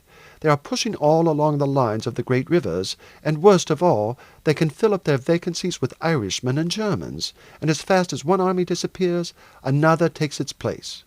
I believe we shall beat them again and again, and shall prove, as we have proved before, that one Southerner fighting for home and liberty is more than a match for 2 hired Germans or Irishmen, even with a good large sprinkling of Yankees among them. But in the long run, I am not sure that we shall win, for they can go on putting big armies into the field, while some day we must get used up. Of course it is possible that we may some day capture Washington, and that the North may get weary of the tremendous drain of money and men caused by their attempt to conquer us. I hope it may be so, for I should like to think that we should win in the long run. I never feel any doubt about our winning a battle when we begin. My only fear is that we may get used up before the North are tired of it." "I did not expect to hear you talk so, Wingfield, for you always seem to be in capital spirits." "I am in capital spirits," Vincent replied, "and ready to fight again and again, and always confident we shall lick the Yankees. The fact that I have a doubt whether in the long run we shall outlast them does not interfere in the slightest degree with my comfort at present. I am very sorry, though, that this fellow Pope is carrying on the war so brutally instead of in the manner in which General McClellan and the other commanders have waged it. His proclamation that the army must subsist upon the country it passes through gives a direct invitation to soldiers to pillage, and his order that all farmers who refuse to take the oath to the Union are to be driven from their homes and sent down south means ruin to all the peaceful inhabitants, for there is scarcely a man in this part of Virginia who is not heartily with us." "I hear," one of the other officers said, "that a prisoner who was captured this morning says that Pope already sees that he has made a mistake, and that he yesterday issued a fresh order saying that the proclamation was not meant to authorize pillage. He finds that the inhabitants who before, whatever their private sentiments were, maintained a sort of neutrality, are now hostile, that they drive off their cattle into the woods, and even set fire to their stacks to prevent anything from being carried off by the Yanks. And his troops find the roads broken up and bridges destroyed, and all sorts of difficulties thrown in their way." "It does not always pay, even in war, to be brutal. I am glad to see he has found out his mistake so soon," another officer said. McClellan waged war like a gentleman, and if blackguards are to be allowed to carry fire and sword through the land, they will soon find it is a game that two can play at, and matters will become horribly embittered." "We shall never do that," Vincent said. "Our generals are all gentlemen, and Lee and Jackson and many others are true Christians as well as true soldiers, and I am sure they will never countenance that on our side, whatever the Northerners may do. We are ready to fight the hordes of Yankees and Germans and Irishmen as often as they advance against us, but I am sure that none of us would fire a homestead or ill-treat defenseless men and women. It is a scandal that such brutalities are committed by the ruffians who call themselves Southerners. The guerrillas in Missouri and Tennessee are equally bad whether on our side or the other, and if I were the President, I would send down a couple of regiments and hunt down the fellows who bring dishonor on our cause. If the South cannot free herself without the aid of ruffians of this kind, she had better lay down her arms at once." "Bravo, Wingfield! Spoken like a knight of chivalry," one of the others laughed. "But many of these bands have done good, nevertheless. They have kept the enemy busy there, and occupied the attention of a very large force who might otherwise have been in the woods yonder with Pope. I agree with you, it would be better if the whole thing were fought out with large armies, but there is a good deal to be said for these hands you are so severe upon. They are composed of men who have been made desperate by seeing their farms harried and their buildings burned by the enemy. They have been denounced as traitors by the neighbors on the other side, and if they retaliate, I don't know that they are to be altogether blamed. I know that if my place at home were burned down and my people insulted and ill-treated, I should be inclined to set off to avenge it." "So would I," Vincent agreed, "but it should be upon those who did the wrong, not upon innocent people." "That is all very well, but if the other side destroy your people's farms, it is only by showing them that two can play at the game that you can make them observe the laws of war. I grant it would be very much better that no such thing should take place. But if the Northerners begin this sort of work, they may be sure that there will be retaliation. Anyhow, I am glad that I am an officer in the 7th Virginians and not a guerrilla leader in Missouri. Well, all this talking is dry work. Has no one got a full canteen?" "I have," Vincent said. "Dan managed to buy a gallon of rum at a farmhouse yesterday. I think the farmer was afraid that the enemy might be paying him a visit before many days, and thought it best to get rid of his spirits. Anyhow, Dan got the keg at ordinary city prices, as well as that couple of fine turkeys he is just bringing along for our supper. So you had better each get your ration of bread and fall to." There was a cheer as Dan placed the turkeys down in the center of the group, and soon the whole party, using their bread as plates, fell to upon them, and afterward joined in many a merry song, while Dan handed round the jar of spirits.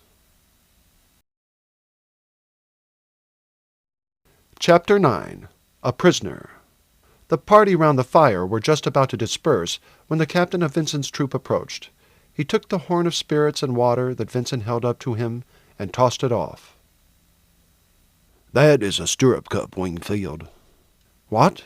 Are we for duty, Captain?" Vincent asked as he rose to his feet. "Yes, our troop and Harper's ought to muster. Get the men together quietly. I think it is a serious business. Each of the regiments furnish other troops, and I believe Stuart himself takes the command." "That sounds like work indeed," Vincent said. "I will get the troop together, sir." "There are to be no trumpet calls, Wingfield. We are to get off as quietly as possible." Most of the men were already fast asleep, but as soon as they learned that there was a prospect of active work, all were full of life and animation. The girths of the saddles were tightened, swords buckled on, and revolvers carefully examined before being placed in the holsters. Many of the men carried repeating rifles, and the magazines were filled before these were slung across the riders' shoulders. In a few minutes the three troops were mounted and in readiness for a start, and almost directly afterward Colonel Jones himself rode up and took the command. A thrill of satisfaction ran through the men as he did so, for it was certain that he would not himself be going in command of the detachment unless the occasion was an important one. For a few minutes no move was made. "I suppose the others are going to join us here," Vincent said to the officer next to him. "I suppose so," he replied. "We lie in the middle of the cavalry brigade with 2 regiments each side of us, so it is likely enough this is the gathering place. Yes, I can hear the tramping of horses." "And I felt a spot of rain," Vincent said. "It has been lightning for some time. I fear we are in for a wet ride." The contingent from the other regiment soon arrived, and just as the last came up, General Stuart himself appeared and took his place at the head of the party, now some 500 strong. Short as the time had been since Vincent felt the first drop, the rain was now coming down in torrents. One by one the bright flames of the fires died down, and the darkness became so intense that Vincent could scarcely see the officer on his right hand. "I hope the man who rode up with the general, and is no doubt to be our guide, knows the country well. It is no joke finding our way through a forest on such a night as this." "I believe Stuart's got eyes like a cat," the officer said. "Sometimes on a dark night he has come galloping up to a post where I was in command, when one could scarcely see one's hand before one. It never seems to make any difference to him. Day or night he rides about at a gallop." "He trusts his horse," Vincent said. "That's the only way in the dark. They can see a lot better than we can, and if men would but let them go their own way instead of trying to guide them, they would seldom run against anything. The only thing is to lie well down on the horse's neck, otherwise one might get swept out of the saddle by a bough. It's a question of nerve. I think not many of us would do as Stuart does, and trust himself entirely to his horse's instinct." The word was now passed down the line that perfect silence was to be observed, and that they were to move forward in column, the ranks closing up as much as possible so as not to lose touch of each other. With heads bent down and blankets wrapped round them as cloaks, the cavalry rode off through the pouring rain. The thunder was clashing overhead, and the flashes of the lightning enabled them to keep their places in close column. They went at a rapid trot, and even those who were ready to charge a body of the enemy, however numerous, without a moment's hesitation, experienced a feeling of nervousness as they rode on in the darkness through the thick forest on their unknown errand. That they were going northward they knew, and knew also, after a short time, that they must be entering the lines of the enemy. They saw no signs of watch-fires, for these would long since have been quenched by the downpour. After half an hour's brisk riding, all knew by the sharp sound of the beat of the horses' hoofs that they had left the soft track through the forest and were now upon a regular road. "Thank goodness for that," Vincent said in a low tone to his next neighbor. "I don't mind a brush with the enemy, but I own I don't like the idea that at any moment my brains may be knocked out by the branch of a tree." "I quite agree with you," the other replied, "and I fancy every man felt the same." There was no doubt as to this.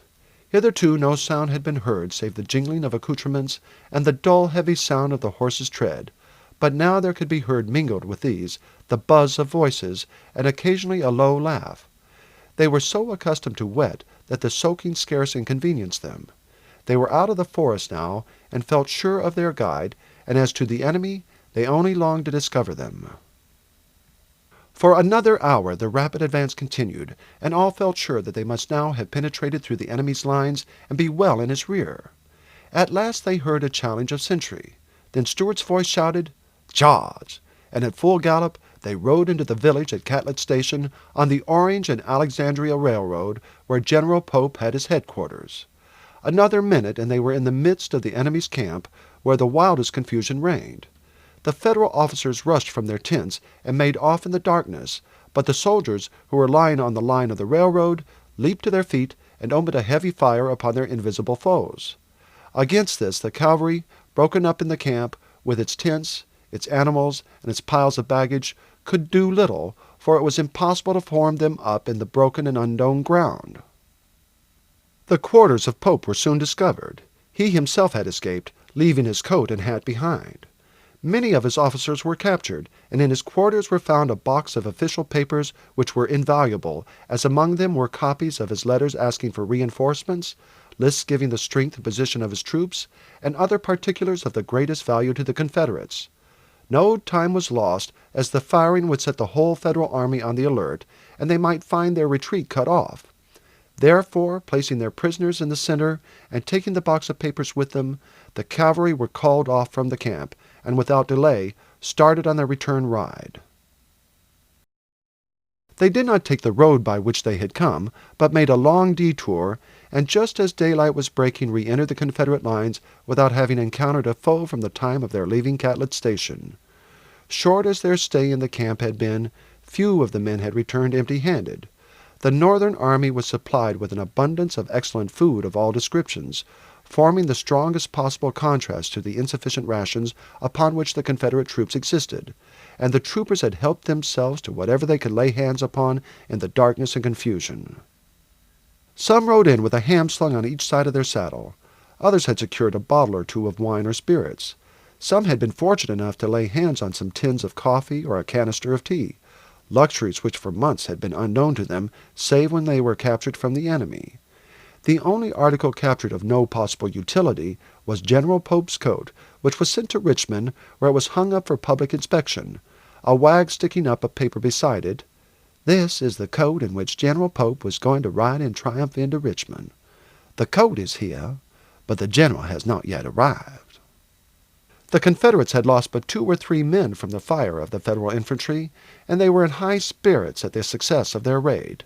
No sooner had General Lee informed himself of the contents of the papers and the position of the enemy's forces than he determined to strike a heavy blow at him, and General Jackson, who had been sharply engaged with the enemy near Warrenton, was ordered to make a long detour, to cross the Blue Ridge Mountains through Thoroughfare Gap, to fall upon Pope's rear and cut his communications with Washington, and, if possible, to destroy the vast depot of stores collected at Manassas. The cavalry under Stuart were to accompany him. The march would be a tremendous one, the danger of thus venturing into the heart of the enemy's country immense, but the results of such an expedition would, if successful, be great. For Lee himself was to advance with his army on Pope's flank, and there was therefore a possibility of the utter defeat of that general before he could be joined by the army marching to reinforce him from Fredericksburg.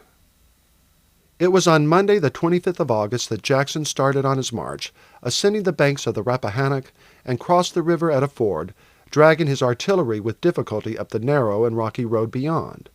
There was not a moment to be lost, for if the news reached the enemy, the gorge known as Thoroughfare Gap would be occupied, and the whole object of the movement be defeated. Onward the force pushed, pressing on through fields and lanes without a single halt, until at night, hungry and weary but full of spirit, they marched into the little town of Salem, 20 miles from their starting place. They had neither wagons nor provisions with them, and had nothing to eat but some ears of corn and green apples plucked on the road. It was midnight when they reached Salem, and the inhabitants turned out in blank amazement at the sight of Confederate troops in that region, and welcomed the weary soldiers with the warmest manifestations. At daylight they were again upon the march, with Stuart's cavalry, as before, out upon each flank. Thoroughfare Gap was reached and found undefended, and after 30 miles marching, the exhausted troops reached the neighborhood of Manassas. The men were faint from want of food, and many of them limped along barefooted, but they were full of enthusiasm. Just at sunset, Stuart, riding on ahead, captured Bristow, a station on the Orange and Alexandria Railroad, 4 miles from Manassas. As they reached it, a train came along at full speed. It was fired at, but did not stop, and got safely through to Manassas. 2 trains that followed were captured, but by this time the alarm had spread, and no more trains arrived. Jackson had gained his point. He had placed himself on the line of communication of the enemy, but his position was a dangerous one indeed. Lee, who was following him, was still far away. An army was marching from Fredericksburg against him. Another would be dispatched from Washington as soon as the news of his presence was known, and Pope might turn and crush him before Lee could arrive to his assistance. Worn out as the troops were, it was necessary at once to gain possession of Manassas, and the 21st North Carolina and 21st Georgia volunteered for the service, and, joined by Stuart with a portion of his cavalry, marched against it. After a brief contest, the place was taken, the enemy stationed there being all taken prisoners. The amount of arms and stores captured was prodigious. 8 pieces of artillery, 250 horses, 3 locomotives, and tens of thousands of barrels of beef, pork, and flour, with an enormous quantity of public stores and the contents of innumerable sutlers' shops. The sight of this vast abundance to starving men was tantalizing in the extreme. It was impossible to carry any of it away, and all that could be done was to have at least one good meal. The troops, therefore, were marched in, and each helped himself to as much as he could consume, and the ragged and barefooted men feasted upon tinned salmon and lobsters, champagne and dainties of every description forwarded for the use of officers. Then they set to work to pile the enormous mass of stores together and to set it on fire. While they were engaged at this, a brigade of New Jersey troops, which had come out from Washington to save Manassas, was attacked and utterly routed. Ewell's division had remained at Bristow, while those of Hill and Jackson moved to Manassas, and in the course of the afternoon Ewell saw the whole of Pope's army marching against him.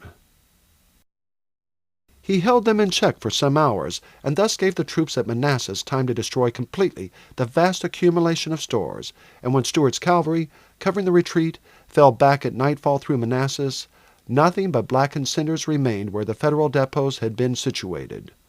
The blow to the Northerners was as heavy as it was unexpected. Pope had no longer either provisions for his men or forage for his cattle, and there was nothing left for him but to force his way past Jackson and retire upon Washington. Jackson had now the option of falling back and allowing the enemy to pass, or of withstanding the whole Federal army with his own little force until Lee came up to the rescue. He chose the latter course and took up a strong position. The sound of firing at Thoroughfare Gap was audible, and he knew that Longstreet's division of Lee's army was hotly engaged with a force which, now that it was too late, had been sent to hold the gorge. It was nearly sunset before Pope brought up his men to the attack. Jackson did not stand on the defensive, but rushed down and attacked the enemy, whose object had been to pass the position and press on, with such vigor that at 9 o'clock they fell back. An hour later a horseman rode up with the news that Longstreet had passed the gap and was pressing on at full speed, and in the morning his forces were seen approaching, the line they were taking bringing them up at an angle to Jackson's position. Thus their formation as they arrived was that of an open V, and it was through the angle of this V that Pope had to force his way. Before Longstreet could arrive, however, the enemy hurled themselves upon Jackson, and for hours the Confederates held their own against the vast Federal army, Longstreet's force being too far away to lend them a hand. Ammunition failed, and the soldiers fought with piles of stones, but night fell without any impression being made upon these veterans. General Lee now came up with General Hood's division and hurled this against the Federals and drove them back. In the evening Longstreet's force took up the position General Lee had assigned to it, and in the morning all the Confederate army had arrived, and the battle recommenced. The struggle was long and terrible, but by nightfall every attack had been repulsed, and the Confederates, advancing on all sides, drove the Northerners, a broken and confused crowd, before them, the darkness alone saving them from utter destruction.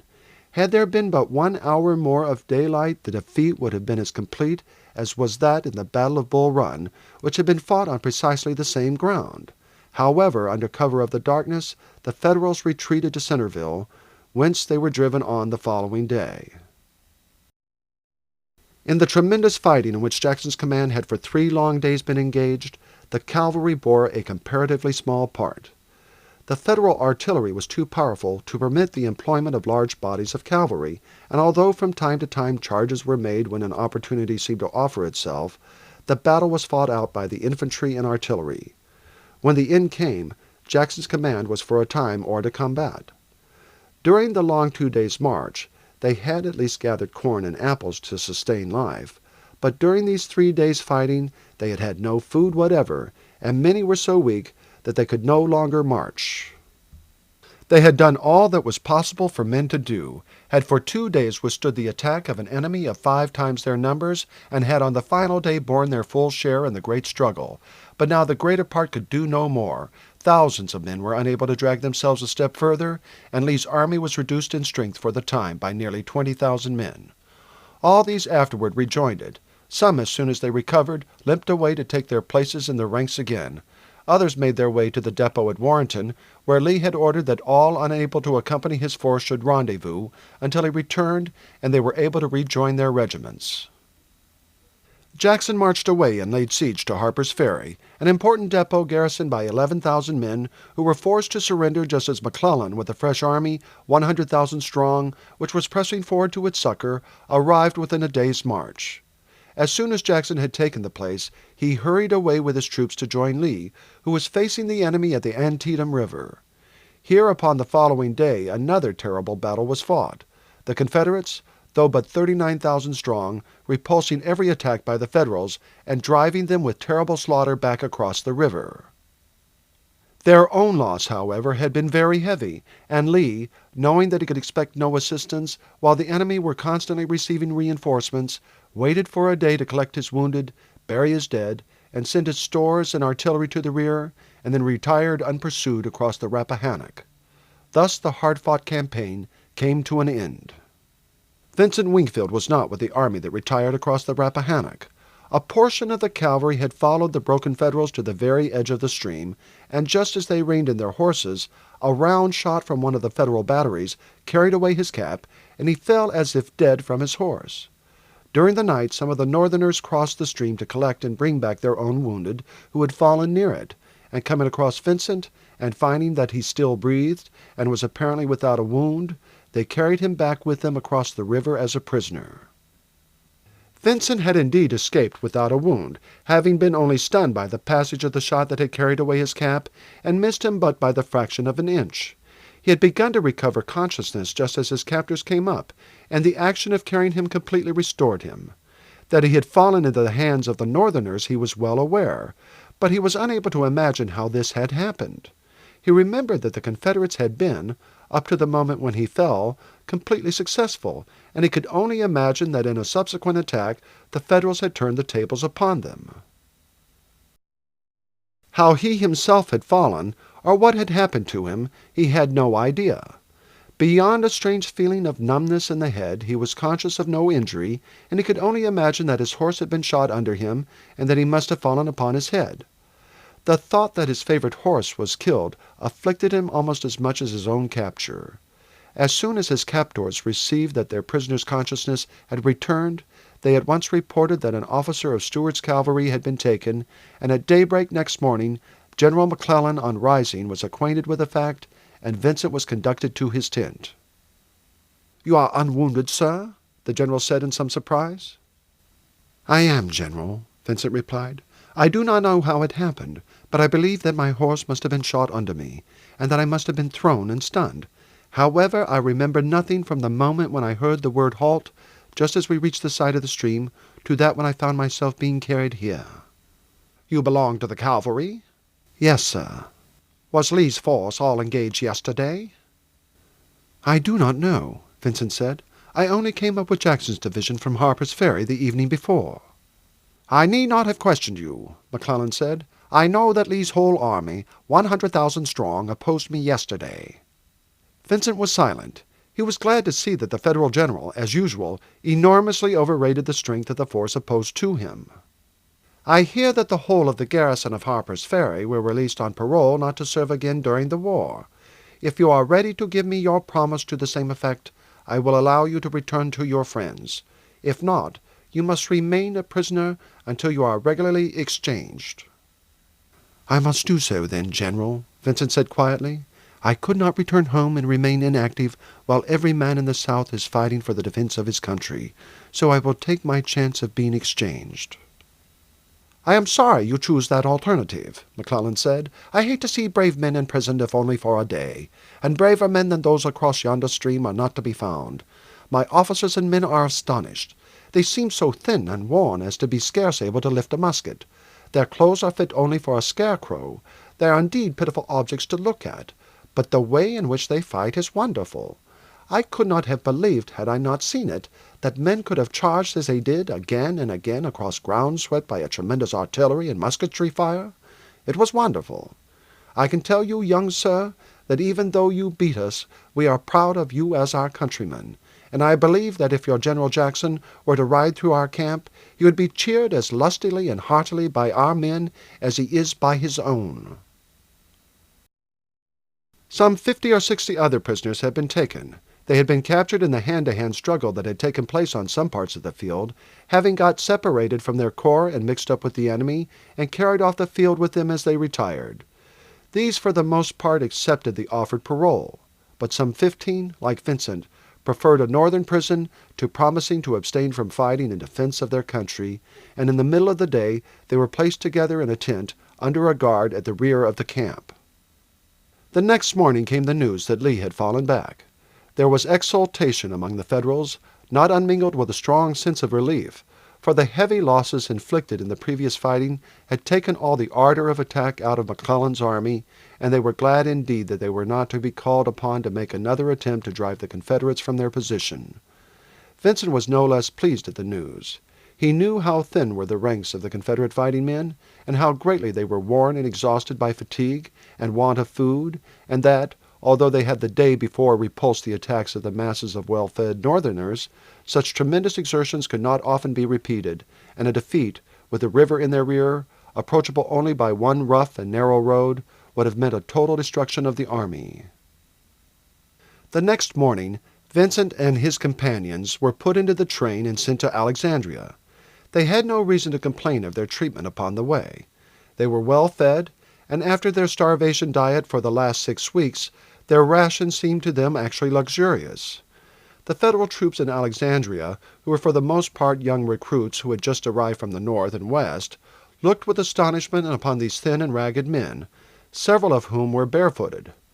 Was it possible that such scarecrows as these could in every battle have driven back the well-fed and cared-for Northern soldiers? "Are they all like this?" one burly young soldier from a western state asked their guard. "That's them, sir," the sergeant in charge of the party replied. "Not much to look at, are they? But by gosh, you should see them fight. You wouldn't think of their looks then." "If that's soldiering," the young farmer said solemnly, "the sooner I am back home again the better. But it don't seem to me altogether strange as they should fight so hard, because I should say they must look upon it as a comfort to be killed rather than to live like that." A shout of laughter from the prisoners showed the young rustic that the objects of his pity did not consider life to be altogether intolerable, even under such circumstances, and he moved away meditating on the discomforts of war, and upon the remarks that would be made were he to return home in so sorrowful a plight as that of these Confederate prisoners. "I bargained to fight," he said, "and though I don't expect I shall like it, I shan't draw back when the time comes. But as to being starved till you're nigh a skeleton, and going about barefooted in such rags as a tramp wouldn't look at, it ain't reasonable." And yet, had he known it, among those 15 prisoners, more than half were possessors of wide estates, and had been brought up from their childhood in the midst of luxuries such as the young farmer never dreamed of. Among many of the soldiers sympathy took a more active form, and men pressed forward and gave packets of tobacco, cigars, and other little presents to them, while 2 or 3 pressed rolls of dollar notes into their hands, with words of rough kindness. "There ain't no feeling in us, Rebs. You have done your work like men, and no doubt you thinks your cause is right, just as we does. But it's all over now, and maybe our turn will come next to see the inside of one of your prisons down south. So we are just soldiers together, and can feel for each other." Discipline in small matters was never strictly enforced in the American armies, and the sergeant in charge offered no opposition to the soldiers mingling with the prisoners as they walked along. 2 days later they were sent by railway to the great prison at Elmira, a town in the southwest of the state of New York. When they reached the jail, the prisoners were separated, Vincent, who was the only officer, being assigned quarters with some 20 others of the same rank. The prisoners crowded round him as he entered, eager to hear the last news from the front, but they heard from their guards only news of constant victories won by the Northerners, for every defeat was transformed by the Northern papers into a brilliant victory, and it was only when the shattered remains of the various armies returned to Alexandria to be reformed that the truth gradually leaked out. Thus Antietam had been claimed as a great Northern victory, for although McClellan's troops had in the battle been hurled back shattered and broken across the river, 2 days afterward Lee had retired. One of the prisoners, who was also dressed in cavalry uniform, hung back from the rest, and going to the window, looked out while Vincent was chatting with the others. Presently he turned round, and Vincent recognized with surprise his old opponent Jackson. After a moment's hesitation, he walked across the room to him. "Jackson," he said, "we have not been friends lately, but I don't see why we should keep up our quarrel any longer. We got on all right at school together, and now we are prisoners together here, it would be foolish to continue our quarrel. Perhaps we are both somewhat to blame in that affair. I am quite willing to allow I was, for one, but I think we might well put it all aside now." Jackson hesitated, and then took the hand Vincent held out to him. "That's right, young fellows," one of the other officers said. "Now that every Southern gentleman is fighting and giving his life, if need be, for his country, no one has a right to have private quarrels of his own. Life is short enough as it is, certainly too short to indulge in private animosities. A few weeks ago we were fighting side by side and facing death together. Today we are prisoners. A week hence we may be exchanged, and soon take our places in the ranks again. It's the duty of all Southerners to stand shoulder to shoulder, and there ought to be no such thing as ill-feeling among ourselves." This audio book is continued on CD number 5. CD number 5. Vincent was not previously aware that Jackson had obtained a commission. He now learned that he had been chosen by his comrades to fill a vacancy caused by the death of an officer in a skirmish just before Pope fell back from the Rappahannock, and that he had been made prisoner a few days afterward in a charge against a greatly superior body of Federal cavalry. The great majority of the officers on both sides were at the commencement of the war chosen by their comrades, the elections at first taking place once a year. This, however, was found to act very badly. In some cases the best men in the regiment were chosen, but too often men who had the command of money and could afford to stand treat and get in supplies of food and spirits were elected. The evils of the system were found so great, indeed, that it was gradually abandoned. But in cases of vacancies occurring in the field, and there being a necessity for at once filling them up, the colonels of the regiments had power to make appointments, and if the choice of the men was considered to be satisfactory, their nominee would be generally chosen. In the case of Jackson, the colonel had hesitated in confirming the choice of the men. He did not for a moment suspect him to be wanting in courage, but he regarded him as one who shirked his work, and who won the votes of the men rather by a fluent tongue and by the violence of his expressions of hatred against the North than by any soldierly qualities. Some of the officers had been months in prison, and they were highly indignant at the delays that had occurred in effecting their exchange. The South, indeed, would have been only too glad to get rid of some of their numerous prisoners, who were simply an expense and trouble to them, and to get their own men back into their ranks.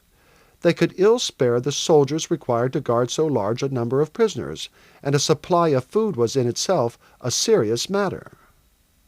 Thus it was that at Harper's Ferry, and upon a good many other occasions, they released vast numbers of prisoners on their simple paroles not to serve again. The North, however, were in no hurry to make exchange, and moreover, their hands were so full with their enormous preparations that they put aside all matters which had not the claim of urgency. Chapter 10. The Escape. The discipline in the prison at Elmira was not rigorous. The prisoners had to clean up the cells, halls, and yard, but the rest of their time they could spend as they liked. Some of those whose friends had money were able to live in comparative luxury, and to assist those who had no such resources. For throughout the war there was never any great difficulty in passing letters to and from the South.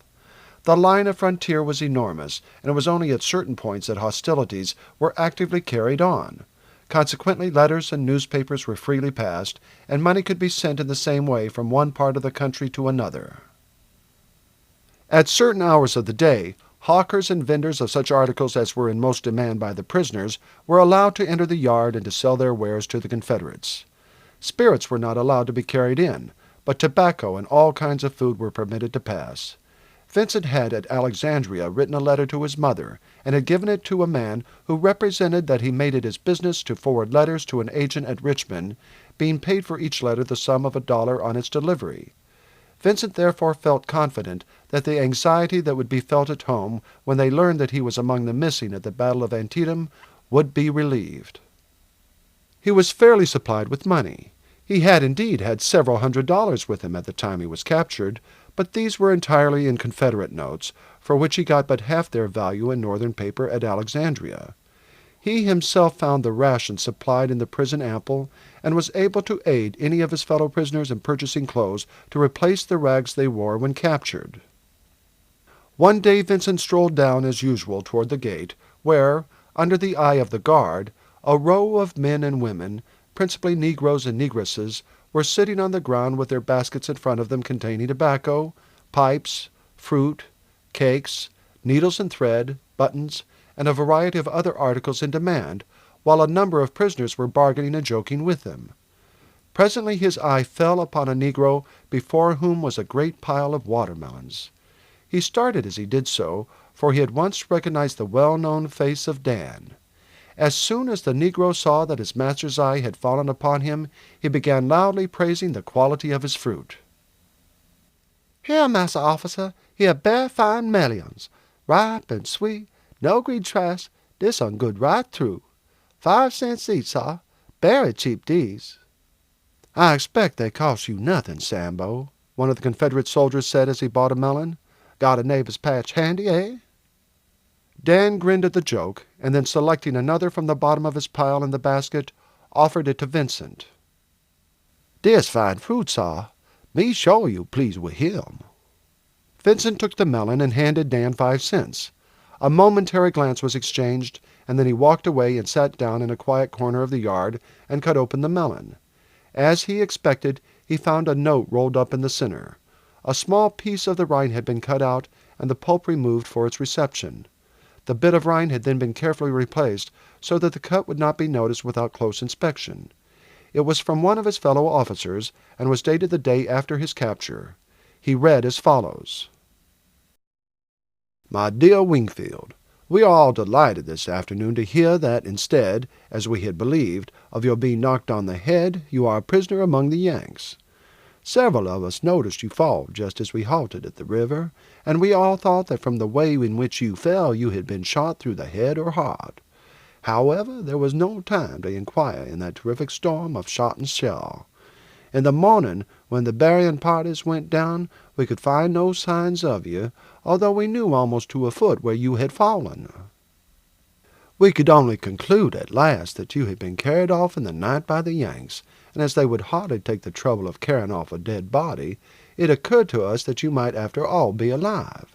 So the colonel went to Lee, who had once sent a trumpeter with a flag down to the river to inquire, and we were all mightily pleased, as you may imagine, when he came back with the news that you were not only a prisoner, but unwounded, having been only stunned in some way. From the way you fell, we suppose a round shot must have grazed your head. At least, that is the only way we can account for it. Your horse came back unhurt to the troop, and will be well cared for until you rejoin us, which we hope will not be long. Your boy kept the camp awake last night with his howlings, and is at present almost out of his mind with delight. He tells me he has made up his mind to slip across the lines and make his way as a runaway to Alexandria, where you will, of course, be taken in the first place. He says he's got some money of yours, but I have insisted on his taking another $50, which you can repay me when we next meet. As he will not have to ask for work, he may escape the usual lot of runaways, who are generally pounced upon and set to work on the fortifications of Alexandria and Washington. He intends to find out what prison you are taken to, and to follow you, with some vague idea of being able to aid you to escape. As he cannot write, he has asked me to write this letter to you, telling you what his idea is. He will give it to you when he finds an opportunity, and he wishes you to give him an answer, making any suggestion that may occur to you as to the best way of his settling about it. He says that he shall make acquaintances among the negroes north, and will find someone who will read your note to him and write you an answer. I have told him that if he is caught at the game, he is likely to be inside a prison a bit longer than you are, even if worse doesn't befall him. However, he makes light of this, and is bent upon carrying out his plans, and I can only hope he will succeed. I have just heard that we shall fall back across the Rappahannock tomorrow, and I imagine there will not be much hard fighting again until spring, long before which I hope you will be in your place among us again. We lost 23 men and 2 officers, Kettler and Sumner, yesterday. Good-bye, old fellow. I need not say keep up your spirits, for that you are pretty sure to do. Yours truly, James Sinclair. After the first start at seeing Dan, Vincent was scarcely surprised, for he had often thought over what the boy would do, and had fancied that while, if he supposed him dead, he would go straight back to the orangery, it was quite possible that, should he hear that he was a prisoner, Dan might take it into his head to endeavor to join him. As to his making his escape, that did not appear to be a very difficult undertaking now that he had a friend outside. The watch kept up was not a very vigilant one, for such numbers of prisoners were taken on both sides that they were not regarded as of very great importance, and indeed the difficulty lay rather in making across the country to the southern border than in escaping from prison. For with a friend outside, with a disguise in readiness, that matter was comparatively easy. All that was required for the adventure was a long rope, a sharp file, and a dark night. The chief difficulty that occurred to Vincent arose from the fact that there were some 20 other prisoners in the same ward. He could hardly file through the bars of the window unnoticed by them, and they would naturally wish to share in his flight. But where one person might succeed in evading the vigilance of the guard, it was unlikely in the extreme that 20 would do so, and the alarm once given, all would be recaptured. He was spared the trouble of making up his mind as to his plans, for by the time he had finished his letter, the hour that the hucksters were allowed to sell their goods was past, and the gates were shut and all was quiet. After some thought he came to the conclusion that the only plan would be to conceal himself somewhere in the prison just before the hour at which they were locked up in their wards. The alarm would be given, for the list of names was called over before lock-up, and a search would of course be made. Still, if he could find a good place for concealment, it might succeed, since the search after dark would not be so close and minute as that which would be made the next morning. The only disadvantage would be that the sentries would be especially on the alert, as, unless the fugitive had succeeded in some way in passing out of the gates in disguise, he must still be within the walls, and might attempt to scale them through the night. This certainly largely increased the danger, and Vincent went to bed that night without finally determining what had better be done. The next morning, while walking in the grounds, he quite determined as to the place he would choose for his concealment if he adopted the plan he had thought of the evening before. The lower rooms upon one side of the building were inhabited by the governor and officers of the prison, and if he were to spring through an open window unnoticed, just as it became dusk, and hide himself in a cupboard or under a bed there, he would be safe for a time, as, however close the search might be in other parts of the building, it would be scarcely suspected, at any rate on the first alarm, that he had concealed himself in the officers' quarters. There would, of course, be the chance of his being detected as he got out of the window again at night, but this would not be a great risk. It was the vigilance of the sentries that he most feared, and the possibility that, as soon as the fact of his being missing was known, a cordon of guards might be stationed outside the wall in addition to those in the yard. The danger appeared to him to be so great that he was half inclined to abandon the enterprise.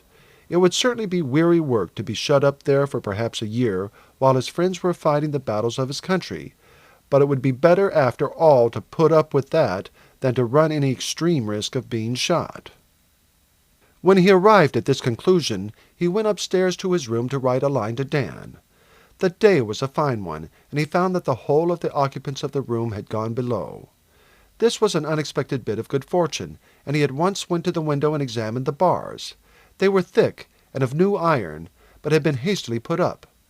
The building had originally been a large warehouse, and when it had been converted into a prison for the Confederate prisoners, the bars had been added to the windows. Instead, therefore, of being built into solid stone and fastened in by lead, they were merely screwed on to the wooden framework of the windows, and by a strong turn-screw a bar could be removed in 5 minutes. This altogether altered the position. He had only to wait until the rest of the occupants of the room were asleep, and then to remove the bar and let himself down. He at once wrote, "I want 20 yards of strong string, and the same length of rope that will bear my weight. Also a strong turn-screw. When I have got this, I will let you know night and hour. Shall want disguise ready to put on." He folded the note up into a small compass, and at the hour at which Dan would be about to enter, he sauntered down to the gate. In a short time the vendors entered, and were soon busy selling their wares. Dan had, as before, a basket of melons. Vincent made his way up to him. "I want another melon," he said, "as good as that you gave me last night." "They all the same, sir. First-rate melons, those. just melt away in your mouth like honey." He held up one of the melons, and Vincent placed in his hands the coppers in payment. Between two of them he had placed the little note.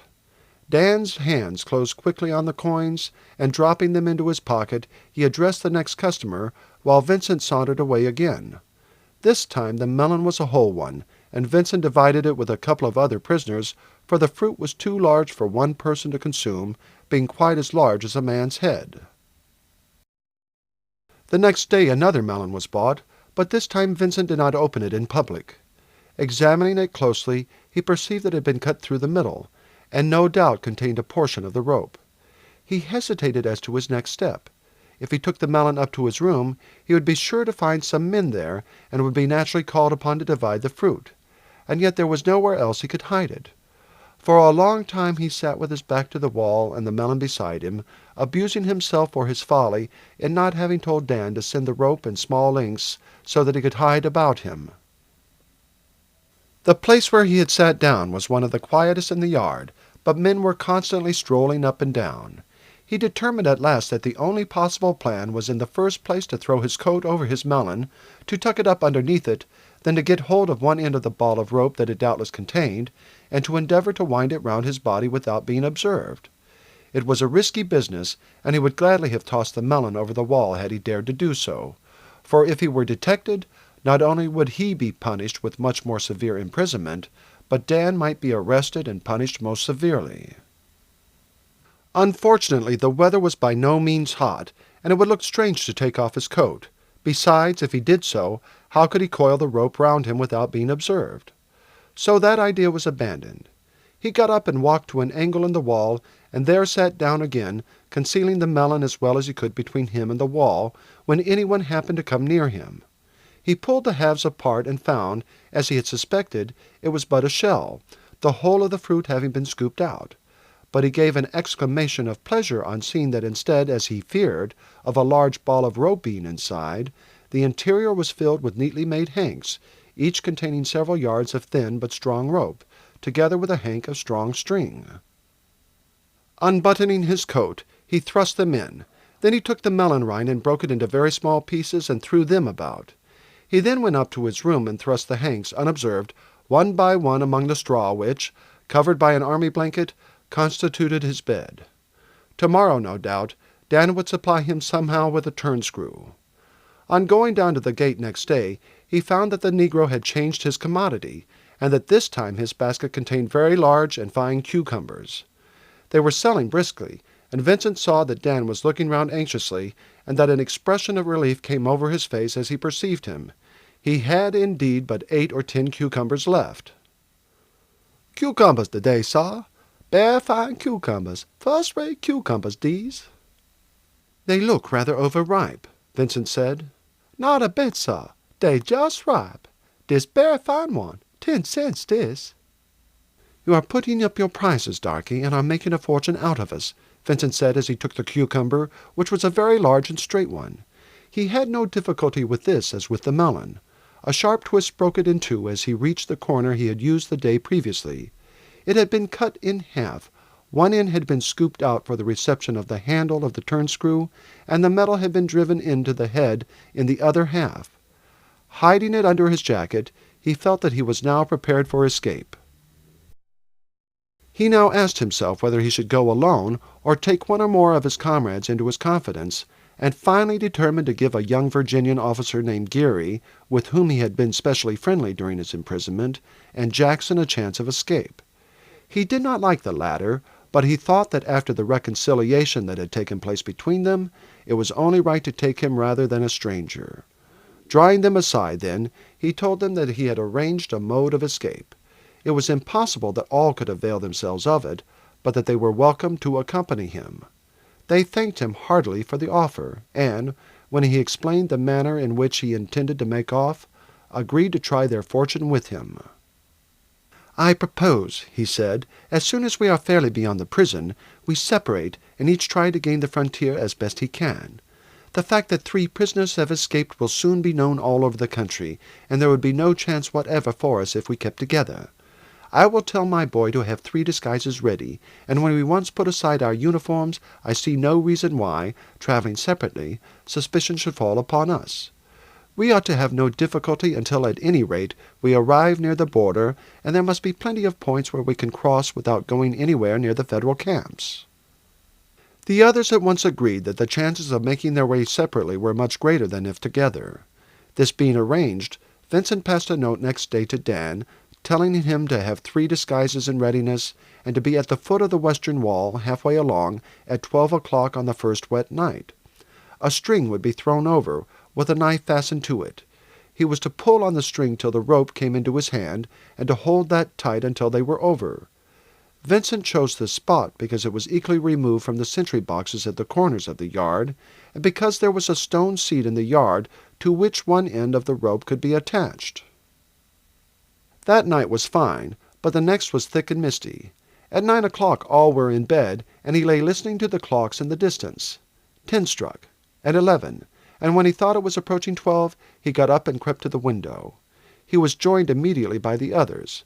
The turn-screw was set to work, and, as he expected, Vincent found no trouble whatever with the screws, which were not yet rusted in the wood, and turned immediately when the powerful screwdriver was applied to them.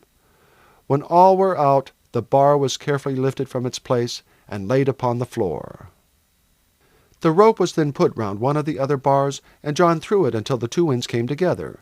These were then dropped to the ground below. Geary went first, Jackson followed, and Vincent was soon standing beside them. Taking one end of the rope, he pulled it until the other passed round the bar and fell at their feet. All 3 were barefooted, and they stole noiselessly across the yard to the seat, which was nearly opposite their window. Vincent had already fastened his clasp-knife to the end of the string, and he now threw it over the wall, which was about 20 feet high. He had tied a knot at 40 feet from the end, and standing close to the wall, he drew in the string until the knot was in his hand. Another 2 yards, and he knew that the knife was hanging a yard from the ground against the wall. He now drew it up and down, hoping that the slight noise the knife made against the wall might aid Dan in finding it. In 2 or 3 minutes he felt a jerk, and knew that Dan had got it. He fastened the end of the string to the rope, and waited. The rope was gradually drawn up. When it neared the end, he fastened it to the stone seat. "Now," he said, "up you go, Geary." The order in which they were to ascend had been settled by lot, as Geary insisted that Vincent, who had contrived the whole affair, should be the first to escape. But Vincent declined to accept the advantage, and the 3 had accordingly tossed up for precedence. Geary was quickly over, and lowered himself on the opposite side. The others followed safely, but not without a good deal of scraping against the wall, for the smallness of the rope added to the difficulty of climbing it. However, the noise was so slight that they had little fear of attracting attention, especially as the sentries would be standing in their boxes, for the rain was now coming down pretty briskly. As soon as they were down, Vincent seized Dan by the hand. "My brave lad," he said, "I owe you my freedom, and I shan't forget it. Now where are the clothes?" "Here they are, sir. One is a rough suit, like a workman's. Another is a black and white sort of suit, a check suit. The other one is for you, a clergy suit, sir. You make a very nice young minister, for sure." "All right, Dan," Vincent said, laughing. "Give me the minister's suit." "Then I will be the countryman," Geary said.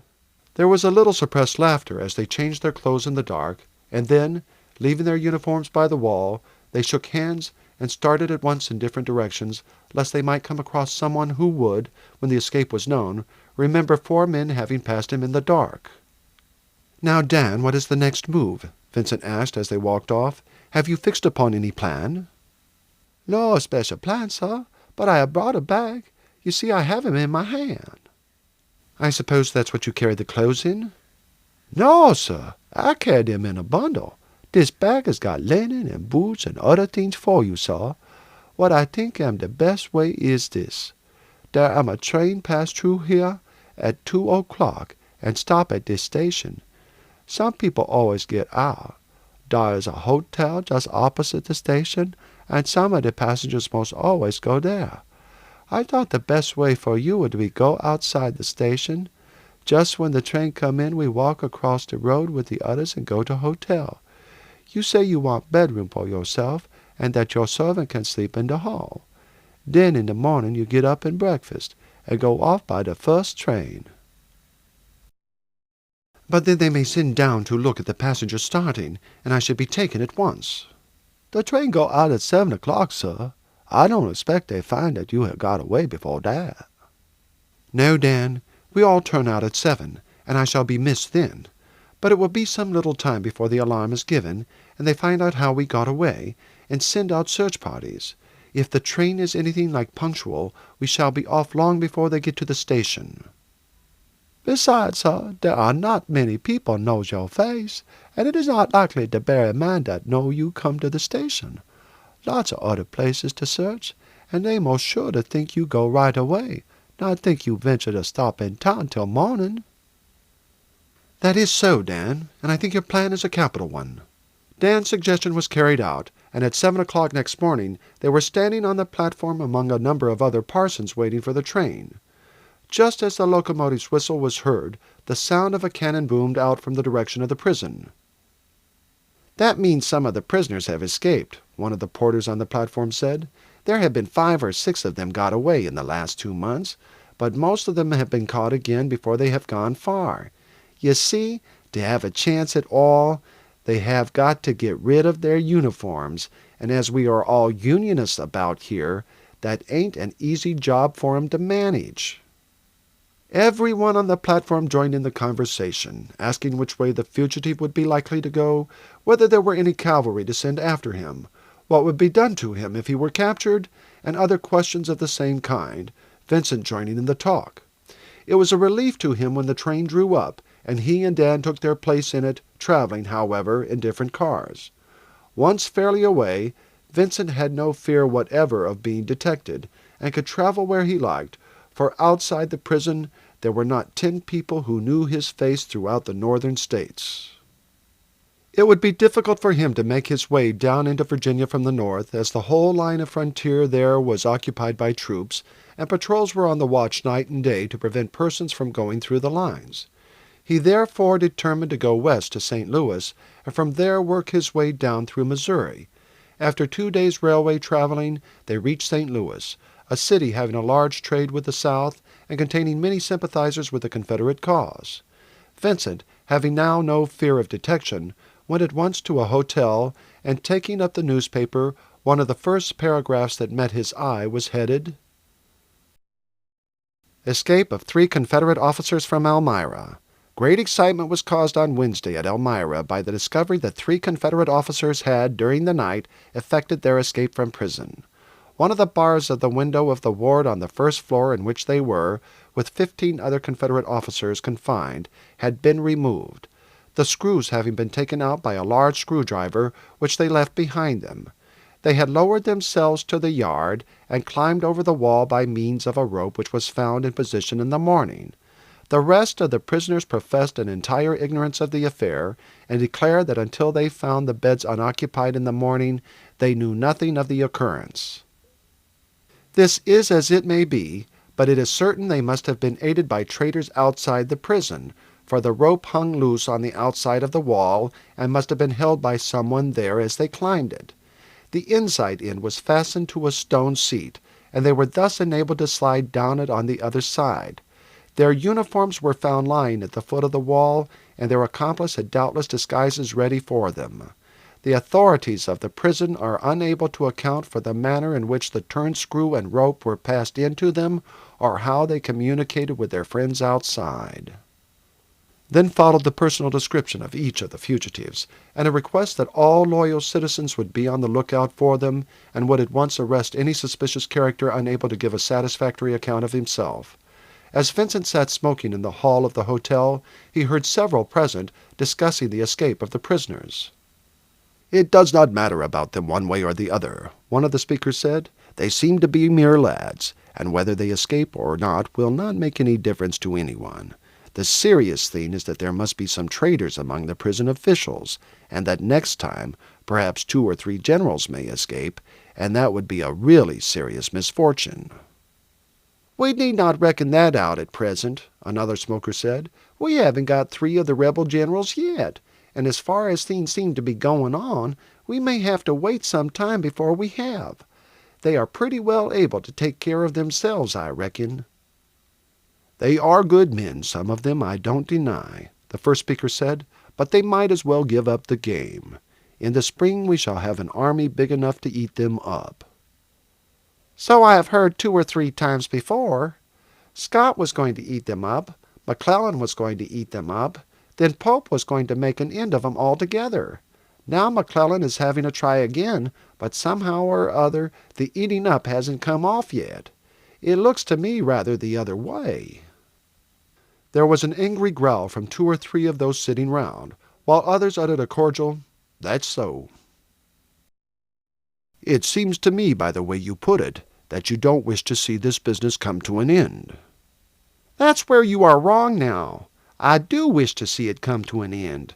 I don't want to see tens of thousands of men losing their lives because one portion of these states wants to ride roughshod over the other. The sooner the North looks this affair squarely in the face and sees that it has taken up a bigger job than it can carry through, and agrees to let those who wish to leave it go if they like, the better for all parties. That's what I think about it." "I don't call that Union talk," the other said angrily. "Union or not Union, I mean to talk it, and I want to know who is going to prevent me." The 2 men rose simultaneously from their chairs, and in a second the crack of 2 revolvers sounded. As if they had only been waiting for the signal, a score of other men leaped up and sprang at each other. They had, as the altercation grew hotter, joined in with exclamations of anger or approval, and Vincent saw that although the Unionists were the majority, the party of sympathizers with the South was a strong one. Having neither arms nor inclination to join in a broil of this kind, he made his escape into the street the instant hostilities began, and hurried away from the sound of shouts, oaths, the sharp cracks of pistols, and the breaking of glass. 10 minutes later he returned. The hotel was shut up, but an angry mob were assembled round the door shouting, "Down with the rebels! Down with the secessionists!" and were keeping up a loud knocking at the door. Presently a window upstairs opened, and the proprietor put out his head. "Gentlemen," he said, "I can assure you that the persons who were the cause of this disturbance all left the hotel by the back way as soon as the affair was over. I have sent for the police commissioner, and upon his arrival he will be free to search the house and to arrest anyone concerned in this affair." The crowd was not satisfied and renewed their knocking at the door, but 2 or 3 minutes later an officer with a strong body of police arrived on the spot. In a few words he told the crowd to disperse, promising that the parties concerned in the affair would be taken in and duly dealt with. He then entered the house with 4 of his men, leaving the rest to wait. Vincent entered with the constables, saying that he was staying at the house. The fumes of gunpowder were still floating about the hall, 3 bodies were lying on the floor, and several men were binding up their wounds. The police officer inquired into the origin of the broil, and all present concurred in saying that it arose from some secessionists speaking insultingly of the army of the Union. Search was then made in the hotel, and it was found that 8 persons were missing. One of the killed was a well-known citizen of the town. He was the speaker on the Union side of the argument. The other 2 were strangers, and no one could say which side they espoused. All those present declared that they themselves were Union men, and it was supposed that the 8 who were missing were the party who had taken the other side of the question. The evidence of each was taken down by the police officer. Vincent was not questioned, as, having entered with the constables, it was supposed he was not present at the affair. In the morning Vincent read in the local paper a highly colored account of the fray. After giving a large number of wholly fictitious details of the fray, it went on to say, "The victims were Cyrus D. Jenkins, a much-esteemed citizen and a prominent Unionist. The other 2 were guests at the hotel. One had registered as P.J. Moore of Vermont, the other James Harvey of Tennessee. Nothing is as yet known as to the persons whose rooms were unoccupied, and who had doubtless made their escape as soon as the affray was over, but the examination of their effects, which will be made by the police in the morning, will doubtless furnish a clue by which they will be brought to justice." Having read this, Vincent looked for the news as to the escape from Elmira, being anxious to know whether his companions had been as fortunate as himself in getting clear away. He was startled by reading the following paragraph.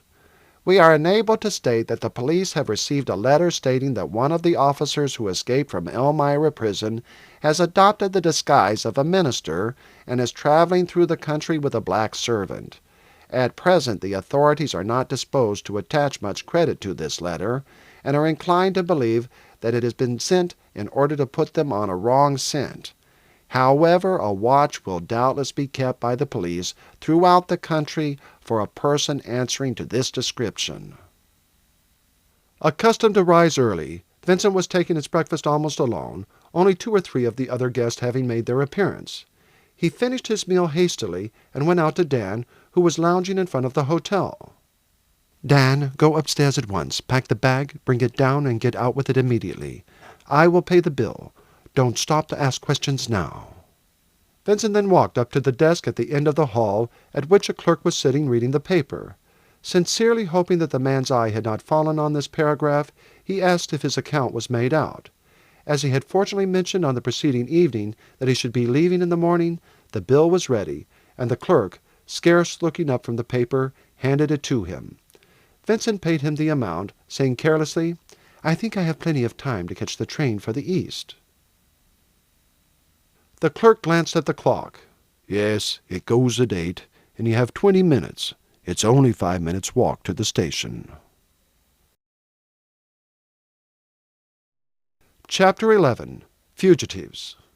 On leaving the hotel, Vincent walked a short distance, and then stopped until Dan came up to him. "Anything the matter, sir?" "Yes, Dan. There is a notice in the paper that the police have obtained information that I am traveling disguised as a minister and have a Negro servant with me." "Who told him that?" Dan asked in surprise. "We can talk about that presently, Dan. The great thing at present is to get away from here. The train for the South starts at 10. Give me the bag and follow me at a distance. I will get you a ticket for Nashville, and as you pass me in the station, I will hand it to you. It must not be noticed that we are traveling together. That is the only clue they have got." Dan obeyed his instructions. The journey was a long one. The train was slow and stopped frequently. Passengers got in and out at every station. The morning's news from the various points at which the respective forces were facing each other was the general topic of conversation, and Vincent was interested in seeing how the tone gradually changed as the passengers from St. Louis one by one left the train, and their places were taken by those of the more southern districts. At first, the sentiment expressed had been violently northern, and there was no dissent from the general chorus of hope and expectation that the South were on their last legs and that the rebellion would shortly be stamped out. But gradually, as the train approached the state of Tennessee, the Unionist opinion, although expressed with even greater force and violence, was by no means universal. Many men read their papers in silence and took no part whatever in the conversation, but Vincent could see from the angry glances which they shot at the speakers that the sentiments uttered were distasteful to them. He himself had scarcely spoken during the whole journey. He had for some time devoted himself to the newspaper, and had then purchased a book from the newsboy who perambulated the cars. Presently, a rough-looking man who had been among the wildest and most violent in his denunciation of the South said, looking at Vincent, "I see by the papers today that one of the cursed rebel officers who gave them the slip at Elmira is traveling in the disguise of a minister. I guess it's mighty unpleasant to know that even if you meet a parson in a train, like as not, he is a rebel in disguise. Now, mister, may I ask where you have come from, and where you are going to?" "You may ask what you like," Vincent said quietly, "but I am certainly not going to answer impertinent questions." A hum of approval was heard from several of the passengers. "If you hadn't got that black coat on," the man said angrily, "I would put you off the car in no time." "Black coat or no black coat," Vincent said, "you may find it more difficult than you think. My profession is a peaceful one, but even a peaceful man, if assaulted, may defend himself. You say it's unpleasant to know that if you travel with a man in a black coat he may be a traitor. It's quite as unpleasant to me to know that if I travel with a man in a brown one, he may be a notorious ruffian, and may as likely as not have just served his time in a penitentiary." 2 or 3 of the passengers laughed loudly. The man, starting up, crossed the car to where Vincent was sitting and laid his hand roughly on his shoulder. "You have got to get out," he said. "No man insults Jim Mullins twice." "Take your hand off my shoulder," Vincent said quietly, "or you will be sorry for it." The man shifted his hold to the collar of Vincent's coat amid cries of shame from some of the passengers, while the others were silent, even those of his own party objecting to an assault upon a minister. It was only the fact that the fellow was a notorious local ruffian that prevented their expressing open disapproval of the act. As the man grasped Vincent's collar with his right hand, Vincent saw his left go under his coat toward the pocket in the back of the trousers where revolvers were always carried.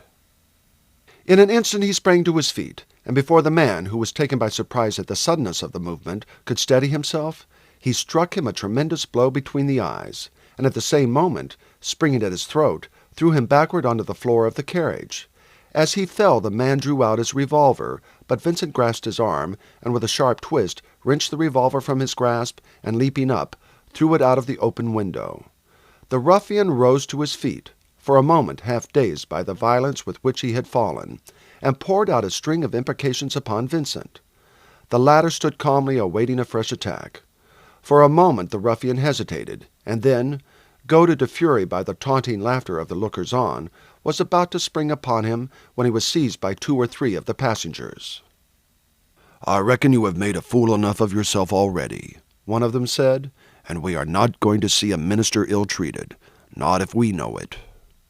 "You need not hold him," Vincent said. "It is not because one wears a black coat and is averse to fighting that one is not able to defend oneself. We all learn the same things at college, whether we are going into the church or any other profession. You can let him alone if he really wants any more, which I do not believe.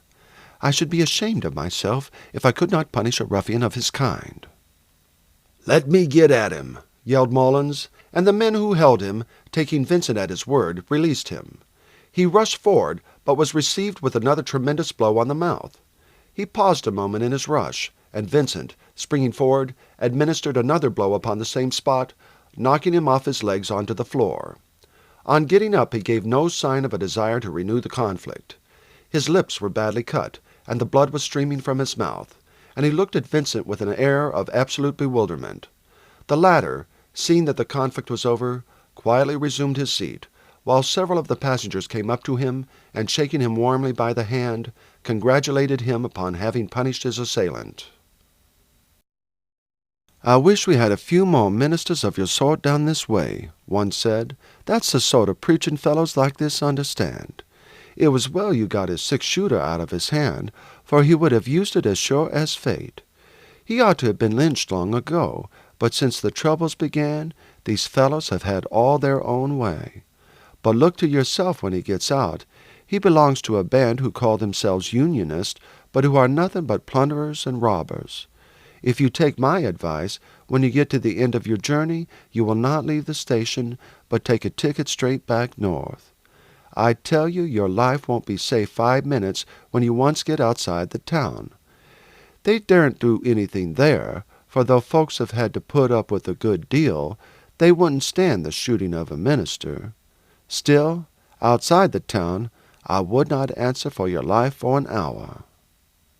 "I have my duties to perform," Vincent said, "and I shall certainly carry them through, but I am obliged to you for your advice. I can quite understand that ruffian," and he looked at Mullins, who, with his handkerchief to his mouth, was sitting alone in a corner, for the rest had all drawn away from him in disgust, and glaring ferociously at him, "will revenge himself if he has the opportunity. However, as far as possible, I shall be on my guard." "At any rate," the man said, "I should advise you when you get to Nashville to charge him with assault. We can all testify that he laid hands on you first. That way he will get locked up for some days anyhow, and can go away about your business, and he won't know where to find you when he gets out." "Thank you. That would be a very good plan, but I might lose a day or two in having to appear against him. I am pressed for time, and have some important business on hand, and I have no doubt I shall be able to throw him off my track, finish my business, and be off again before he can come across me." "Well, I hope no harm will come of it," the other said. "I like you, and I never saw anyone hit so quickly and so hard. It's a downright pity you are a preacher. My name's John Morrison, and my farm is 10 miles from Nashville on the Cumberland River. If you should be going in that direction, I should be right glad if you would drop in on me." The real reason that decided Vincent against following the advice to give his assailant in charge was that he feared he himself might be questioned as to the object of his journey and his destination. The fellow would not improbably say that he believed he was the Confederate officer who was trying to escape in the disguise of a clergyman, and that he had therefore tried to arrest him. He could, of course, give no grounds for the accusation. Still, questions might be asked which would be impossible for him to answer. And, however plausible a story he might invent, the lawyer whom the fellow would doubtless employ to defend him might suggest that the truth of his statements might be easily tested by the dispatch of a telegram, in which case he would be placed in a most awkward situation. It was better to run the risk of trouble with the fellow and his gang than to do anything which might lead to inquiries as to his identity. When the train reached Nashville, Vincent proceeded to a hotel. It was already late in the afternoon, for the journey had occupied more than 30 hours. As soon as it was dark, he went out again and joined Dan, whom he had ordered to follow him at a distance and to be at the corner of the first turning to the right of the hotel as soon as it became dark. Dan was at the point agreed upon, and he followed Vincent until the latter stopped in a quiet and badly lighted street. "Things are going badly, Dan. I had a row with a ruffian in the train, and he has got friends here, and this will add greatly to our danger in getting to our lines. I must get another disguise. What money have you left?" "Not a cent, sir. I had only a 5-cent piece left when we left St. Louis, and I spent him on bread on the journey." "That is bad, Dan. I did not think your stock was so nearly expended." "I had to keep myself, sir, and to pay for the railroad, and to buy them 3 suits of clothes, and to make the nigger I lodged with a present to keep him mouth shut." "Oh, I know you have had lots of expenses, Dan, and I am sure that you have not wasted your money. But I had not thought about it. I have only got $10 left, and we may have 150 miles to travel before we are safe. Anyhow, you must get another disguise, and trust to luck for the rest. We have tramped 150 miles before now without having anything beyond what we could pick up on the road. Here's the money.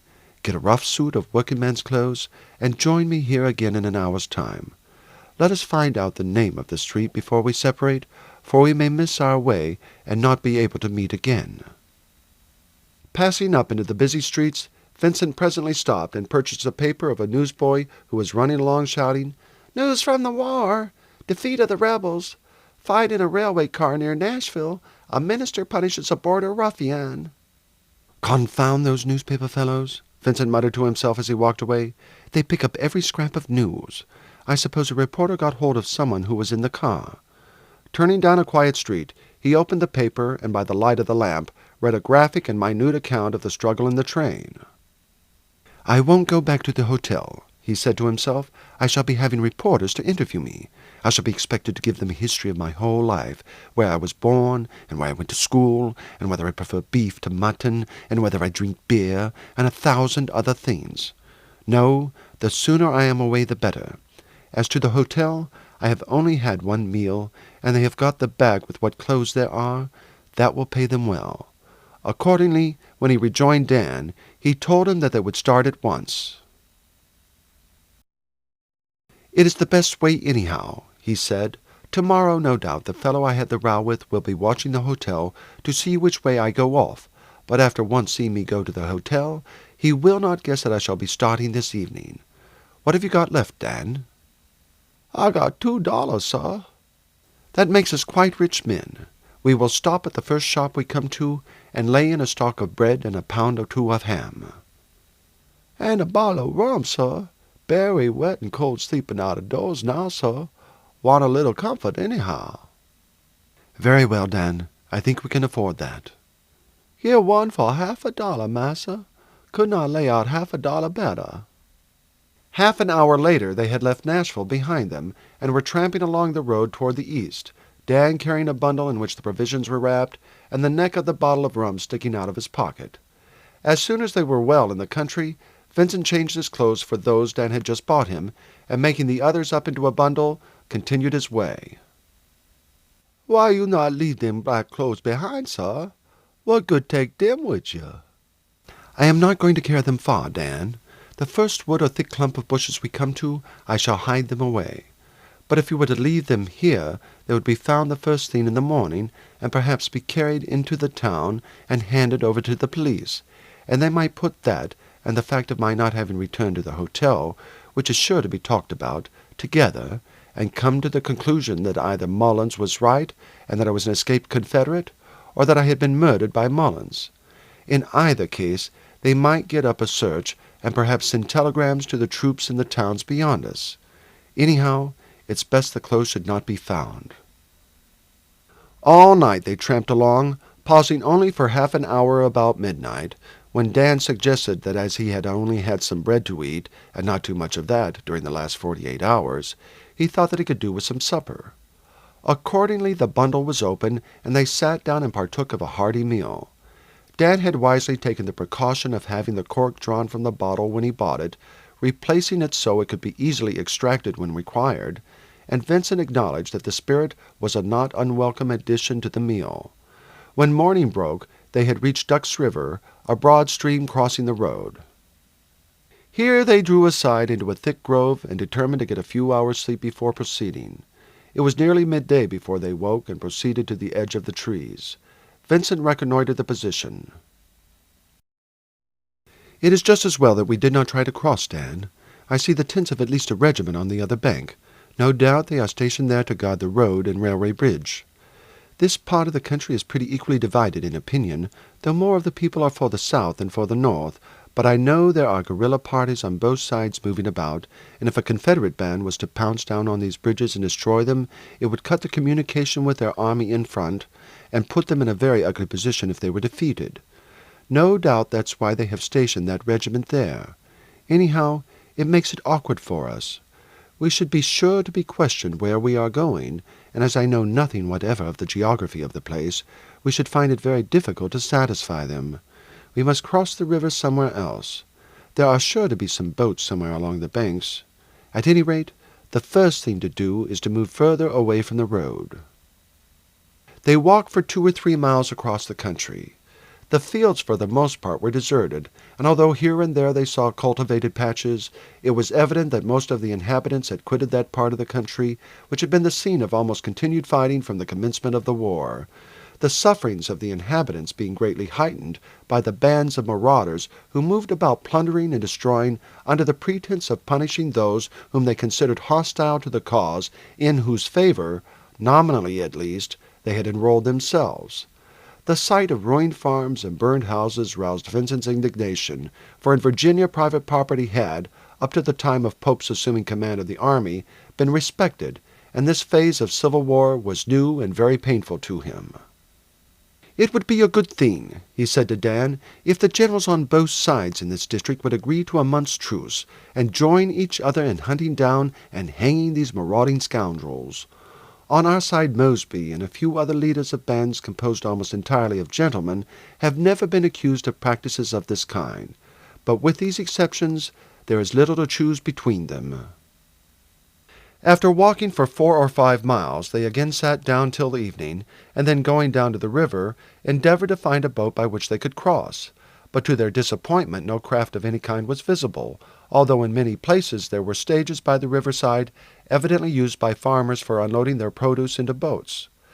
Vincent concluded at last that at some period of the struggle all the boats must have been collected and either sunk or carried away by one of the parties to prevent the other crossing the river.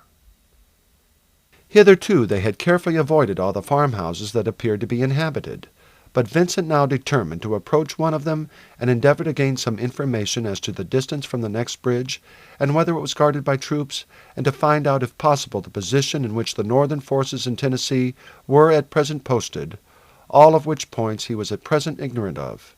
He passed 2 or 3 large farmhouses without entering, for although the greater part of the male population were away with one or other of the armies, he might still find 2 or 3 hands in such buildings. Besides, it was now late, and whatever the politics of the inmates, They would be suspicious of such late arrivals, and would probably altogether refuse them admittance. Accordingly, another night was spent in the wood. The next morning, after walking a mile or two, they saw a house at which Vincent determined to try their fortune. It was small, but seemed to have belonged to people above the class of farmer. It stood in a little plantation, and was surrounded by a veranda. Most of the blinds were down, and Vincent judged that the inmates could not be numerous. "You remain here, Dan, and I will go and knock at the door. It is better that we should not be seen together." Vincent accordingly went forward and knocked at the door. An old negress opened it. "We have nothing but tramps," she said. "The house am pretty well cleared out of everything." She was about to shut the door when Vincent put his foot forward and prevented it closing. "Massa Charles," the negress called out, "bring your shotgun quick. Here am thief want to break into the house." "I am neither a thief nor a tramp," Vincent said, "and I do not want anything except that I should be glad to buy a loaf of bread if you have one that you could spare. I have lost my way, and I want to ask directions." "Dat am pretty likely story," the old woman said. "Bring up that shotgun quick, Massa Charles." "What is it, Chloe?" another female voice asked. "Here am a man pretend he have lost his way and wants to buy a loaf. You stand back, Miss Lucy, and let your brother shoot the villain dead." "I can assure you that I am not a robber, madam," Vincent said through the partly open door. "I am alone, and only beg some information, which I doubt not you can give me." "Open the door, Chloe," the second voice said inside. "That is not the voice of a robber." The old woman reluctantly obeyed the order and opened the door, and Vincent saw in the passage a young girl of some 16 years old. He took off his hat. "I am very sorry to disturb you," he said, "but I am an entire stranger here, and am most desirous of crossing the river, but can find no boat with which to do so." "Why did you not cross by the bridge?" the girl asked. "How did you miss the straight road?" "Frankly, because there were Northern troops there," Vincent said, "and I wish to avoid them if possible." "You are a Confederate?" the girl asked, when the old negress interrupted her. "Hush, Miss Lucy, don't you talk about them things. There plenty of mischief done already. What have you to do with one side or the other?" The girl paid no attention to her words, but stood awaiting Vincent's answer. He did not hesitate. There was something in her face that told him that, friend or foe, she was not likely to betray a fugitive, and he answered, "I am a Confederate officer, madam. I have made my escape from Elmira prison, and am trying to find my way back into our lines." "Come in, sir," the girl said, holding out her hand. "We are secessionists, heart and soul. My father and my brother are with our troops. That is, if they are both alive. I have little to offer you, for the Yankee bands have been here several times, have driven off our cattle, emptied our barns, and even robbed our hen nests, and taken everything in the house they thought worth carrying away. But whatever there is, sir, you are heartily welcome too. I had a paper yesterday. It is not often I get one, and I saw that 3 of our officers had escaped from Elmira. Are you one of them?" "Yes, madam. I am Lieutenant Wingfield." "Ah, then you are in the cavalry. You have fought under Stuart," the girl said. "The paper said so. Oh, how I wish we had Stuart and Stonewall Jackson on this side. We should soon drive the Yankees out of Tennessee." "They would try to, anyhow," Vincent said, smiling, "and if it were possible, they would assuredly do it. I was in Ashley's horse with the Stonewall Division through the first campaign in the Shenandoah Valley and up to Bull Run, and after that under Stuart. But is not your brother here? Your servant called to him." "There is no one here but ourselves," the girl replied. "That was a fiction of Chloe's, and it has succeeded sometimes when we have had rough visitors. And now what can I do for you, sir? You said you wanted to buy a loaf of bread, and therefore I suppose you are hungry. Chloe, put the bacon and bread on the table, and make some coffee. I'm afraid that is all we can do, sir, but such as it is, you are heartily welcome to it." "I thank you greatly," Vincent replied, "and will, if you will allow me, take half my breakfast out to my boy who is waiting over there." "Why did you not bring him in?" the girl asked. "Of course he will be welcome too."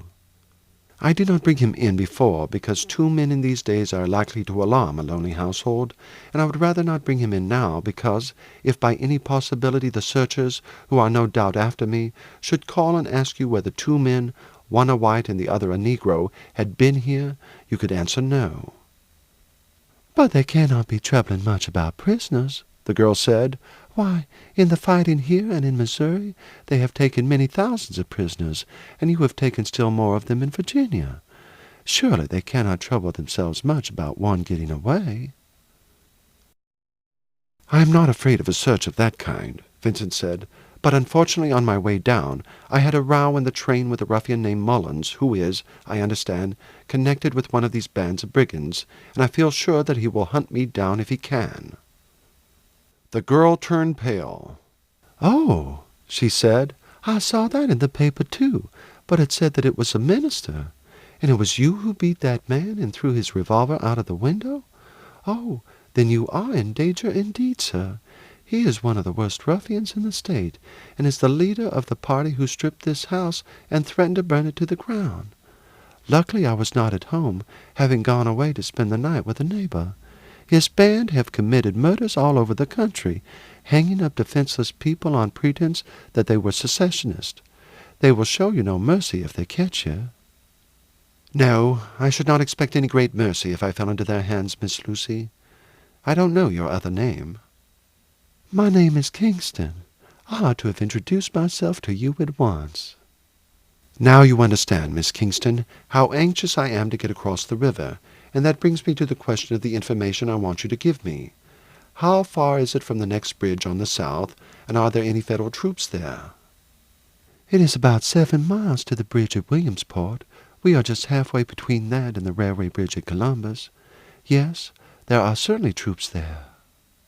"Then I see no way for it but to make a small raft to carry us across, Miss Kingston. I am a good swimmer, but the river is full and of considerable width. Still I think I can get across, but my boy cannot swim a stroke." "I know where there is a boat hid in the wood near the river," the girl said. "It belongs to a neighbor of ours, and when the Yankees seized the boats, he had his hauled up and hidden in the woods. He was a Southerner, heart and soul, and thought that he might be able sometimes to take useful information across the river to our people. But a few weeks afterward his house was attacked by one of these bands. It was always said it was that of Mullins, and he was killed defending it to the last. He killed several of the band before he fell, and they were so enraged that after plundering it, they set it on fire and fastened the door, and his wife and 2 maidservants were burned to death." "I wish instead of throwing his pistol out of the window, I had blown his brains out with it," Vincent said, "and I would have done so if I had known what sort of fellow he was. However, as to the boat, can you give me instructions where to find it, and is it light enough for 2 men to carry?" "Not to carry, perhaps, but to push along. It is a light boat he had for pleasure. He had a large one, but that was carried away with the others. I cannot give you directions, but I can lead you to the place." "I should not like you to do that," Vincent said. "We might be caught, and your share in the affair might be suspected." "Oh, there is no fear of that," the girl said. "Besides, I am not afraid of danger." "I don't think it is right, Miss Kingston, for a young lady like you to be living here alone with an old servant in such times as these. You ought to go into a town until it's all over." "I have no one to go to," the girl said simply. "My father bought this place and moved here from Georgia only 6 years ago, and all my friends are in that state. Except our neighbors round here, I do not know a soul in Tennessee. Besides, what can I do in a town? We can manage here, because we have a few fowls, and some of our neighbors last spring plowed an acre or 2 of ground and planted corn for us, and I have a little money left for buying other things, but it would not last us a month if we went into town. No, I have nothing to do but to stay here until you drive the Yankees back. I will willingly take you down to the boat tonight. Chloe can come with us and keep me company on the way back. Of course, it would not be safe to cross in the daytime." "I thank you greatly, Miss Kingston, and shall always remember your kindness. Now, when I finish my meal, I will go out and join my boy, and will come for you at 8 o'clock. It will be quite dark then." "Why should you not stay here till then, Mr. Wingfield? It is very unlikely that anyone will come along." "It is unlikely, but it is quite possible," Vincent replied, "and were I caught here by Mullins, the consequence would be very serious to you as well as to myself. No, I could not think of doing that. I will go out and come back at 8 o'clock. I shall not be far away, but if anyone should come and inquire, you can honestly say that you do not know where I am." "I have 2 revolvers here, sir. In fact, I have 3. I always keep one loaded, for there is never any saying whether it may not be wanted. The other 2 I picked up last spring. There was a fight about a quarter of a mile from here, and after it was over and they had moved away, for the Confederates won that time and chased them back toward Nashville, I went out with Chloe with some water and bandages to see if we could do anything for the wounded. We were at work there till evening, and I think we did some good. As we were coming back, I saw something in a low bush, and going there found a Yankee officer and his horse both lying dead. They had been killed by a shell, I should think. Stooping over to see if he was quite dead, I saw a revolver in his belt and another in the holster of his saddle, so I took them out and brought them home, thinking I might give them to some of our men, for we were then, as we have always been, very short of arms. But I never had an opportunity of giving them away, and I am very glad now that I have not. Here they are, sir, and 2 packets of cartridges, for they are the same size as those of the pistol my father gave me when he went away. You are heartily welcome to them."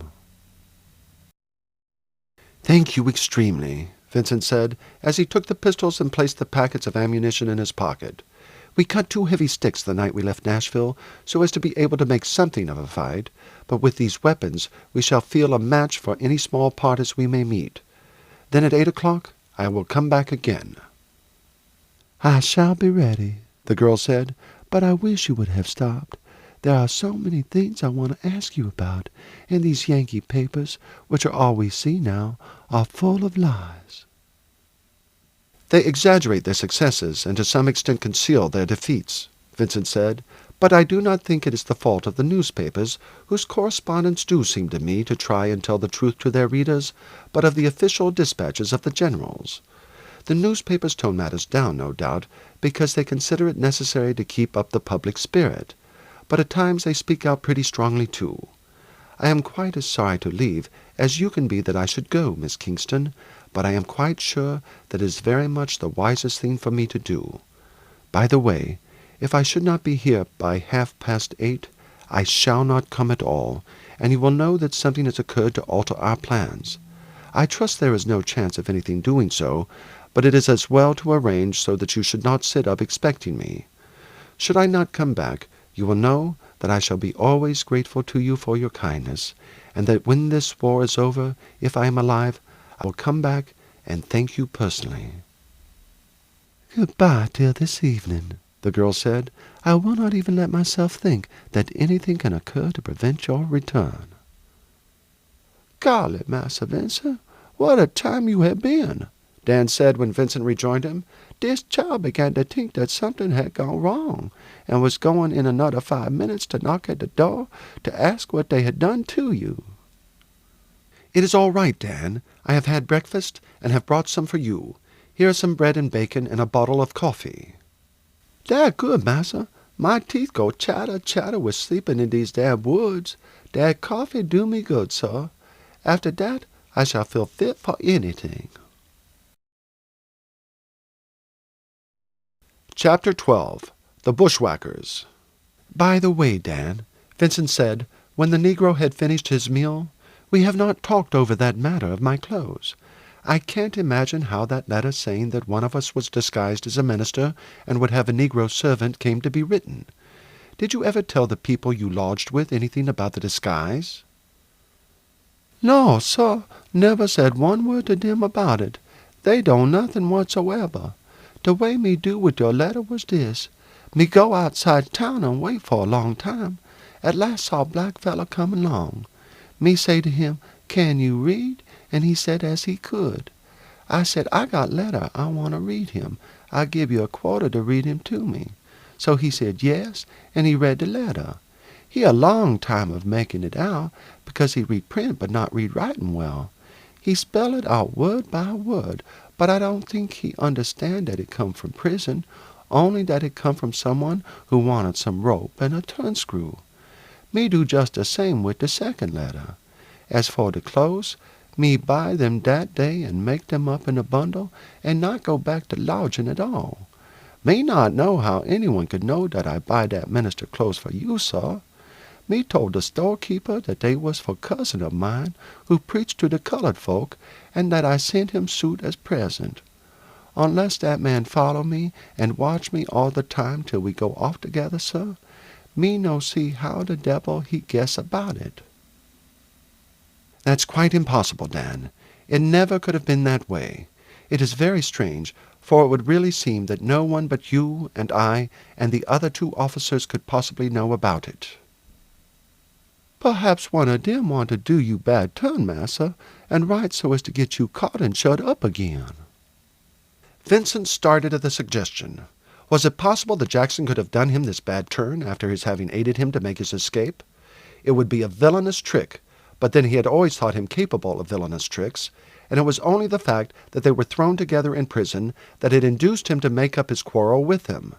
But though Jackson had accepted his advances, it was probable enough that he had retained his bad feeling against him, and had determined, if possible, to have his revenge on the first opportunity. "The scoundrel," he said to himself, "after my getting him free, to inform against me. Of course I have no proof of it, but I have not the least doubt that it was him. If we ever meet again, Mr. Jackson, I will have it out with you." "You got 2 pistols, sir," Dan said presently. "How you get them?" "The lady of that house gave them to me, Dan. They are one for you and one for me." "Dis child no want 'em, sir. Not know what to do with him. Go off and shoot myself ashore." "Well, I don't suppose you would do much good with it, Dan. As I am a good shot, perhaps I had better keep them both. You might load them for me as I fire them." This audiobook is continued on CD number 6. CD number 6. "Very well, sir. You show me how to load, me load." Vincent showed Dan how to extricate the discharged cartridge cases and to put in fresh ones, and after a quarter of an hour's practice, Dan was able to do this with some speed. "When we going on, sir?" he said as, having learned the lesson, he handed the pistol back to Vincent. "We are not going on until the evening, Dan. When it gets dark, the lady is going to take us to a place where there is a boat hidden, and we shall then be able to cross the river." "Then I will have a sleep, sir. Nothing like sleeping when there is a chance." "I believe you could sleep 3/4 of your time, Dan. However, you may as well sleep now if you can, for there will be nothing to do till night." Vincent went back to the edge of the wood and sat down where he could command a view of the cottage. The country was for the most part covered with wood, for it was but thinly inhabited except in the neighborhood of the main roads. Few of the farmers had cleared more than half their ground, many only a few acres. The patch in which the house with its little clump of trees stood nearly in the center was of some 40 or 50 acres in extent, and though now rank with weeds, had evidently been carefully cultivated, for all the stumps had been removed, and the fence round it was of a stronger and neater character than that which most of the cultivators deemed sufficient. Presently he heard the sound of horses' feet in the forest behind him, and he made his way back to a road which ran along 100 yards from the edge of the wood. He reached it before the horseman came up, and lay down in the underwood a few yards back. In a short time 2 horsemen came along at a walking pace. "I call this a fool's errand altogether," one of them said in a grumbling tone. "We don't know that they have headed this way, and if they have, we might search these woods for a month without finding them." "That's so," the other said, "but Mullins has set his heart on it, and we must try for another day or 2. My idea is that when that fellow heard what sort of a chap Mullins was, he took the hack train that night and went up north again." Vincent heard no more, but it was enough to show him that a sharp hunt was being kept up for him, and although he had no fear of being caught in the woods, he was well pleased at the thought that he would soon be across the water and beyond the reach of his enemy. He went back again to the edge of the clearing and resumed his watch.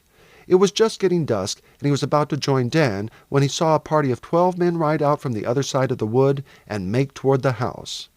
Filled with a vague alarm that possibly someone might have caught sight of him and his follower on the previous day, and might, on being questioned by the searchers, have given them a clue as to the direction in which they were going, Vincent hurried to the spot where he left Dan. The Negro jumped up as he approached. "Me awake long time, sir. Began to wonder where you had got to." "Take your stick and come along, Dan, as fast as you can." Without another word, Vincent led the way along the edge of the wood to the point where the clump of trees at the back of the house hid it from his view. "Now, Dan, stoop low and get across to those trees." Greatly astonished at what was happening, but having implicit faith in his master, Dan followed without a question. It was but 10 minutes since Vincent had seen the horseman, but the darkness had closed in rapidly, and he had little fear of his approach being seen. He made his way through the trees and crept up to the house, and then kept close along until he reached the front. There stood the horses, with the bridles thrown over their neck. The riders were all inside the house. "Look here, Dan," he whispered. "You keep here perfectly quiet until I join you again, or you hear a pistol shot. If you do hear a shot, rush at the horses with your stick and drive them off at full gallop. Drive them right into the woods if you can, and then lie quiet there till you hear me whistle for you. If you don't hear my whistle, you will know that something has happened to me, and then you must make your way home as well as you can."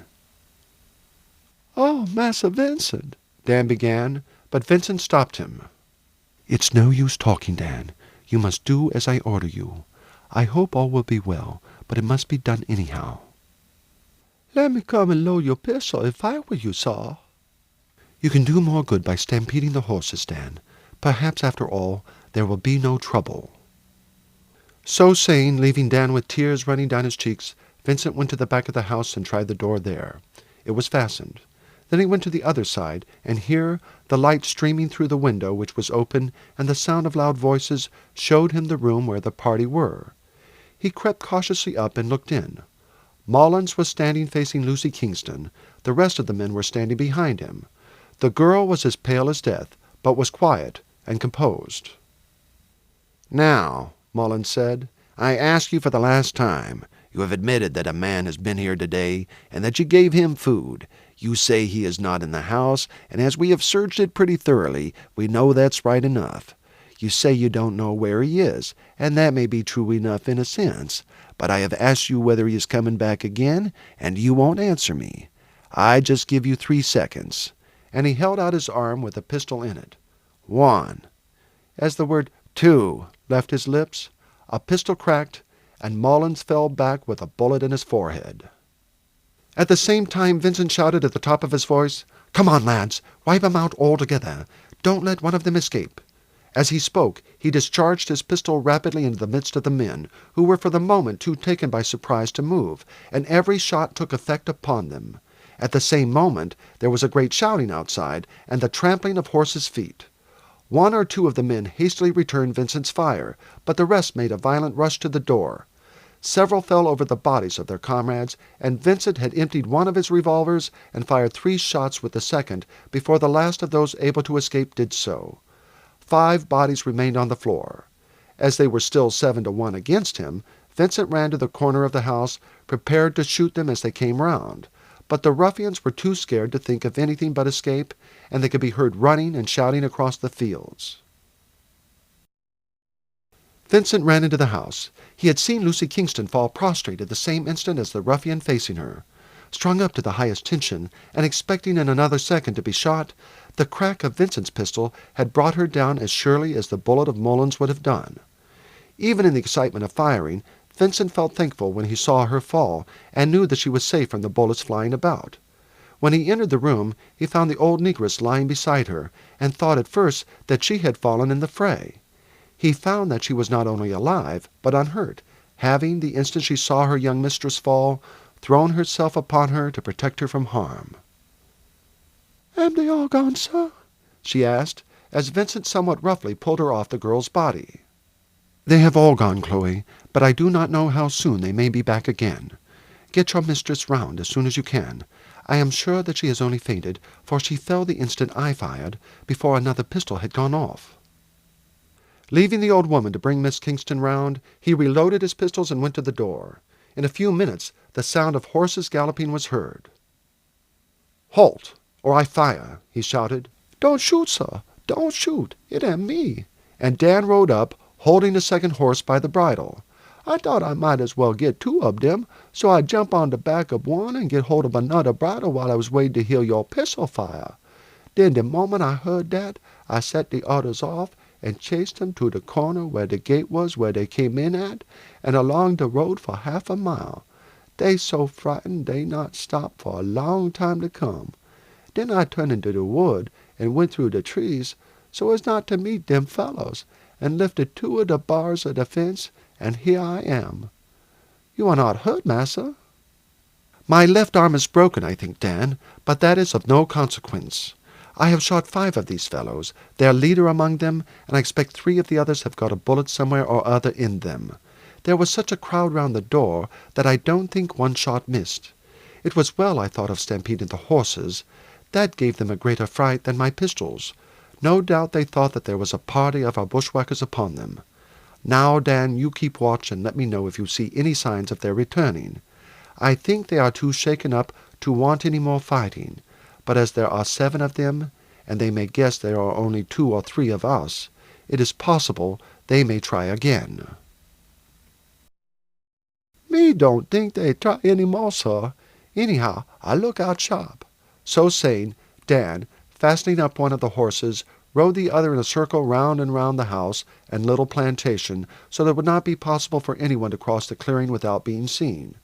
Vincent returned to the house and found Miss Kingston just recovering consciousness. She sat upon the ground in a confused way. "What has happened, nurse?" "Never mind at present, dearie. Just you keep yourself quiet and drink a little water." The girl mechanically obeyed. The minute she put down the glass, her eye fell upon Vincent, who was standing near the door. "Oh, I remember now," she said, starting up. "Those men were here, and they were going to shoot me. 1, 2, and then he fired, and it seemed that I fell dead. Am I not wounded?" "He never fired at all, Miss Kingston. He will never fire again.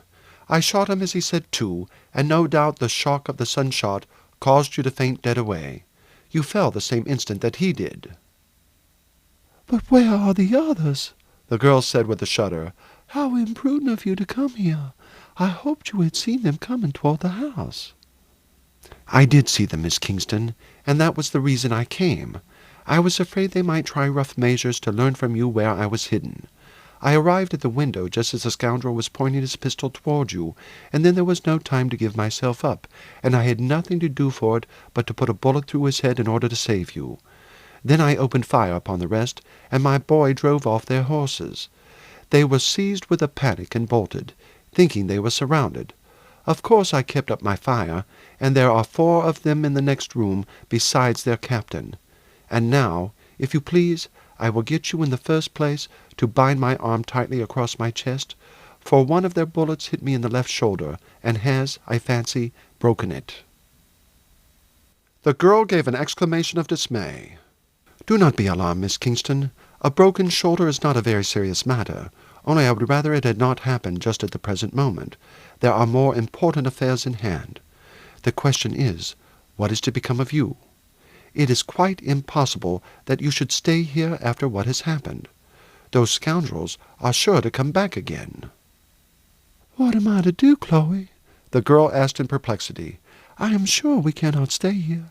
We must find our way through the woods to Nashville, and I must try and get something to do there." "There is another way, Miss Kingston, if you like to try it," Vincent said. "Of course it would be toilsome and unpleasant, but I do not think it would be dangerous, for even if we got caught, there would be no fear of your receiving any injury from the Federal troops. My proposal is that you and Chloe should go with us. If we get safely through the Federal lines, I will escort you to Georgia and place you with your friends there." The girl looked doubtful for a moment, and then she shook her head. "I could not think of that, sir. It would be difficult enough for you to get through the enemy by yourselves. It would add terribly to your danger to have us with you." "I do not think so," Vincent replied. "Two men would be sure to be questioned and suspected, but a party like ours would be far less likely to excite suspicion. Every foot we get south, we shall find ourselves more and more among people who are friendly to us, and although they might be afraid to give shelter to men, they would not refuse to take women in. I really think, Miss Kingston, that this plan is the best.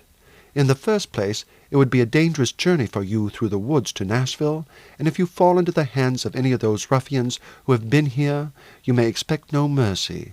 At Nashville, you will have great difficulty in obtaining employment of any kind, and even suppose you went further north, your position as a friendless girl would be a most painful one. As to your staying here, that is plainly out of the question.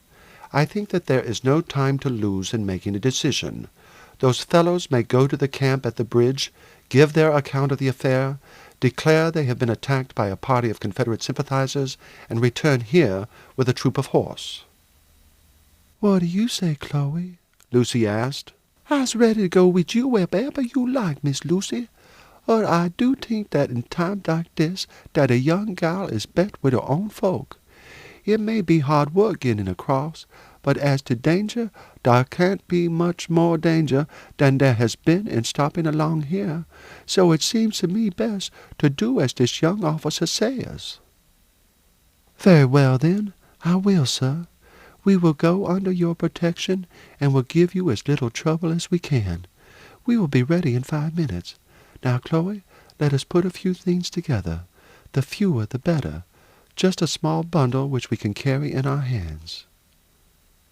In a few minutes they returned to the room, Chloe carrying a large basket and looking somewhat ruffled.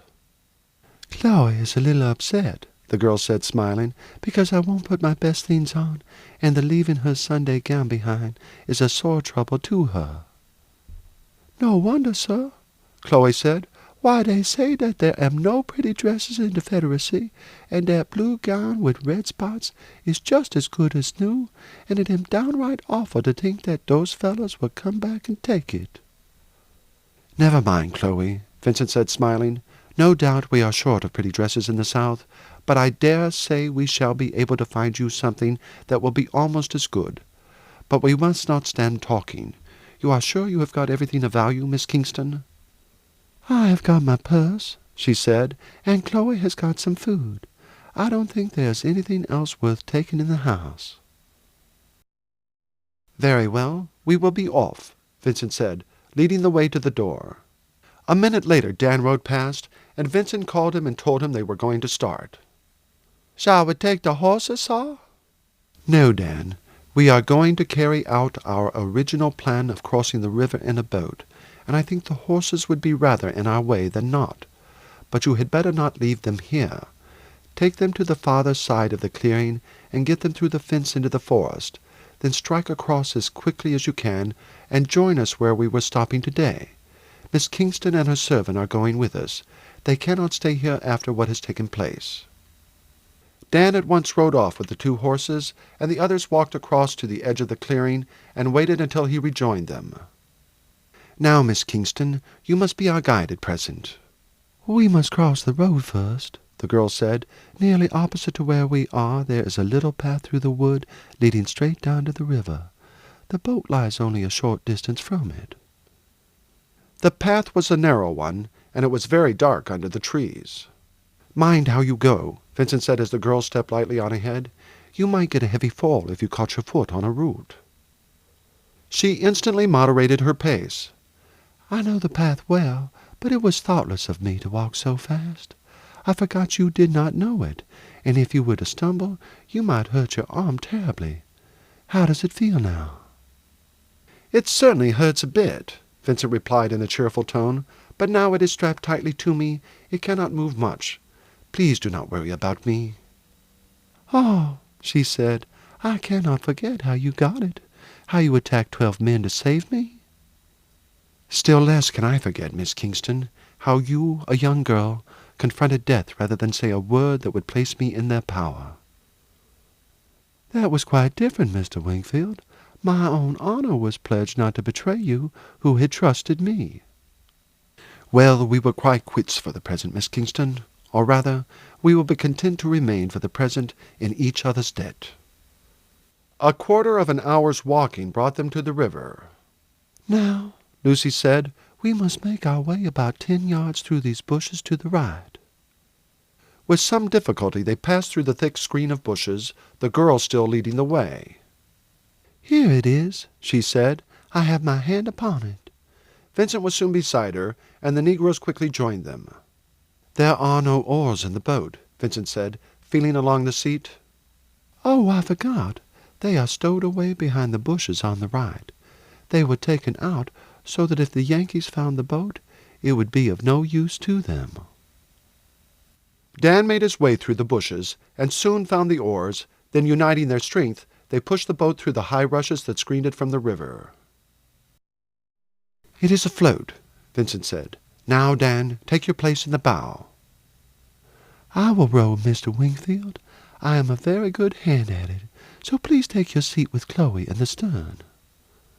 "Dan can take one oar anyhow," Vincent replied, "but I will let you row instead of me. I am afraid I should make a poor hand of it with only one arm." The boat pushed quietly out. The river was about 100 yards wide at this point.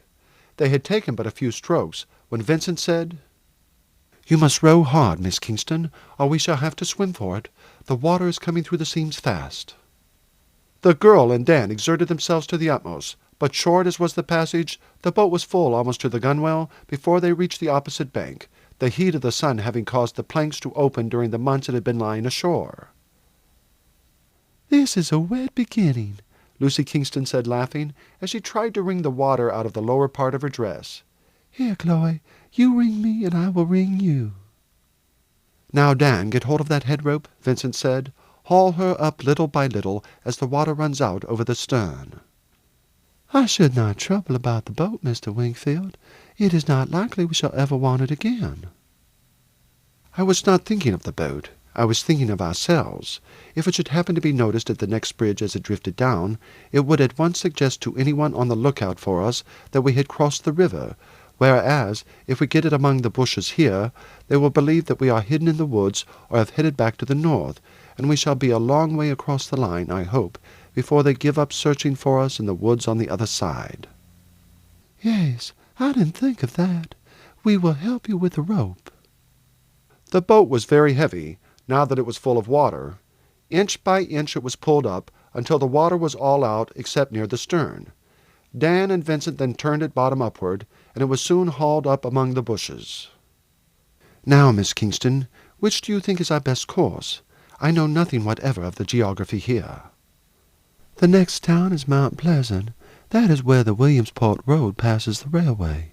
If we keep south, we shall strike the railway, and that will take us to Mount Pleasant. After that, the road goes on to Florence on the Tennessee River. The only place that I know of on the road is Lawrenceburg. That is about 40 miles from here, and I have heard that the Yankees are on the line from there right and left. I believe our troops are at Florence, but I am not sure about that, because both parties are constantly shifting their position, and I hear very little, as you may suppose, of what is being done. Anyhow, I think we cannot do better than go on until we strike the railway, keep along by that till we get within a short distance of Mount Pleasant, and then cross it. After that, we can decide whether we will travel by the road or keep on through the woods. But we cannot find our way through the woods at night. We should lose ourselves before we had gone 20 yards. "I am afraid we should, Miss Kingston." Please call me Lucy, The girl interrupted. I am never called anything else, and I am sure this is not a time for ceremony. "I think that it will be better, and will you please call me Vin? It is much shorter and pleasanter using our first names, and as we must pass for brother and sister if we get among the Yankees, it is better to get accustomed to it. I quite agree with you that it will be too dark to find our way through the woods unless we can discover a path. Dan and I will see if we can find one. If we can, I think it will be better to go on a little way at any rate, so as to get our feet warm and let our clothes dry a little." "They will not dry tonight," Lucy said.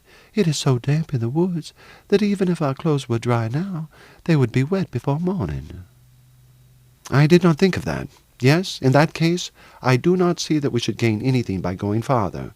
We will push on for 200 or 300 yards, if we can, and then we can light a fire without there being any chance of it being seen from the other side." "That would be comfortable, Vin," the girl agreed. "That is, if you are quite sure that it would be safe.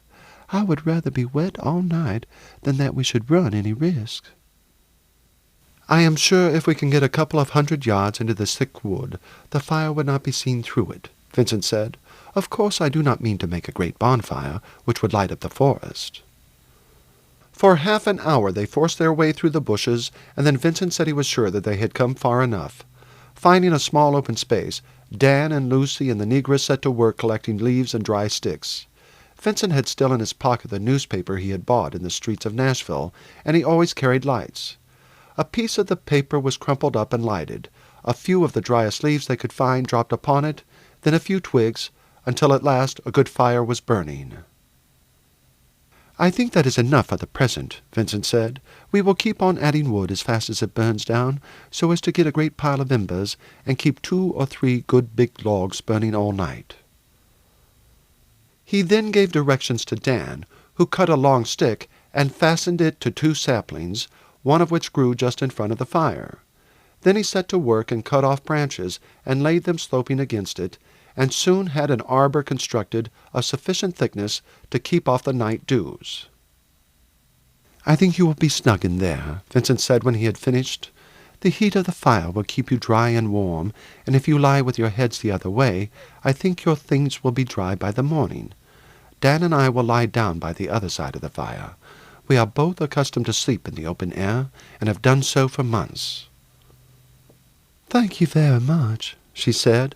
"Our things are drying already, and I am as warm as a toast. But indeed, you need not trouble about us. We brought these warm shawls with us on purpose for night work in the forest. Now, I think we will try the contents of the basket Dan has been carrying." The basket, which was a good-sized one, was opened. Chloe had before starting put all the provisions in the house into it, and it contained 3 loaves, 5 or 6 pounds of bacon, a canister of tea and loaf sugar, a small kettle, and 2 pint mugs, besides a number of odds and ends. The kettle Dan had, by Chloe's direction, filled with water before leaving the river, and this was soon placed among the glowing embers. "But you have brought no teapot, Chloe. There was not no room for it, Miss Lucy. We can make tea very well in the kettle." "So we can. I forgot that. We shall do capitally." The kettle was not long in boiling. Chloe produced some spoons and knives and forks from the basket. "Spoons and forks are luxuries, Chloe," Vincent said, laughing. "We could have managed without them." "Yes, sir, but me not going to leave Massa Silver for those villains to find." Lucy laughed. "At any rate, Chloe, we can turn the silver into money if we run short. Now the kettle is boiling." It was taken off the fire, and Lucy poured some tea into it from the canister, and then proceeded to cut up the bread. A number of slices of bacon had already been cut off, and a stick thrust through them, and Dan, who was squatted at the other side of the fire, holding it over the flames, now pronounced them to be ready. The bread served as plates, and the party were soon engaged upon their meal, laughing and talking over it as if it had been an ordinary picnic in the woods, though at times Vincent's face contracted from the sharp twitching of pain in his shoulder. Vincent and Lucy first drank their tea, and the mugs were then handed to Dan and Chloe. "This is great fun," Lucy said. "If it goes on like it all through our journey, we will have no need to grumble. Shall we, Chloe?" "If you don't grumble, Miss Lucy, you may be quite sure that Chloe will not. But we have not begun our journey at present, and I expect that we shall find it pretty hard work before we get to the end. But never mind that. Anything is better than being all by ourselves in that house. Terrible responsibility, that." "He was lonely," the girl said, "and I am glad we are away from it, whatever happens. What a day this has been! Who could have dreamed when I got up in the morning that all this would take place before night? It seems almost like a dream, and I can hardly believe—" And here she stopped with a little shiver as she thought of the scene she had passed through with the band of bushwhackers. "I would not think anything at all about it," Vincent said, "and now I should recommend your turning in and getting to sleep as soon as you can. We will be off at daybreak, and it is just 12 o'clock now."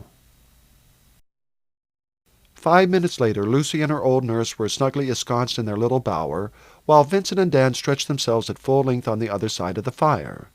In spite of the pain in his shoulder, Vincent dozed off occasionally, but he was heartily glad when he saw the first gleam of light in the sky. He woke Dan. "Dan, do you take the kettle down to the river and fill it. We had better have some breakfast before we make our start. If you can't find your way back, whistle, and I will answer you." Dan, however, had no occasion to give the signal.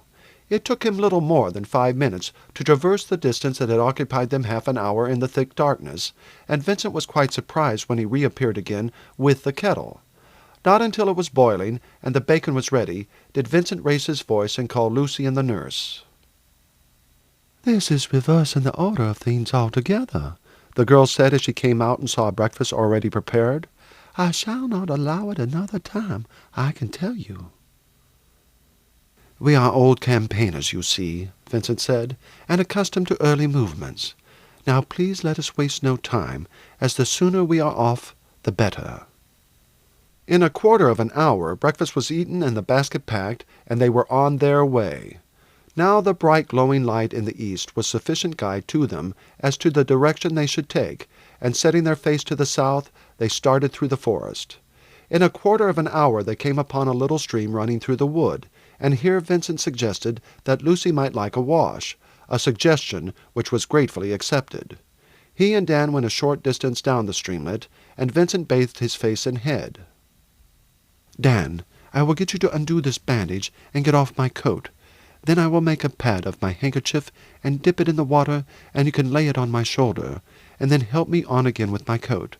My arm is getting horribly painful."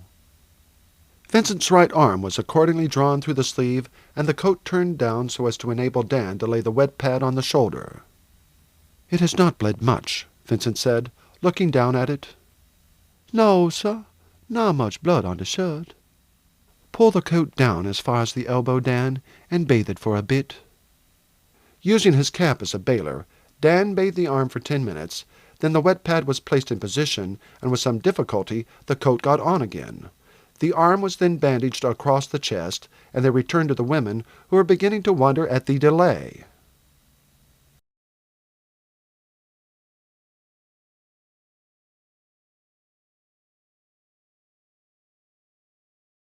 Chapter 13. Laid Up.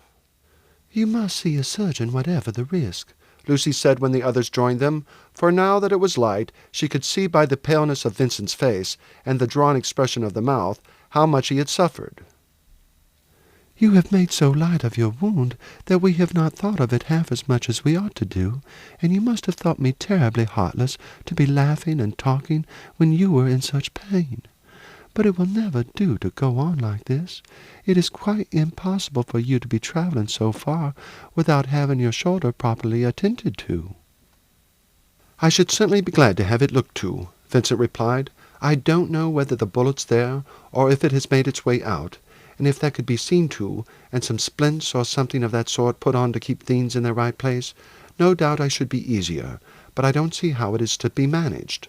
At any rate, for the present we must go on, and I would much rather that you said nothing about it. There it is, and fretting over it won't do any good, while if you talk of other things, I may forget it sometimes." In 2 hours they came upon the railway, whose course lay diagonally across that they were taking. They followed it until they caught sight of the houses of Mount Pleasant, some 2 miles away, and then crossed it. After walking some distance farther, they came upon a small clearing with a log hut, containing apparently 3 or 4 rooms in the center.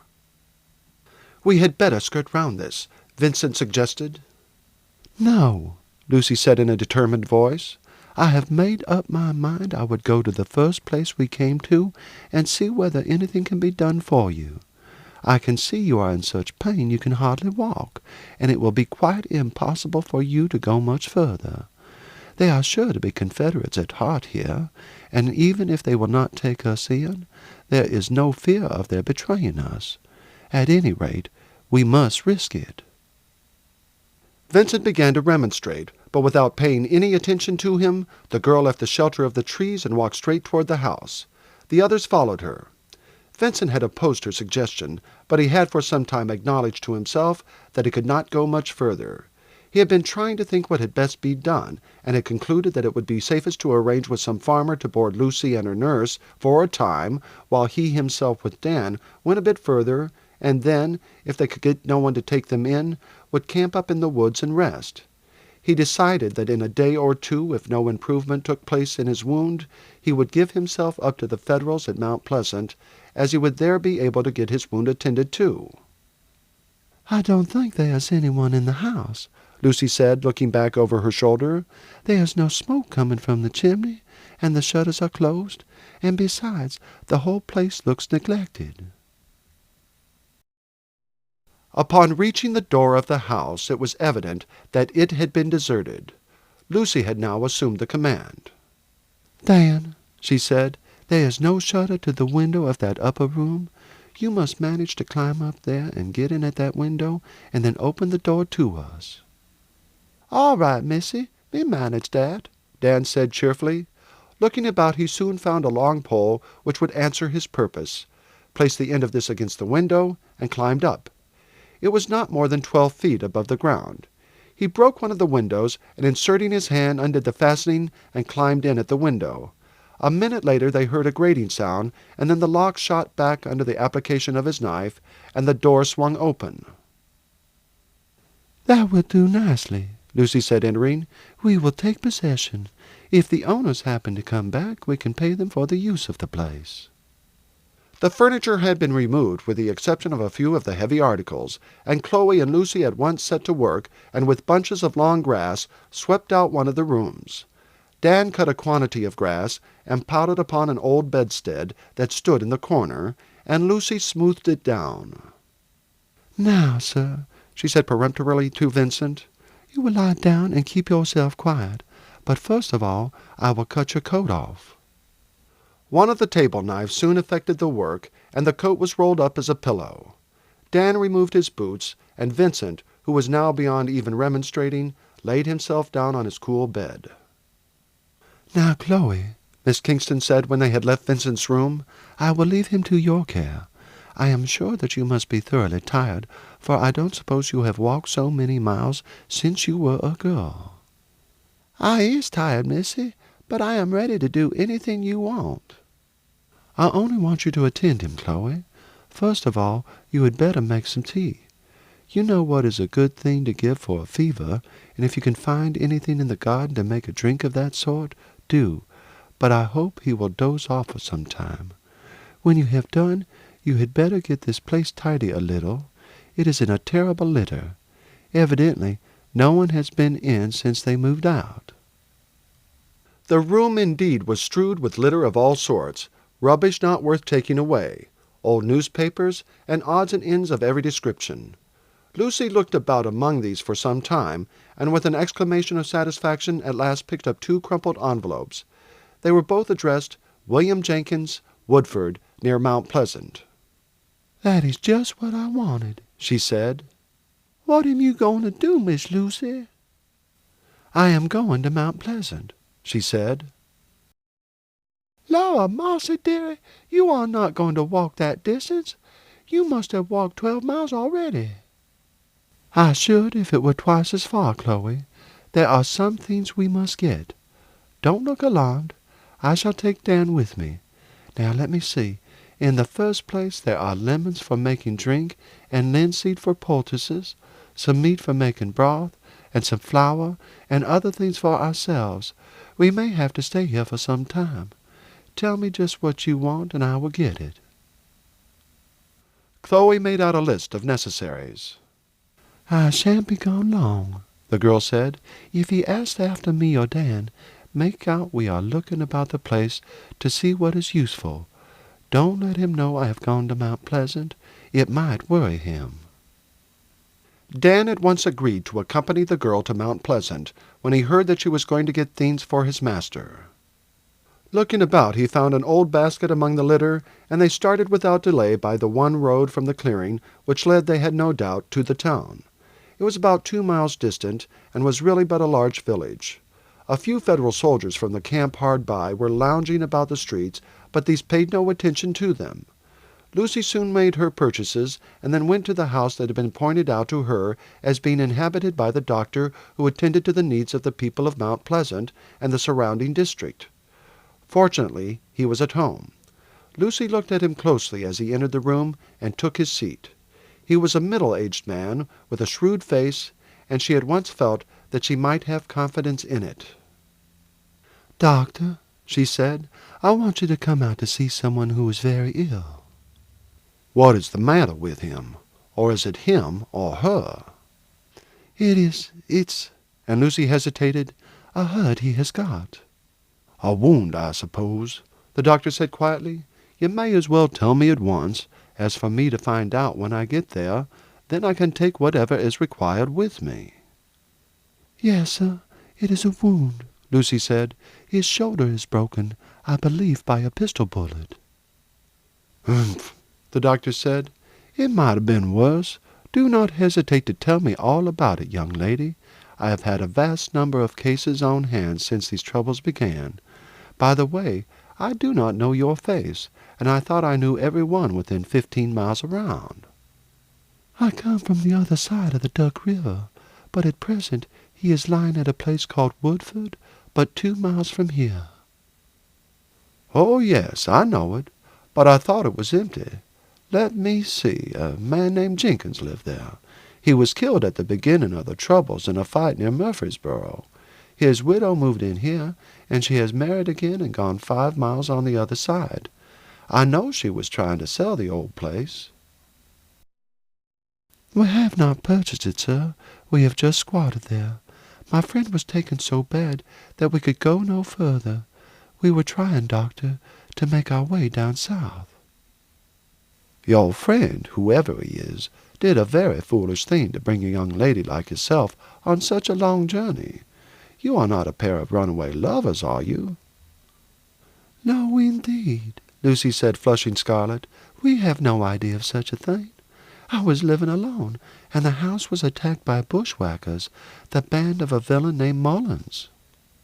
"Oh, I saw all about that in the Nashville paper this morning. They were attacked by a band of Confederate plunderers, it said." "They were attacked by one man," the girl replied. "They were on the point of murdering me when he arrived. He shot Mullins and 4 of his band, and the rest made off, but he got this wound. And as I knew the villains would return again and burn the house and kill me, I and my old nurse determined to go southward to join my friends in Georgia." "Well, you can tell me more about it as we go," the doctor said. "I will order my buggy round to the door and drive you back. I will take my instruments and things with me. It is no business of mine whether a sick man is a Confederate or a Federal. All my business is to heal them." "Thank you very much, doctor. While the horse is being put in, I will go down and tell the Negro boy with me to go straight on with the basket of things I have been buying." "Where is he now?" the doctor asked. "I think he is sitting down outside the door, sir." "Then he needn't go down," the doctor said. "He can jump up behind and go with us. He will get there all the quicker." In 5 minutes they were driving down the village with Dan in the back seat. On the way the doctor obtained from Lucy a more detailed account of their adventures. "So he is one of those Confederate officers who broke prison at Elmira?" he said. "I saw yesterday that one of his companions was captured." "Was he, sir? How was that?" "It seems that he made his way down to Washington and was staying at one of the hotels there as a Mr. James of Baltimore. As he was going through the street, he was suddenly attacked by a Negro who assaulted him with such fury that he would have killed him had he not been dragged off by passers-by. The black would have been very roughly treated, but he denounced the man he had attacked as one of the Confederate officers who had escaped from the prison.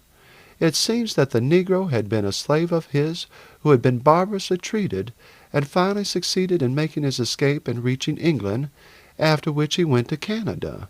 And now that it is safe for an escaped slave to live in the Northern States without fear of arrest or ill treatment, he had come down to Washington with the intention of engaging as a teamster with one of the Northern armies, in the hope, when he made his way to Richmond, of being able to gain some news of his wife, whom his master had sold before he ran away from him. "It served the man right," Lucy said indignantly. "It's a good thing that the slaves should turn the tables sometimes upon masters who ill-treat them." "You don't think my patient would ill-treat his slaves?" the doctor asked with a little smile. "I am sure he wouldn't," the girl said indignantly. "Why, the boy behind you is one of his slaves, and I am sure he would give his life for his master." Dan had overheard the doctor's story, and now exclaimed, "No, sir, Massa Vincent the kindest of masters. If all like him, the slaves everywhere contented and happy." "What was the name of that man, sir, you was speaking of?" "His name was Jackson," the doctor answered.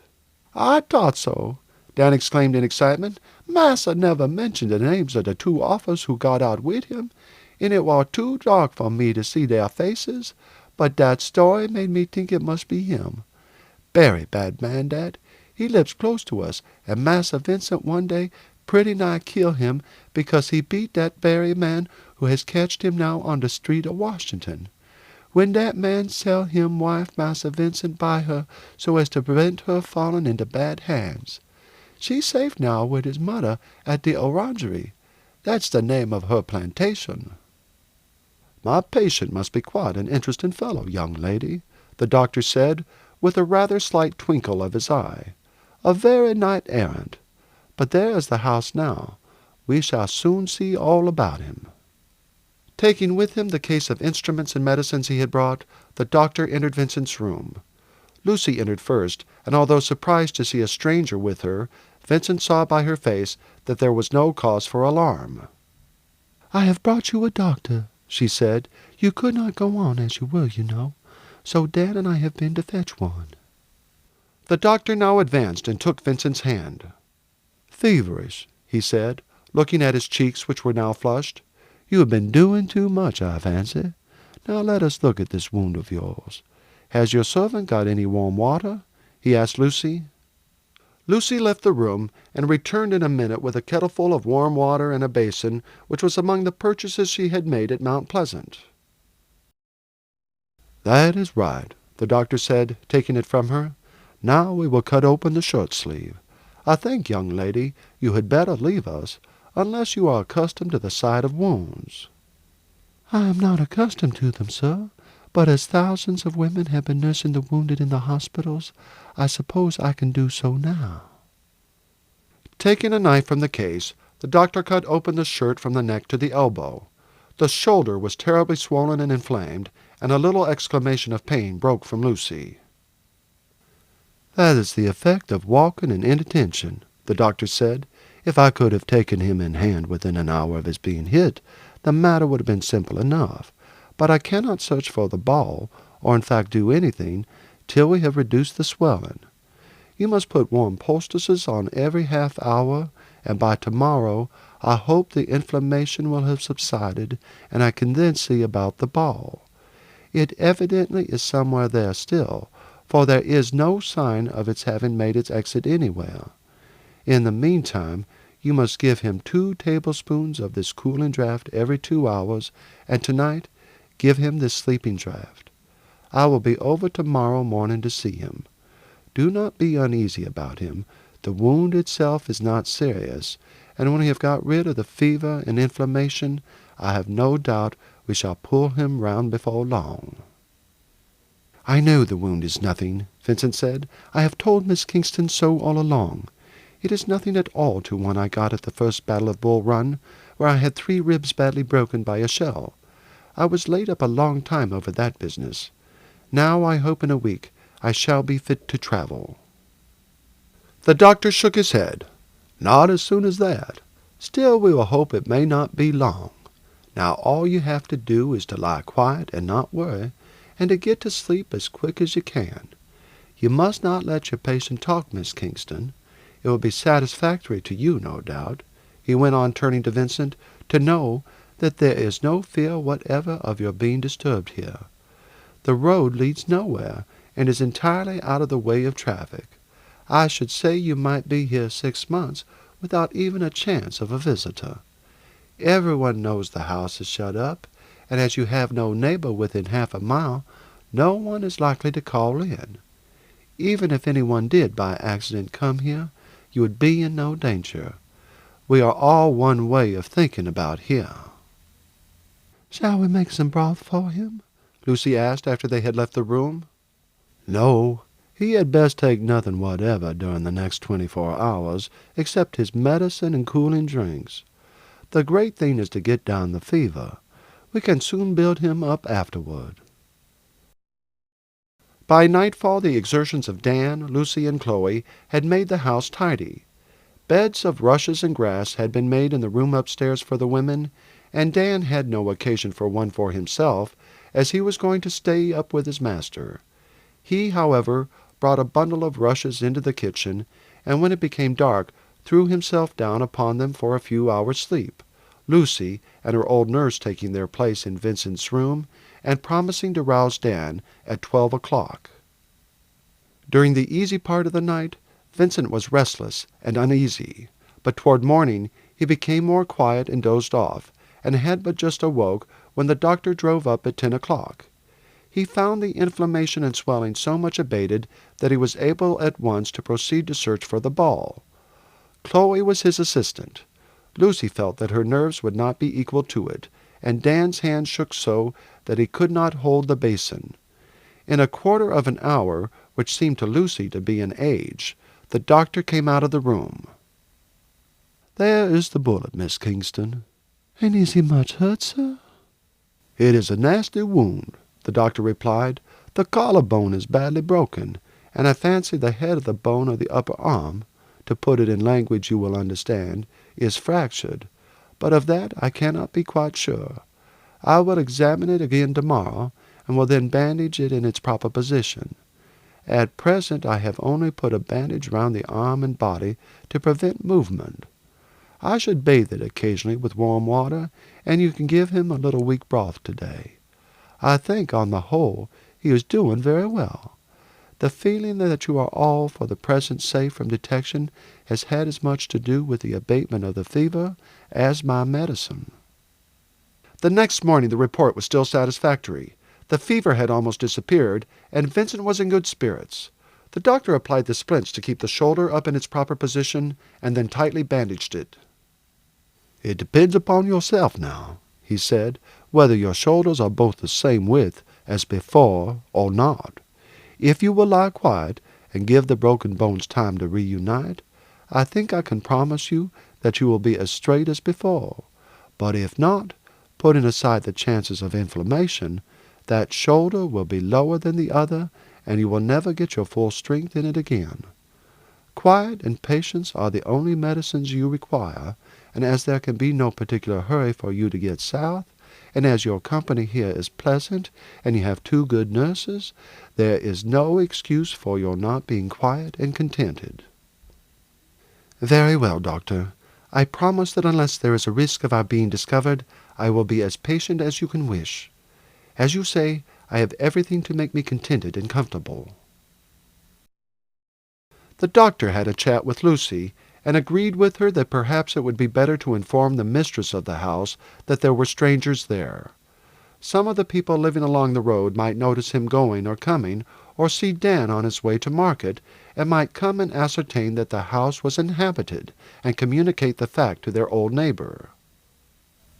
"I will see her myself, Miss Kingston, and tell her that I have sent a patient of mine to take up his quarters here. I will say he is ready to pay some small sum weekly, as long as he occupies the house. I have no doubt that she would be willing enough to let you have it without that, for although I shall say nothing actually, I shall let her guess from my manner that it is a wounded Confederate, and that will be enough for her. Still, I have no doubt that the idea of getting a few dollars for the rent of an empty house will add to her patriotism. People of her class are generally pretty close-fisted, and she will look upon this as a little pocket money. Goodbye. I shall not call tomorrow, but will be round next day again." On his next visit, the doctor told Lucy that he had arranged the matter with her landlady, and that she was to pay $1 a week as rent. "I should not tell your patient about this," he said. "It will look to him as if I considered his stay was likely to be a long one, and it might fidget him." "How long will it be, doctor, do you think?" "That I cannot say. If all goes well, he ought in a month to be fairly cured, but before starting upon a journey which will tax his strength, I should say at least 6 weeks." 10 days later, Vincent was up and able to get about. A pile of grass had been heaped up by the door so that he could sit down in the sun and enjoy the air. Lucy was in high spirits and flitted in and out of the house, sometimes helping Chloe, at others talking to Vincent. "What are you laughing at?" she asked, as she came out suddenly on one of these occasions. "I was just thinking," he said, "that no stranger who dropped in upon us would dream that we were not at home here. There is Dan tidying up the garden, Chloe is quite at her ease in the kitchen, and you and I might pass very well for brother and sister." "I don't see any likeness between us, not a bit." "No, there is no personal likeness, but I meant in age and that sort of thing. I think altogether we have a very homelike look." "The illusion would be very quickly dispelled if your stranger put his head inside the door. Did anyone ever see such a bare place?" "Anyhow, it's very comfortable," Vincent said, "though I grant that it would be improved by a little furniture." "By a great deal of furniture, you mean? Why, there isn't a chair in the house, nor a carpet, nor a curtain, nor a cupboard, nor a bed. In fact, all there is the rough dresser in the kitchen, and that plank table, and your bedstead. I really think that's all. Chloe has the kettle and 2 cooking pots, and there's the dish and 6 plates we bought." "You bought, you mean?" Vincent interrupted. "We bought, sir. This is a joint expedition. Then there is the basin and a pail. I think that is the total of our belongings." "Well, you see, it shows how little one can be quite comfortable upon," Vincent said. "I wonder how long it will be before the doctor gives me leave to move. It is all very well for me, who am accustomed to campaigning, but it is awfully rough for you." "Don't you put your impatience down to my account, at any rate until you begin to hear me grumble. It is just your own restlessness when you are pretending you are comfortable." "I can assure you that I am not restless, and that I am in no hurry at all to be off on my own account. I am perfectly contented with everything. I never thought I was lazy before, but I feel as if I could do with a great deal of this sort of thing. You will see that you will become impatient for a move before I do." "We shall see, sir. Anyhow, I am glad you have said that, because now, whatever you may feel, you will keep your impatience to yourself." Another 4 weeks passed by smoothly and pleasantly. Dan went into the village once a week to do the shopping, and the doctor had reduced his visits to the same number. He would have come oftener, for his visits to the lonely cottage amused him, but he feared that his frequent passage in his buggy might attract notice. So far no one else had broken the solitude of their lives. If the doctor's calls had been noticed, the neighbors had not taken the trouble to see who had settled down in Jenkins' old place. His visits were very welcome, for he brought newspapers and books, the former being also purchased by Dan whenever he went into the village, and thus they learned the course of events outside. Since Antietam nothing had been done in northern Virginia, but Burnside, who had succeeded McClellan, was preparing another great army which was to march to Richmond and crush out the rebellion. Lee was standing on the defensive. Along the whole line of the frontier from New Orleans to Tennessee, desultory fighting was going on, and in these conflicts the Confederates had generally the worst of things, having there no generals such as Lee, Jackson, and Longstreet, who had made the Army of Virginia almost invincible. At the last of these visits, the doctor had told Vincent that he considered he was nearly sufficiently restored in health to be able to start on their journey. "It is a much better job than I had expected it would turn out. I was almost afraid that your shoulder would never be quite square again. However, as you can see for yourself, it has come out quite right. And although I should not advise you to put any great strain on your left arm, I believe that in a very short time it will be as strong as the other." "And now, doctor, what am I in debt to you? Your kindness cannot be repaid, but your medical bill I will discharge as soon as I get home. We have not more than $20 left between us, which is little enough for the journey there is before us. You can rely that the instant I get to Richmond, I will send you the money. There is no great difficulty in smuggling letters across the frontier." "I am very pleased to have been able to be of service to you," the doctor said. "I should not think of accepting payment for aid rendered to an officer of our army, but will give me real pleasure to receive a letter saying you have reached home in safety. It is a duty to do all we can for the brave men fighting for our cause. As I have told you, I am not a very hot partisan, for I see faults on both sides. Still, I believe in the principle of our forefathers that each state has its own government and is master of its own army, joining with the others for such purposes as it may think fit. If I had been a fighting man, I should certainly have joined the army of my state. But as it is, I hope I can do more good by staying and giving such aid and comfort as I can to my countrymen. You will, I am sure, excuse my saying that I think you must let me aid you a little further. I understand you to say that Miss Kingston will go to friends in Georgia, and I suppose you will see her safely there. Then you have a considerable journey to make to Richmond, and the sum that you possess is utterly inadequate for all this. It will give me real pleasure if you will accept the loan of $100, which you can repay when you write to me from Richmond. You will need money for the sake of your companions rather than your own. When you have once crossed the line, you will then be able to appear in your proper character." "Thank you greatly, doctor. I will accept your offer as frankly as it is made. I had intended telegraphing for money as soon as I was among our own people, but there would be delay in receiving it, and it will be much more pleasant to push on at once. By the way, you cannot cross at Florence, for I hear that Hood has fallen back across the river, the forces advancing against him from this side being too strong to be resisted. But I think that this is no disadvantage to you, for it would have been far more difficult to pass the Federals and get to Florence than to make for some point on the river as far as possible from the contending armies." "We talked that over the last time you were here, doctor, and you know we agreed it was better to run the risk of falling into the hands of the Yankee troops than into those of one of those partisan bands whose exploits are always performed at a distance from the army. However, if Hood has retreated across the Tennessee, there is an end of that plan, and we must take some other route. Which do you advise?" "The Yankees will be strong all round the great bend of the river to the west of Florence, and along the line to the east, which would, of course, be your direct way. The passage, however, is your real difficulty, and I should say that instead of going in that direction, you had better bear nearly due south. There is a road from Mount Pleasant that strikes into the main road from Columbia up to Camden.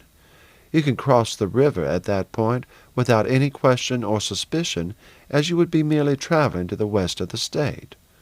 Once across, you could work directly south, crossing into the state of Mississippi, and from there take train through Alabama to Georgia.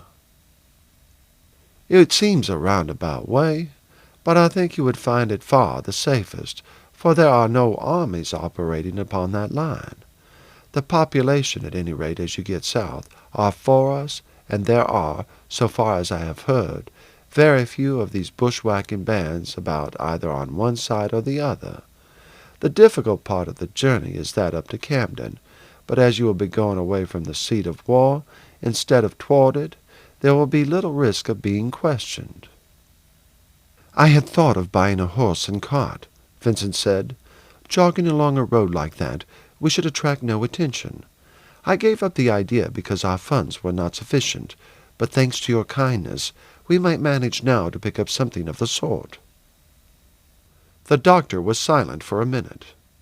"If you will send Dan over to me tomorrow afternoon, I will see what can be done," he said.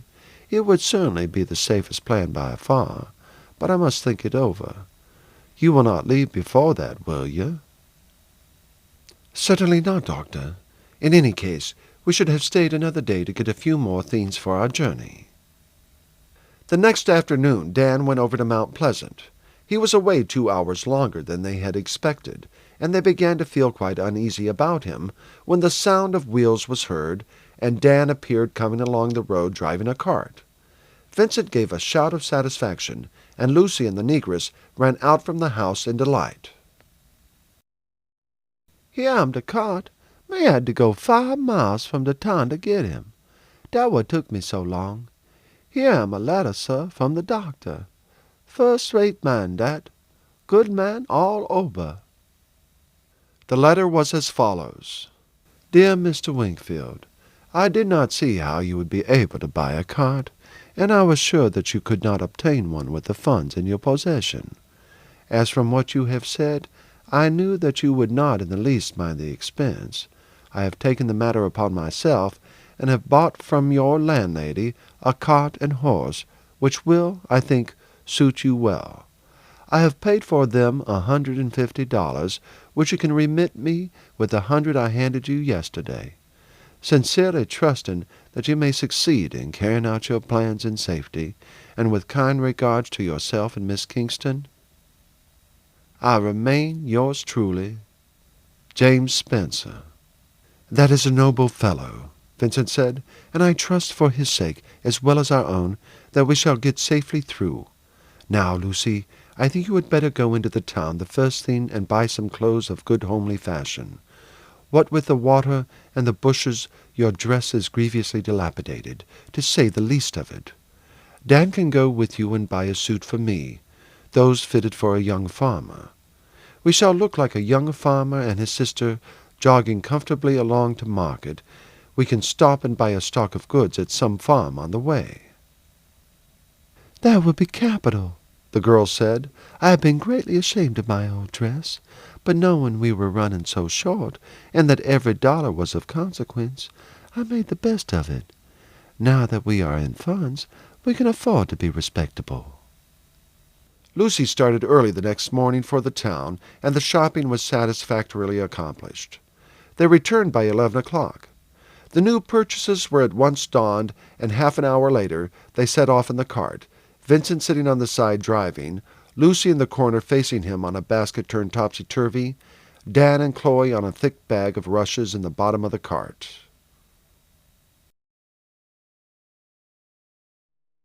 Chapter 14. Across the Border. Dan, on his return with the cart, had brought back a message from its late owner to say that if she could in any way be of use to them, she would be glad to aid them. Her farm lay on the road they were now following, and they determined therefore to stop there. As the cart drew up at the door, the woman came out. "Glad to see you," she said. "Come right in. It's strange now you should have been lodging in my house for more than 6 weeks, and I should never have set eyes on you before. The doctor talked to me a heap about you, but I didn't look to see quite such a young couple." Lucy colored hotly, and was about to explain that they did not stand in the supposed relationship to each other, but Vincent slightly shook his head. It was not worth while to undeceive the woman, and although they had agreed to pass as brother and sister, Vincent was determined not to tell an untruth about it unless deceit was absolutely necessary for their safety.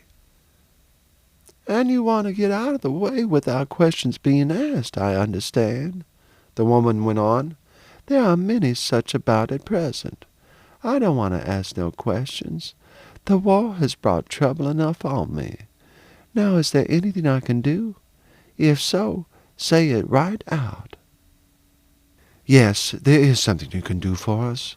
We want to fill up our cart with the sort of stuff you take to market, apples and pumpkins, and things of that sort. If we had gone to buy them anywhere else, there might have been questions asked. From what the doctor said, you can let us have some." I can do that. The storeroom's chock full, and it was only a few days ago I said to David it was time we set about getting them off. I will fill your cart, sir, and not overcharge you neither. It will save us the trouble of taking it over to Columbia or Camden, for there's plenty of garden truck round Mount Pleasant, and one cannot get enough to pay for the trouble of taking them there. The cart was soon filled with apples, pumpkins, and other vegetables, and the price put upon them was very moderate.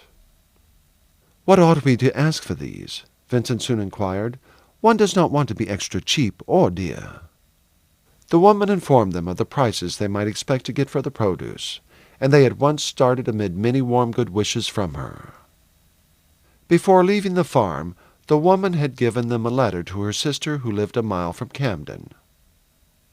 It's always awkward stopping at a strange place, she said, and farmers don't often put up at hotels when they drive in with garden truck to a town, though they may do so sometimes. Besides, it's always nice being with friends. I will write a line to Jane and tell her that you have been my tenants at Woodford and where you are going, and ask her to take you in for the night and give you a note in the morning to anyone she or her husband may know a good bit along that road. When they reached the house it was dark, but directly Vincent showed the note, the farmer and his wife heartily bade them come in. "Your boy can put up the horse at the stable, and you are heartily welcome. But the house is pretty full, and we can't make you as comfortable as we should wish at night, but still we will do our best." Vincent and Lucy were soon seated by the fire. Their hostess bustled about preparing supper for them, and the children, of whom the house seemed full, stared shyly at the newcomers. As soon as the meal was over, Chloe's wants were attended to, and a lunch of bread and bacon taken out by the farmer to Dan in the stables. The children were then packed off to bed, and the farmer and his wife joined Vincent and Lucy by the fire. "As to sleeping," the woman said, "John and I have been talking it over, and the best way we can see is that you should sleep with me, ma'am, and we will make up a bed on the floor here for my husband and yours." "Thank you. That will do very nicely, though I don't like interfering with your arrangements." "Not at all, ma'am, not at all. It makes a nice change having someone come in, especially of late, when there is no more pleasure in going about in this country, and people don't go out after dark more than they can help. Ah, it's a bad time. My sister says you are going west, but I see you have got your cart full of garden truck. How you have raised it so soon I don't know, for Liza wrote to me 2 months since as she hadn't been able to sell her place, and it was just a wilderness. Are you going to get rid of it at Camden tomorrow?" Vincent had already been assured as to the politics of his present host and hostess, and he therefore did not hesitate to say, "The fact is, madam, we are anxious to get along without being questioned by any Yankee troops we may fall in with, and we have bought the things you see in the cart from your sister, as, going along with the cart full, any one we met would take us for farmers living close by, on their road to the next market town." "Oh, that's it," the farmer said significantly. "Want to get through the lines, eh?" Vincent nodded. "Didn't I think so?" the farmer said, rubbing his hands. "I thought directly my eyes hit upon you that you did not look the cut of a Granger. Been fighting, eh? And they are after you?" "I don't think they are after me here," Vincent said, "but I have seen a good deal of fighting with Jackson and Stewart, and I am just getting over a collarbone which was smashed by a Yankee bullet." "You don't say!" the farmer exclaimed. "Well, I should have gone out myself if it hadn't been for Jane and the children, but there are such a lot of them that I could not bring myself to run the chance of leaving them all on her hands. Still, I am with them heart and soul."